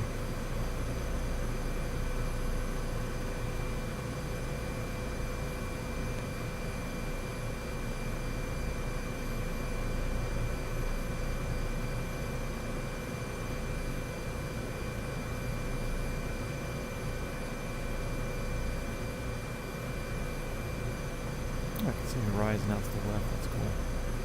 Way out there. Kind of drifting in sideways there. All slow speed. Diving back into it. Ponies up. I said ponies up. Let's go, let's go, let's go.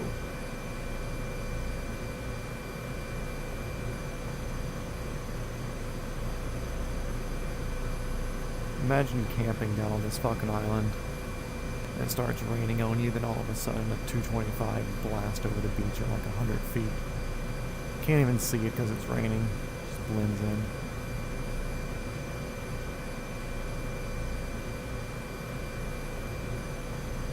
Gainesville, Virginia. Okay, nice. I do know where Gainesville's at, actually. I'm relatively map happy, so I've seen it there before. Yeah, we can run over the flight plan a little bit for Australia. Still got plenty of time though, but I'm feeling a little bit better now that I have a little bit of this VFR flying underneath me today. Back when I was over the ocean, I was just done with it, but now I'm not too upset. Oh boy, that's fun. Let's go find the shoreline. Don't like not being able to see something.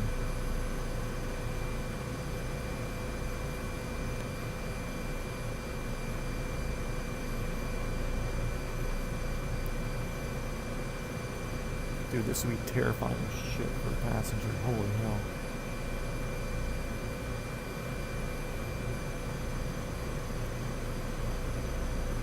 Losing some speed. Let's turn the ponies back up.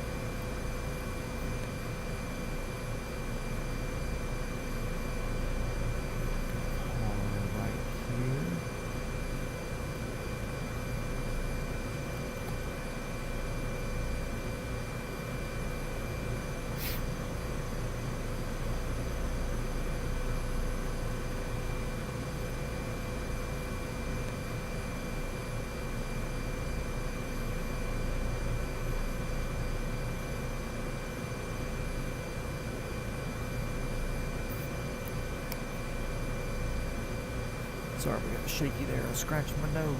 Just like that.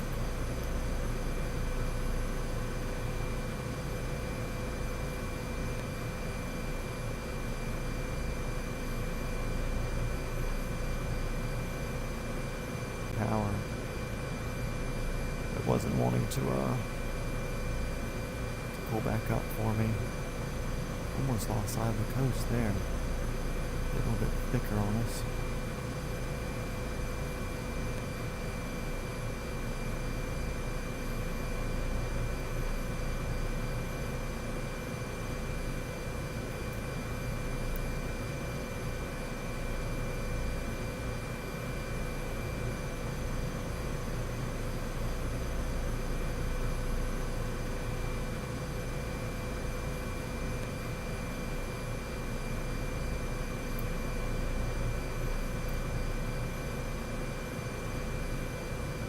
Yeah, we're slowing down a good bit here just because it's kind of getting hard to catch some of this stuff, guys. Sorry about that.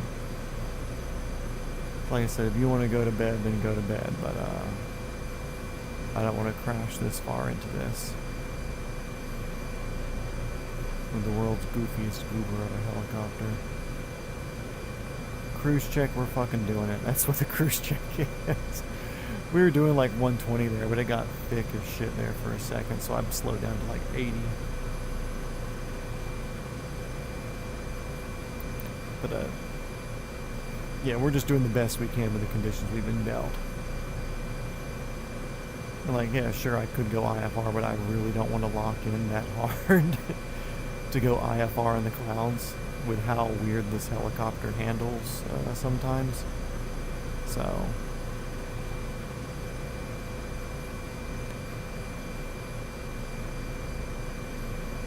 see here, we're back at 140.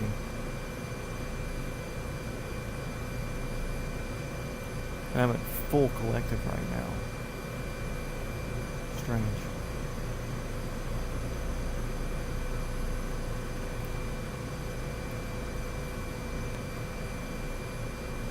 Okay, now you weren't over torquing me for the entire time I was full collective. That's so dumb.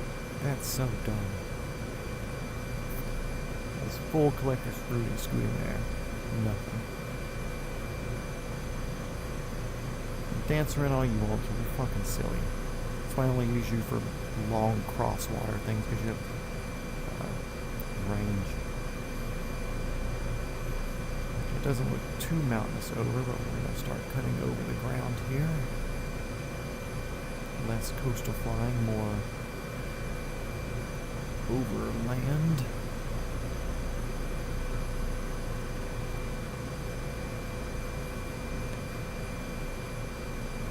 And the airport just went back IFR. 15 minutes out. Cool. That's it. We're getting close to the south end of the island. And once we hit the south end, then I know it's just a quick hop over the water. Then we hit the shore again. Then it's just following some farmland in. Okay. Locking back in. Got a good heading of 2-4 here. Oh.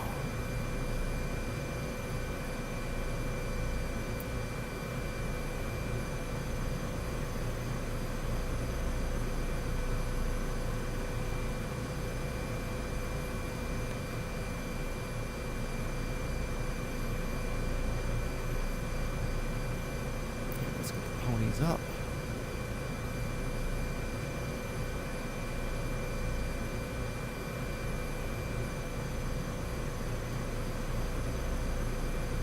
I wonder if any other helicopter pilots say that. They say ponies up and they want to get into the power some more.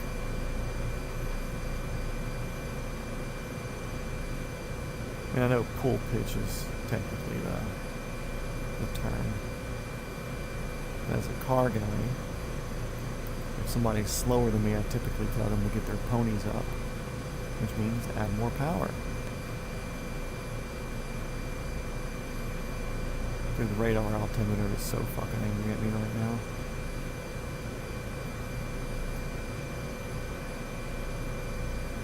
Oh boys. Phew.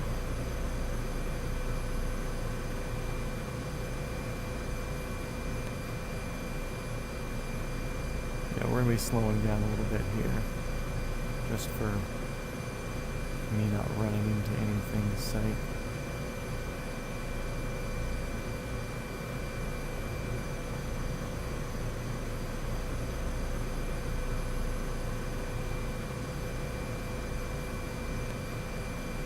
Okay, I'm adding power. Nope, no, no, no, no, nope, nope, nope, nope, nope, nope, nope, nope, nope, fucked, we're fucked. We're fucked. We're fucked. We're fucked. We're fucked. We're fucked. We're fucked. We're fucked. We saved somehow.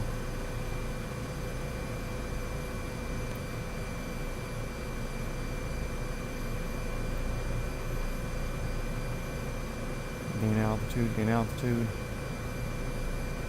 Push forward.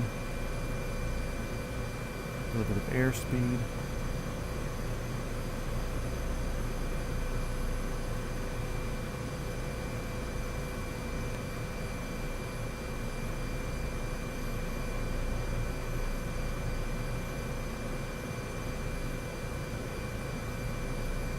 We're just going to go full IFR if we can. Trying to gain some airspeed here.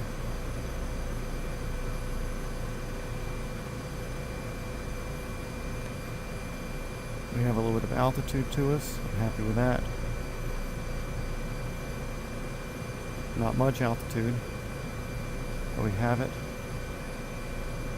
There you go. Give me some airspeed. Give me some fucking airspeed. There we go. Oh, boys. Oh. Can you hear my voice?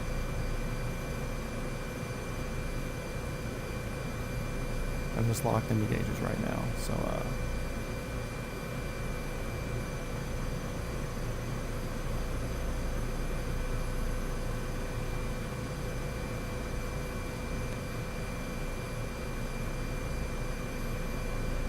who picks bad weather days to fly? Seriously.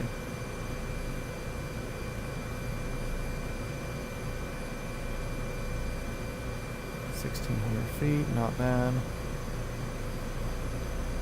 I think we're relatively clear of mountains. We're still climbing.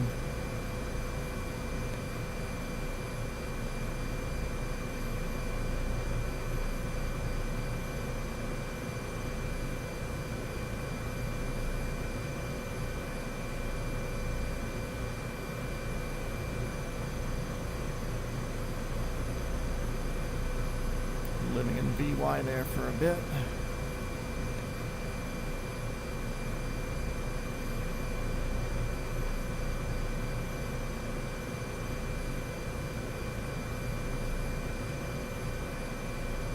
Still level 2-4 heading. Give me some airspeed, you fucker.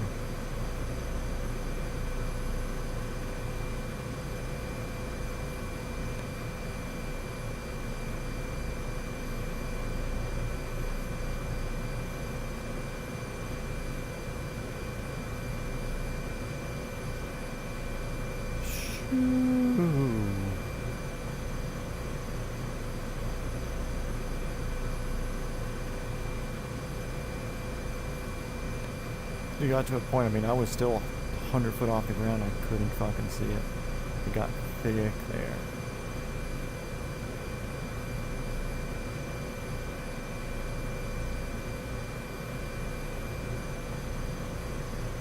Yeah, 3,000 feet, be happy. 120 knots, 3,000 feet in the rightest direction.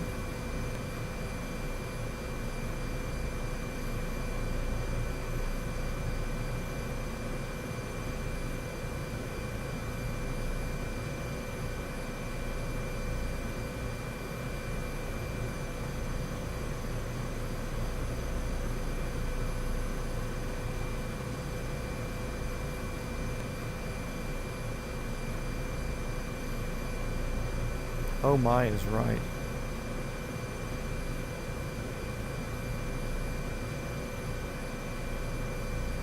Big thing now, I'm watching radar altimeter to make sure nothing's gonna fucking sneak up on me.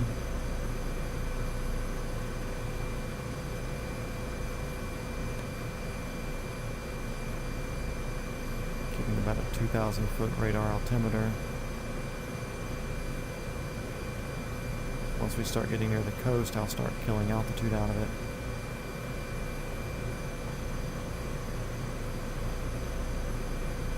Add some power.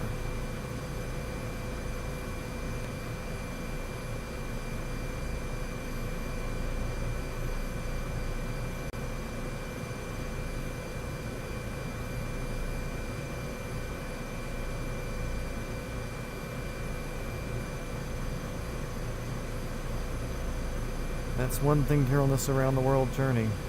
Decisions mean nothing because this is the no repercussion machine.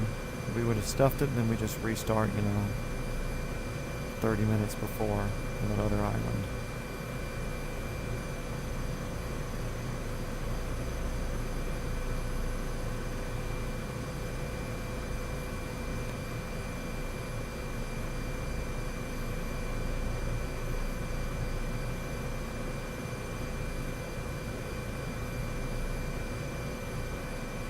I am so locked into the fucking screen right now.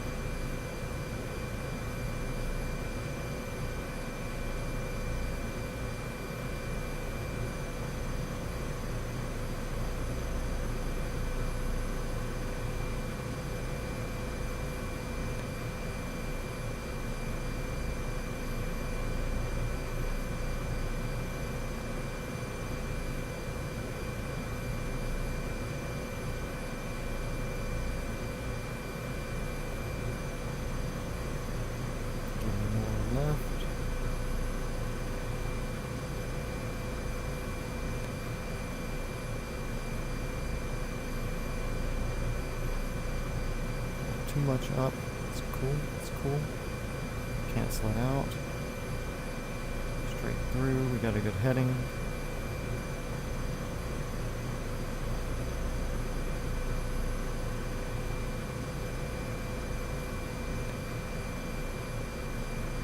$2,300 above ground. 2,400 foot above ground. 25, somewhere in there.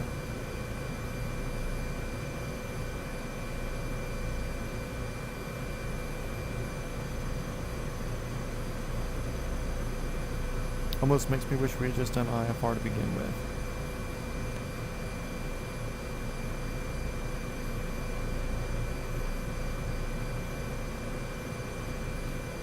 Kill a little bit of altitude in exchange for two things. I want speed, just a bit. And I want to see my radar altimeter move. When we can get to the top of the chart of the 2500, we don't see it move as much. I want to see it move. That's a lot low.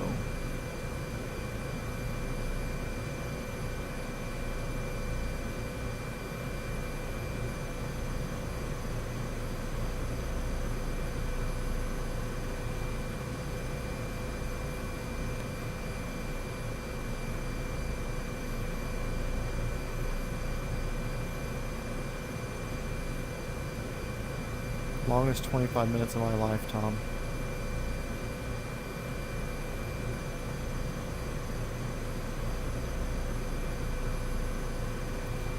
And don't tell me I need landing gear.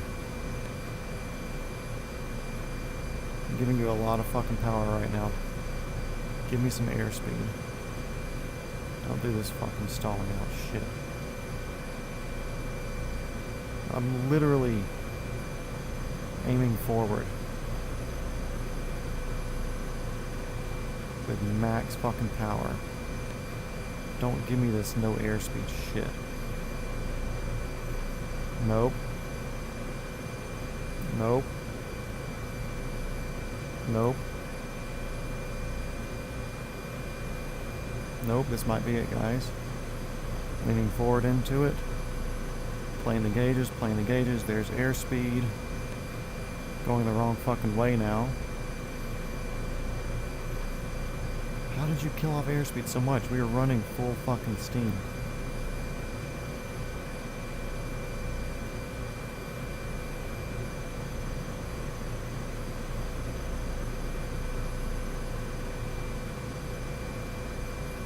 Nope.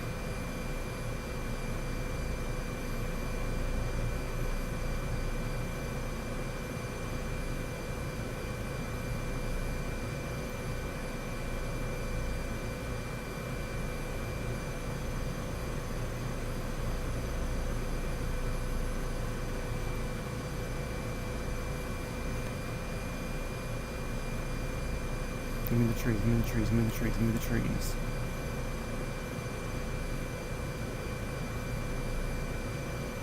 Fuck me.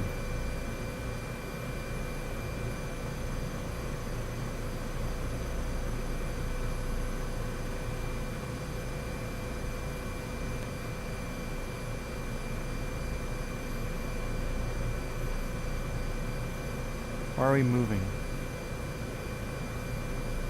What is this wind doing?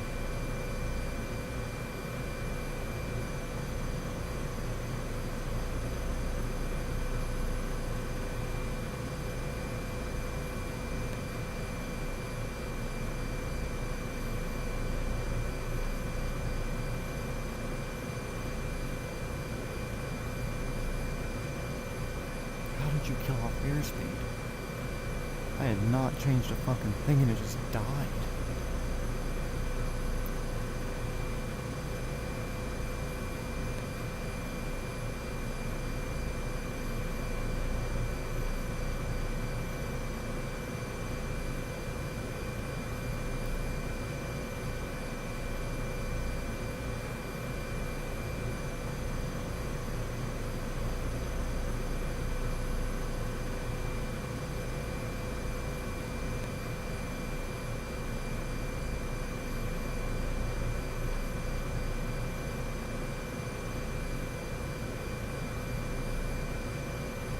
Longest 25 minutes of my fucking life.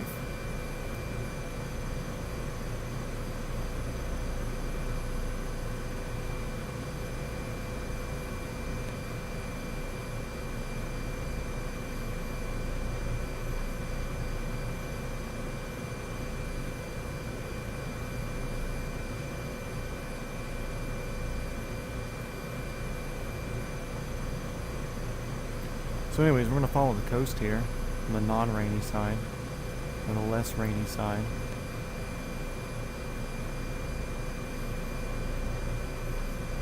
I see rain there. I'm not going to go there. Oh, it's me who hates flying over the ocean. Guess where we're going?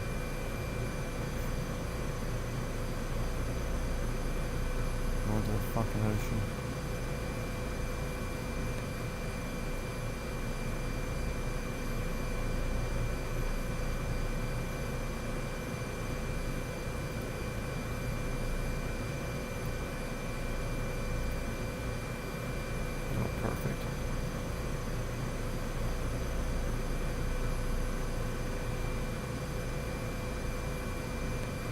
See this shit?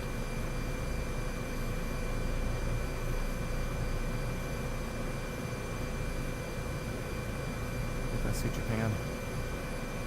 I see Japan.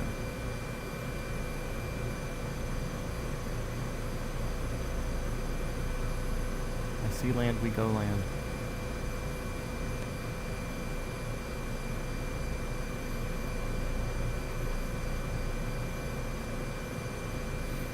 At this point, I don't care. Like, we get to the island, I just land on the beach and sit for a minute.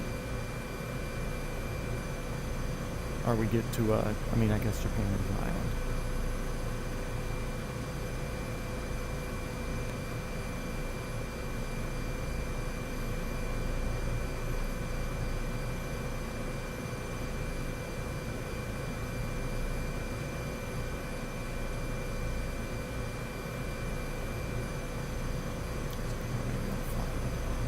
Because it's moving to the right.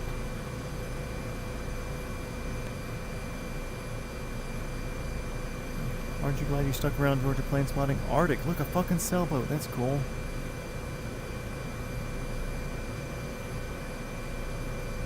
Roller coaster, oh my, destination airport back to the VFR. Alright, I think I'm gonna head out. See you, dude. See you next stream. I'm 15 minutes out, I turn around and head the correct way.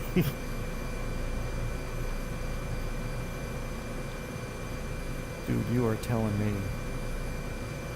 Honestly, I feel like the IFR is easier with some of the other helicopters, because this one, it, like I said, it does some weird shit flying, which I think is just like some of its weird autopilot assisted feature things that it does, and it's just, it's pesky, to say the least. That help me any? Absolutely not. Overspeed, don't give a shit. Just get me there.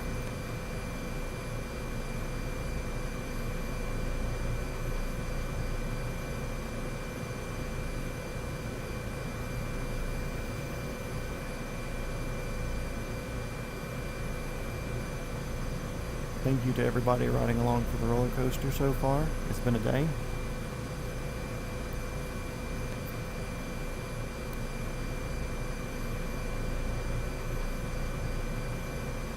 We're detouring ourselves just a little bit.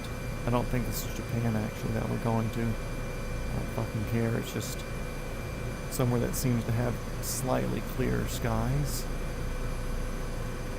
I can work to and slowly work down that coast, because it looks like where we were is just completely fucking toasted.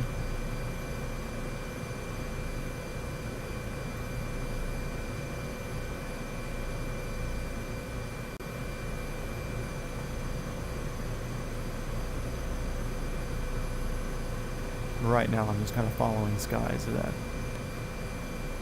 If that makes sense.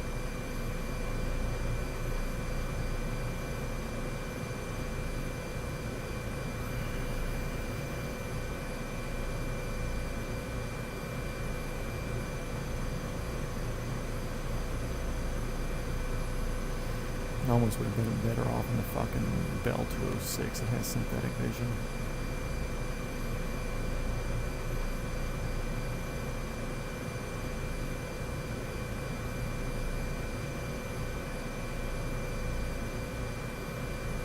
Yeah, I don't think this is a Japanese island. I think this is another Russian island.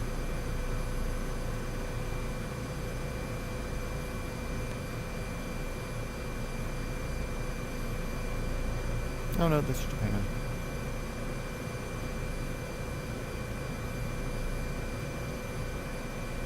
Evergreen, what's up? Passenger boat. Ugh.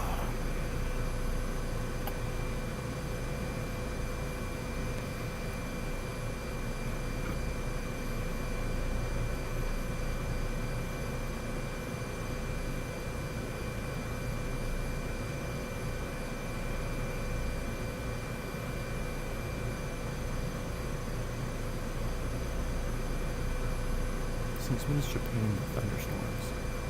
I have a dumb idea to do that.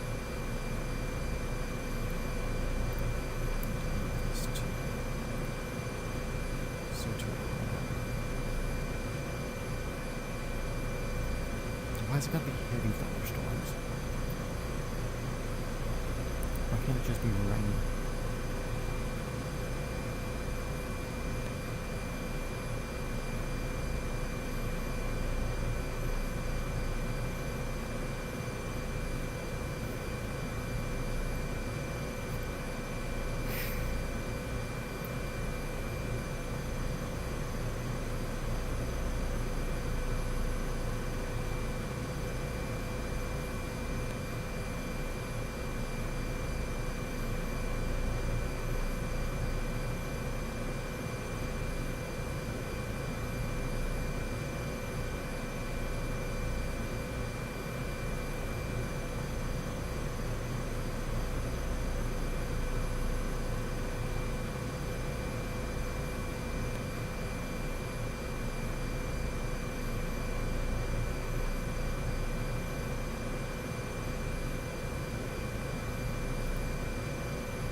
Risk this shit this far into it.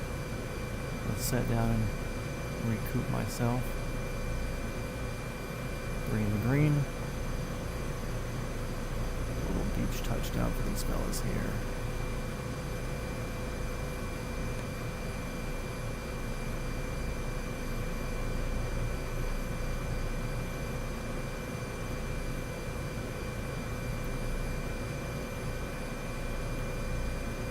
Oh, shit. Almost fucked that one, guys.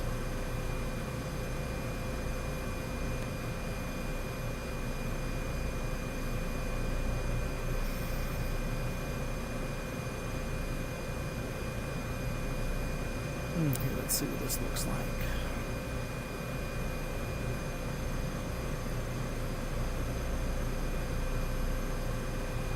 I mean, it's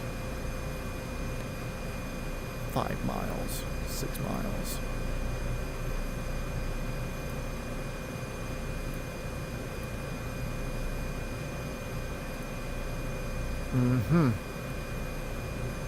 Which way is this going?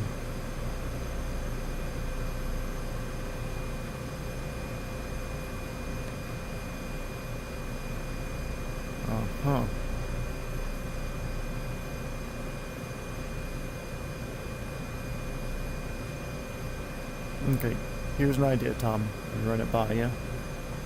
Since you're the man here. What do you think that I make note of exactly where we are? Okay. Come up here to where we're at. I make note of exactly where we are. And what we do, in this flight right here, we go talk about Australia, and then we come back in to see if it's given us some better weather for what we're doing.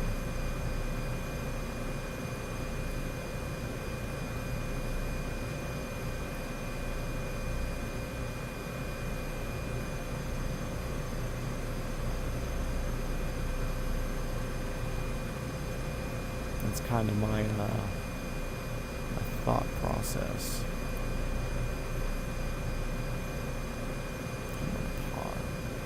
Pause or should I just hold? Just hold still for a second.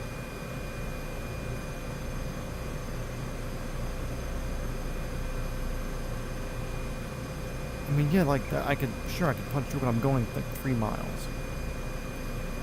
You know, I'm going 7 miles here.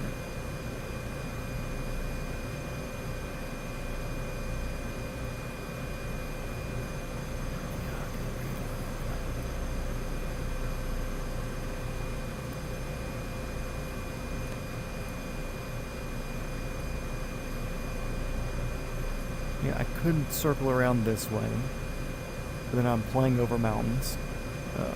Downside of that.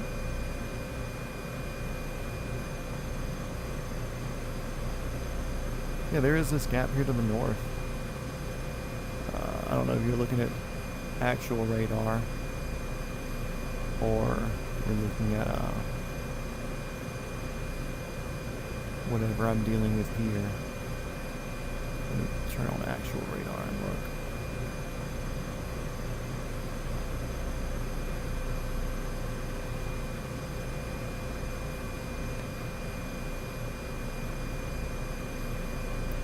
Actual radar shows that being done with by now.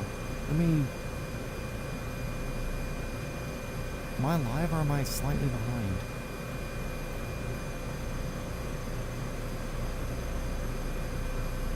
Live weather, custom live weather, real time. I mean, if we sit here for just another few minutes, it looks like this gap is going to move down. So I'm going to take these to idle real quick. I'd rather sit and do this than fucking...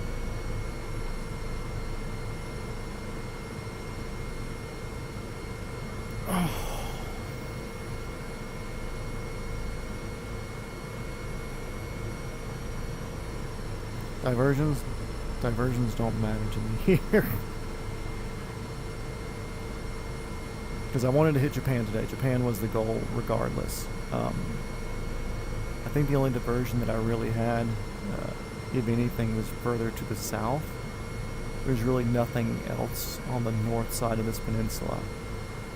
And so the other... Oh, shit. Hit my controller. So my other place would have been, I think, down here, which that's obviously a fucky wucky. I do think this weather's like 15 minutes behind though, if not more from the real thing.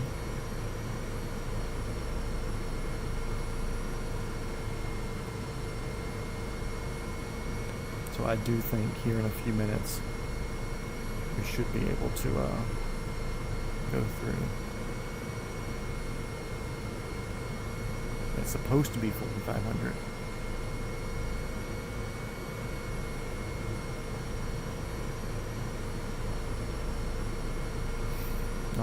I'll feel that out real quick. We'll get situated back on here.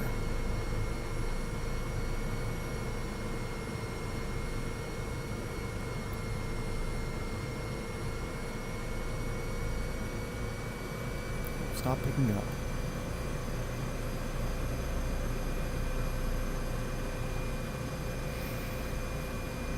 Let's go to the water real quick. I'm fucking shook.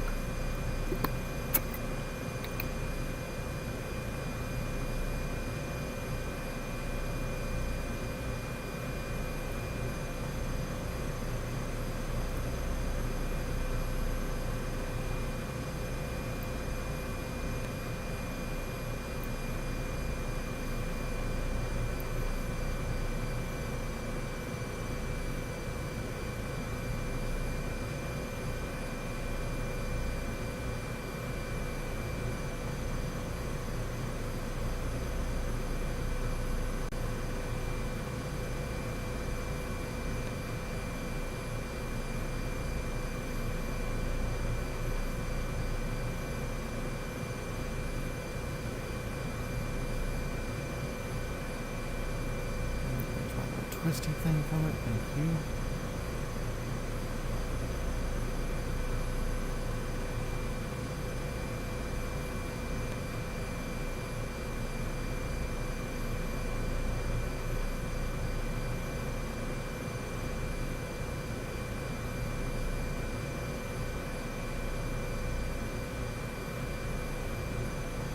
It truly is like the green is not bad to fly through, honestly. When it goes to yellow, I mean, it's straight fucking miserable.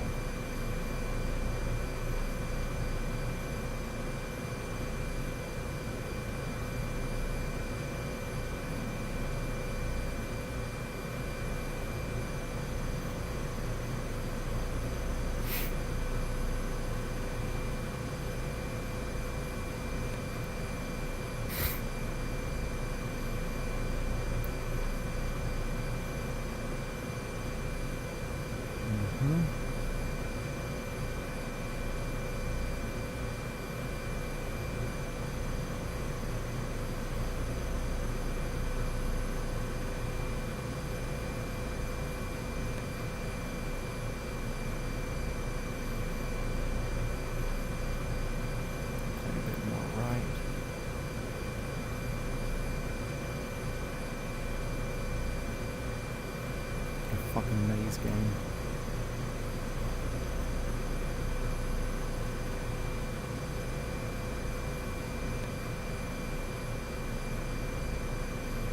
So let's go here.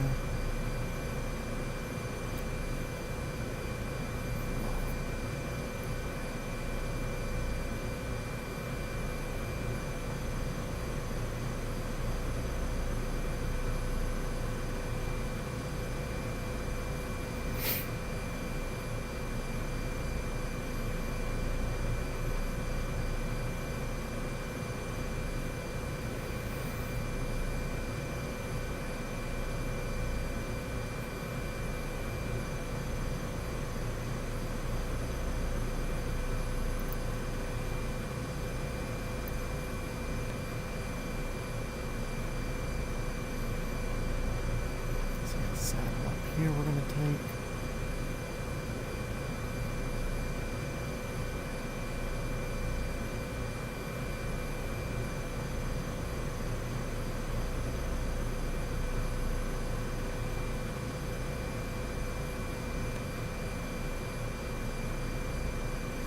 I'm trying to turn right. I can take it.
saddle, hang left.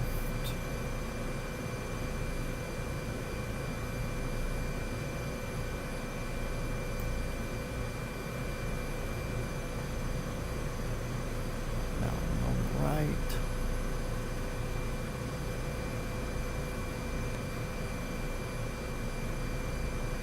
Hang right-ish.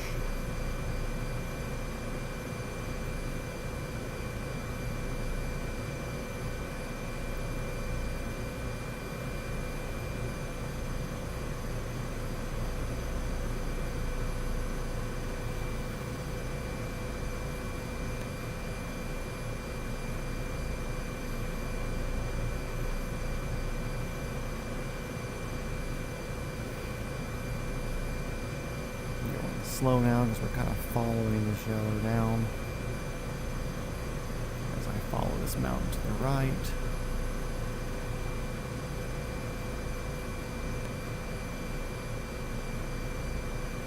You can put that landing gear light on all you want to. I'm not gonna fucking do it. You can't trick me into that shit.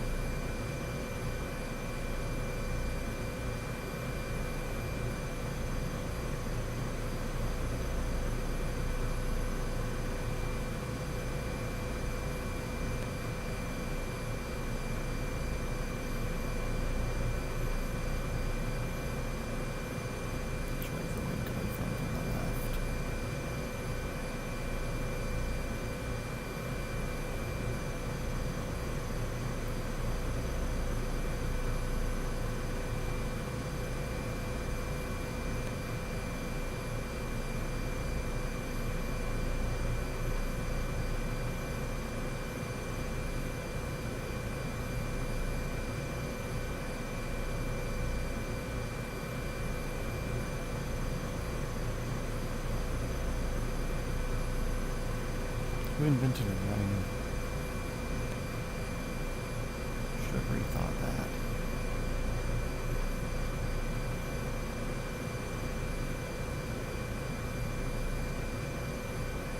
One this way.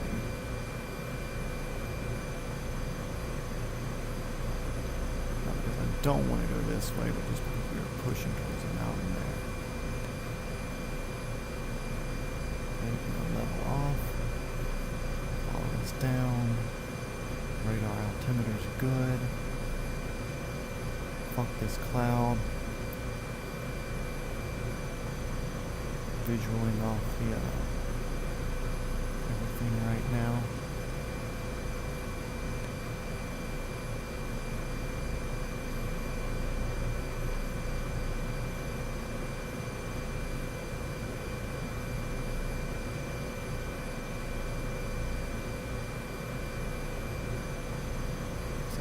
Stuff off to the right. Cracking my neck because I'm fucking tense. Okay, let's see.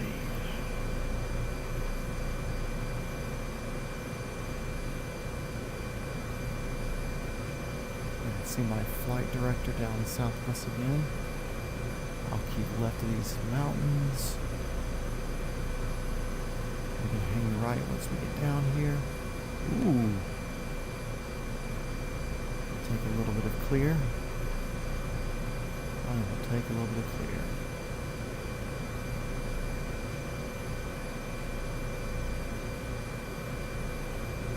And start reducing speed because we're going to start getting out of the clear.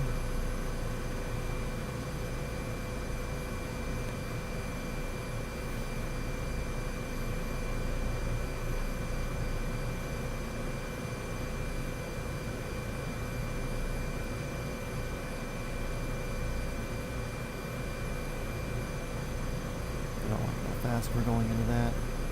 I'm going to turn where I have vision. Slow down. Reorient. The world's most wobbly fucking giant stable helicopter. Yes, I know I'm at decision height. I've been making decisions this whole time. None of them are fucking good. Leave me alone. More or less heading directly to the airport now through this saddle.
road. Beautiful. I love roads. That does get rid of trees. There's power lines there. That's fucking fun.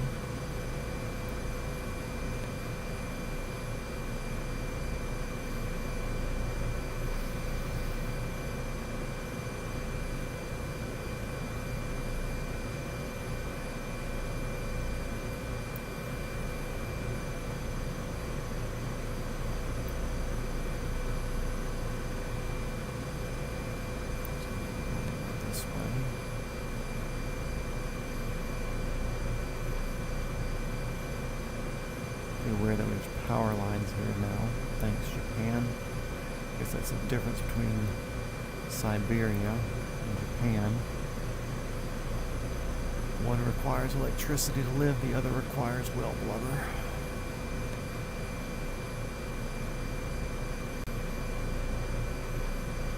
Decent view ahead. Gonna keep speed but not throw too much more at it.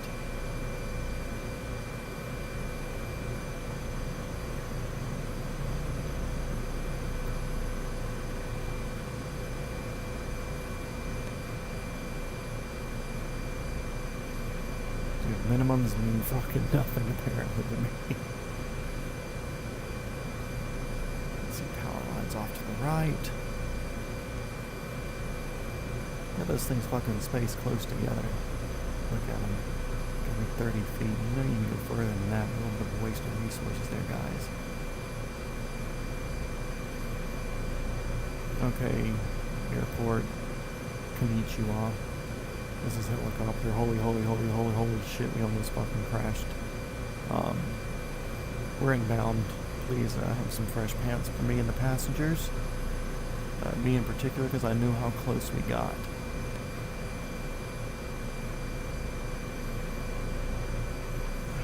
Give me your finest Japanese woman to give me a high five when we get out of the helicopter.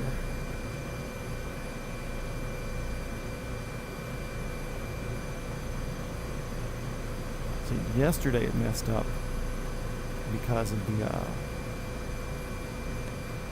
the air link disconnecting. Today it messed up because I refused to acknowledge minimums and flying in IFR conditions while trying to do VFR in it in the no repercussion machine.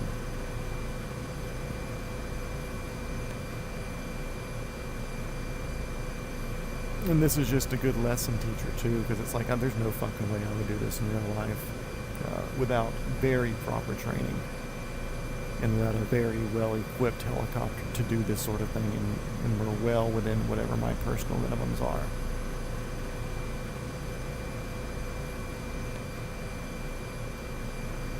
Button here, we do it for the stream, we do it for fun, trying to keep it real.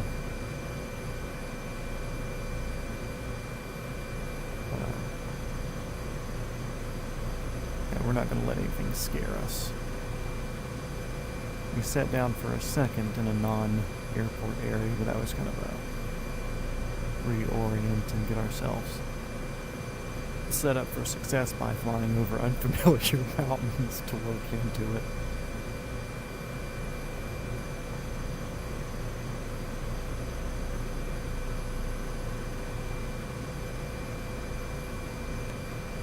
I'm not sure the people that are still watching are just absolutely baffled by the fact that I'm still retarded enough to fly into this shit to hopefully make it to the airport. Hey, look, they have little pools or something there in blue. I'm going to assume it's a swimming pool, not tarps. A little tower over here to the left. Gotta be aware of that. Cute little Japanese tower. The trees here do look slightly different than American trees. You know, that's one thing that they said they were going to be doing in the sim.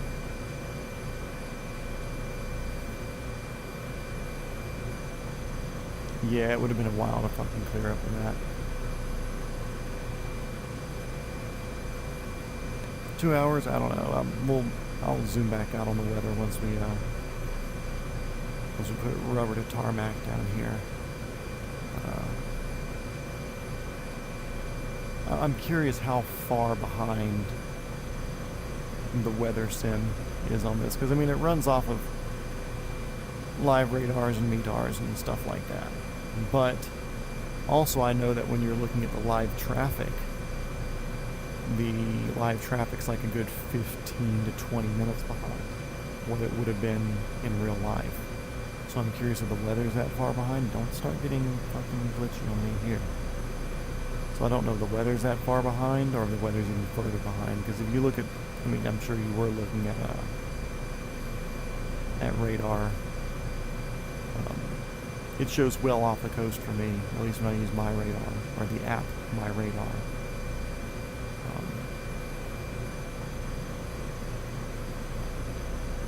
And that's just me using the weather app and looking at whatever their high def compound view of the area is. Hey, whatever airport, we're about 2.5 miles to your north. Inbound directly for the ramp and wherever the nearest bathroom is. Helicopter 420, Foxtrot Whiskey 4, whatever tower.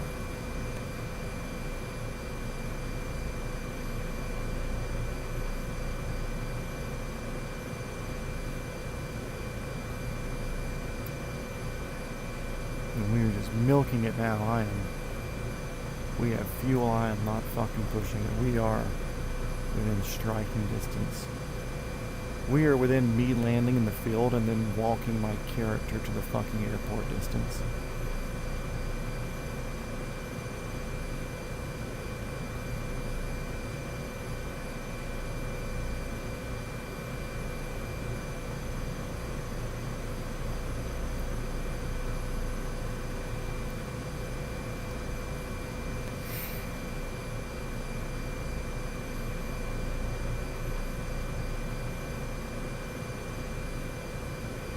Officially been over 5 hours. Hell yeah. Got that long stream tonight. It's 2:50 here, thanks to the rain.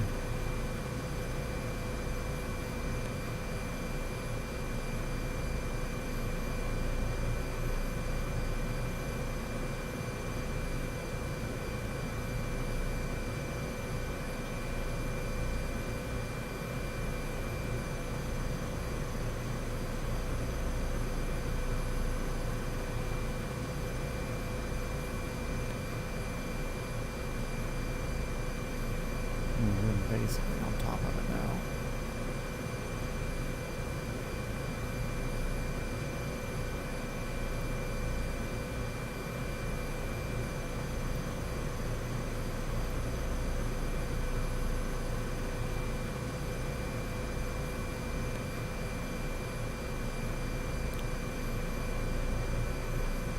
And your light comes on at 60 knots.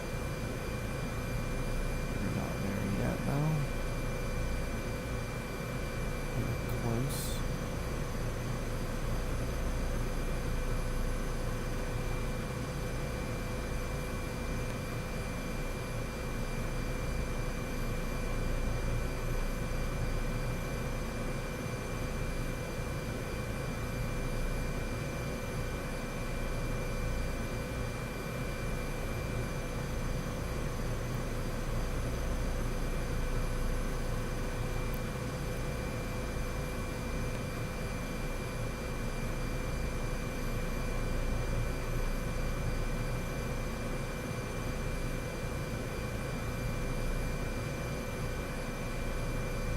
Oh, they're coming to land.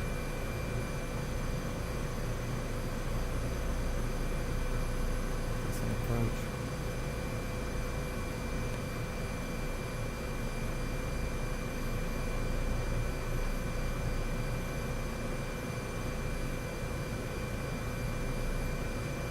Holding off for them.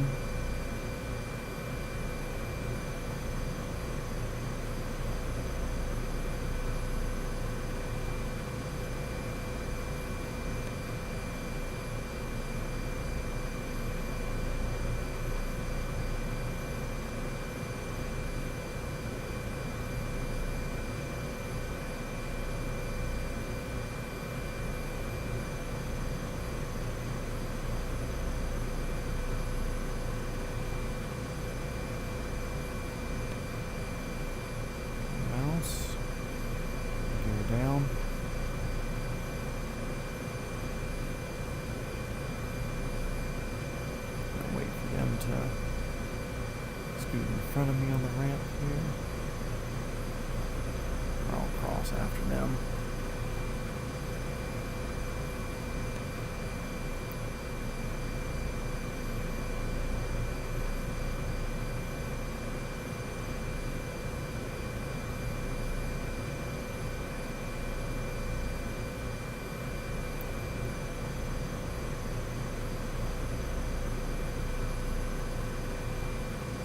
Fuel box is over here, I believe.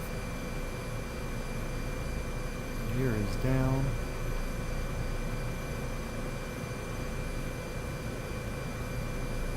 Honestly, don't know if the parking brake's on or not. I think I took it off.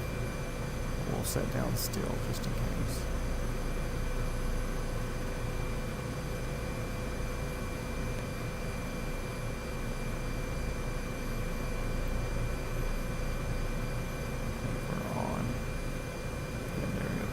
Off now.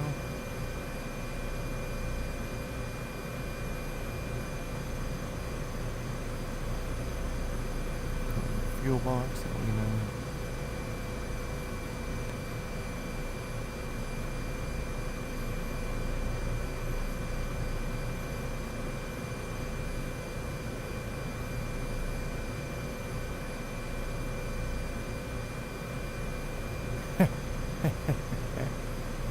Finally, we have arrived. That is for damn sure. Turn you guys to flight idle. Parking brake is on. Get rid of you. Get rid of you. Post-flight engine shut down. Parking brake on. Nose wheel on. Don't care about that. APM off, off. FMS off, off.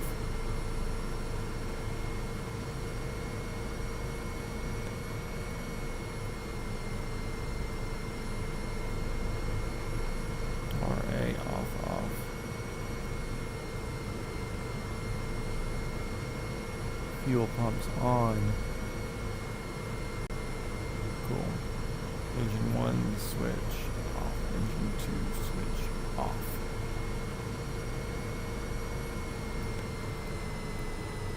Still on. Those are off. Rotor parking. Arm. Okay, I just clicked the arm and didn't hit the brake. Rotor, so that shut itself down. Cool. At that point then, since all those things turn themselves off, I didn't turn them off that fast.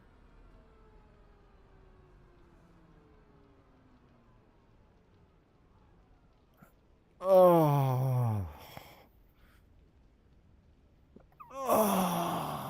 Y'all can hear me. Yeah, only 35 minutes late. Not bad for flying a helicopter across a fucking island chain in the middle of nowhere. Okay, everybody, thank you for being here for part 19. Tomorrow is part 20. We are in a new country. Welcome to Japan. Very excited to be here because there's actually things and stuff in different areas. So, we made it. And, yeah, that is that. So if y'all are going to get out of here now, get out of here. I'm not going to do any shenanigan stuff. I'm just going to kind of go over some locations with Tom here, but we're now at this airport here, Nakashibetsu. I'm so excited. I don't even have a place to go tomorrow. I haven't plotted any in Japan. I just kind of plan on bouncing around and exploring. So yeah, I was looking at your path.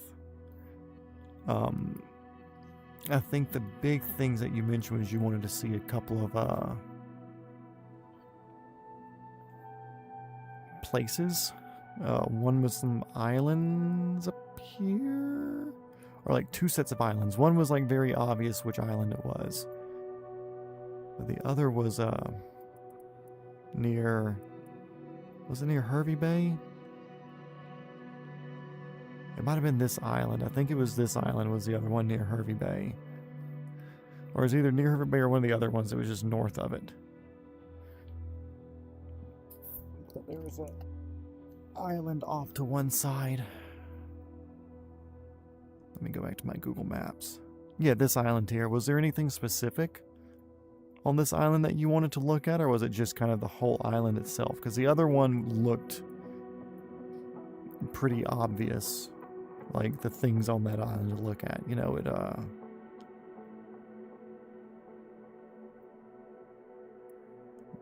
whatever the other one up here was. Maybe this? I don't know, whichever one the other one was, it was like very obvious that there was like cool things to look at on that island, but I didn't know if there was anything. Just a lap around, gotcha. The other one looked like it had like that cool, super sandy river bay thing, whatever. I also saw on the Sunshine Coast, you only put Sunshine Coast, but I put your airport down there as part of the plan too on my list. And everything else was coming out here to get to the big rock in the middle of nowhere. Is that it? No, Mount Wedge. It's out here somewhere. There's Alice Springs.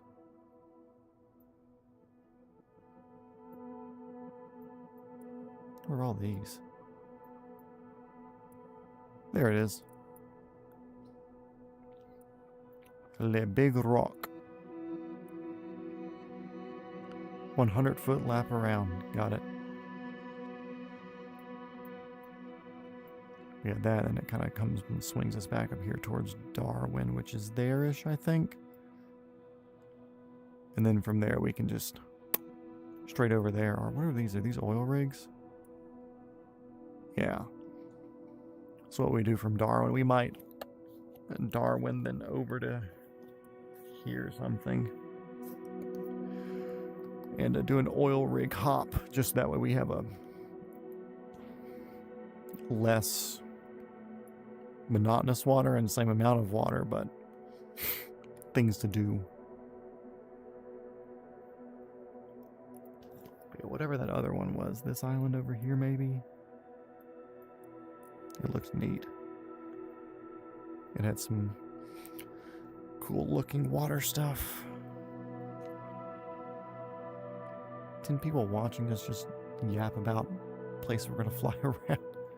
Yeah, it was this whole thing. This thing looks cool as shit. So we'll probably even do like a beach touchdown or something there. And depending on, we'll even, excuse me, shut down and walk around or something. Because I'm sure it's possible to set down here. I don't think it's going to give us too much of a drastic hill. Ooh, they even have a little catamaran there. I don't think it's going to give us too drastic of a hill. But we'll check out this island chain. And I got plenty of time too, so I'll do a little bit of like light research on it to get some more info or whatever.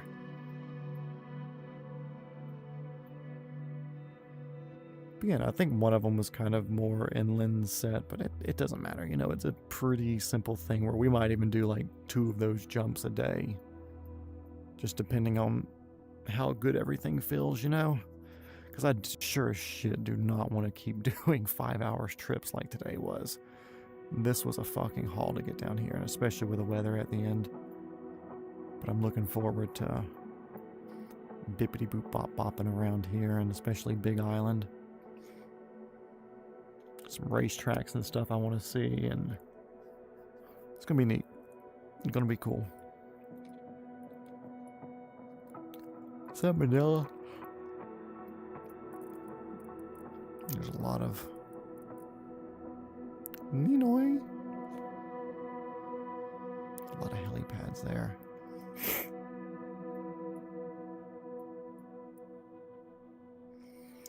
Yeah, this will be easy stuff too. I mean, that's a 30-mile gap with different little airports and islands along the way. That'll be a fun jump through there. I'll enjoy that.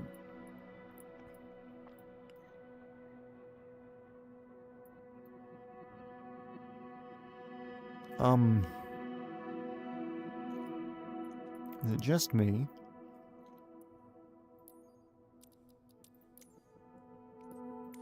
Or is it possible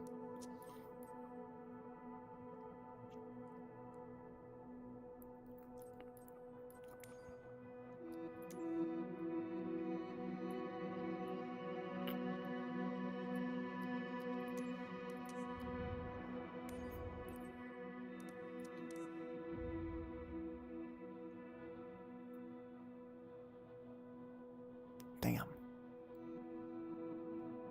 I was going to say, if this was close enough to here,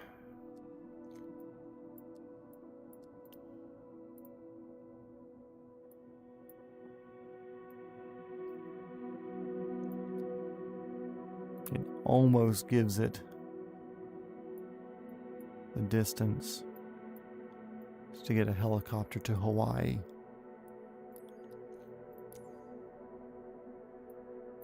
Oh. Oh. Okay.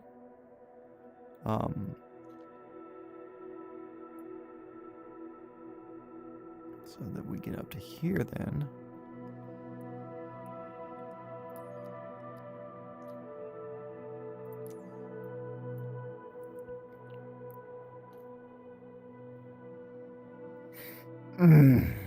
Close.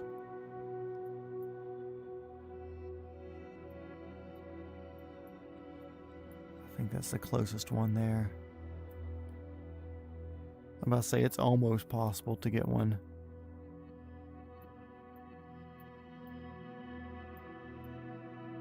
Because I think this is our farthest distance one.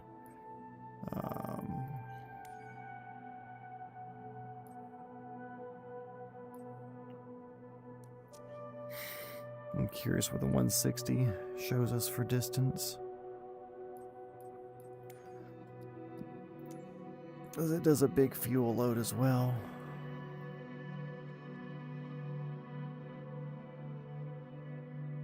Damn it. Sure, close enough.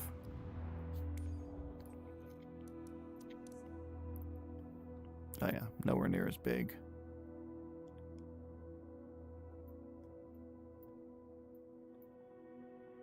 Yeah, I don't think anything here can jump us to there.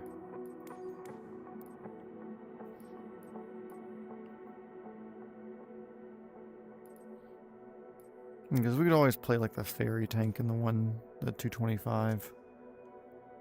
But it's if I could do it raw, that'd be fucking silly. I wouldn't want to do it on this series, because it'd just be so much fucking water, so much water to get out there. But I would consider doing one strictly of just flying to Hawaii because it's possible. Johnson Atoll, JOC building. Send his departure. See, that would get us there. That's not even an airport. Johnson Atoll. Dude, head off, get out of here. Have a good time. There is an airport here. It's just a dead airport. Get out of here. See ya. Get some sleep. Everybody else, you can get out of here too if you want to. You don't have to stick around. I'm just being fucking stupid here.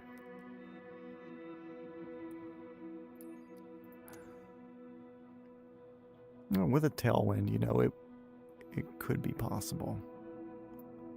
But that'd be a big if. A big if. Nothing else gets you around. This gets you up there.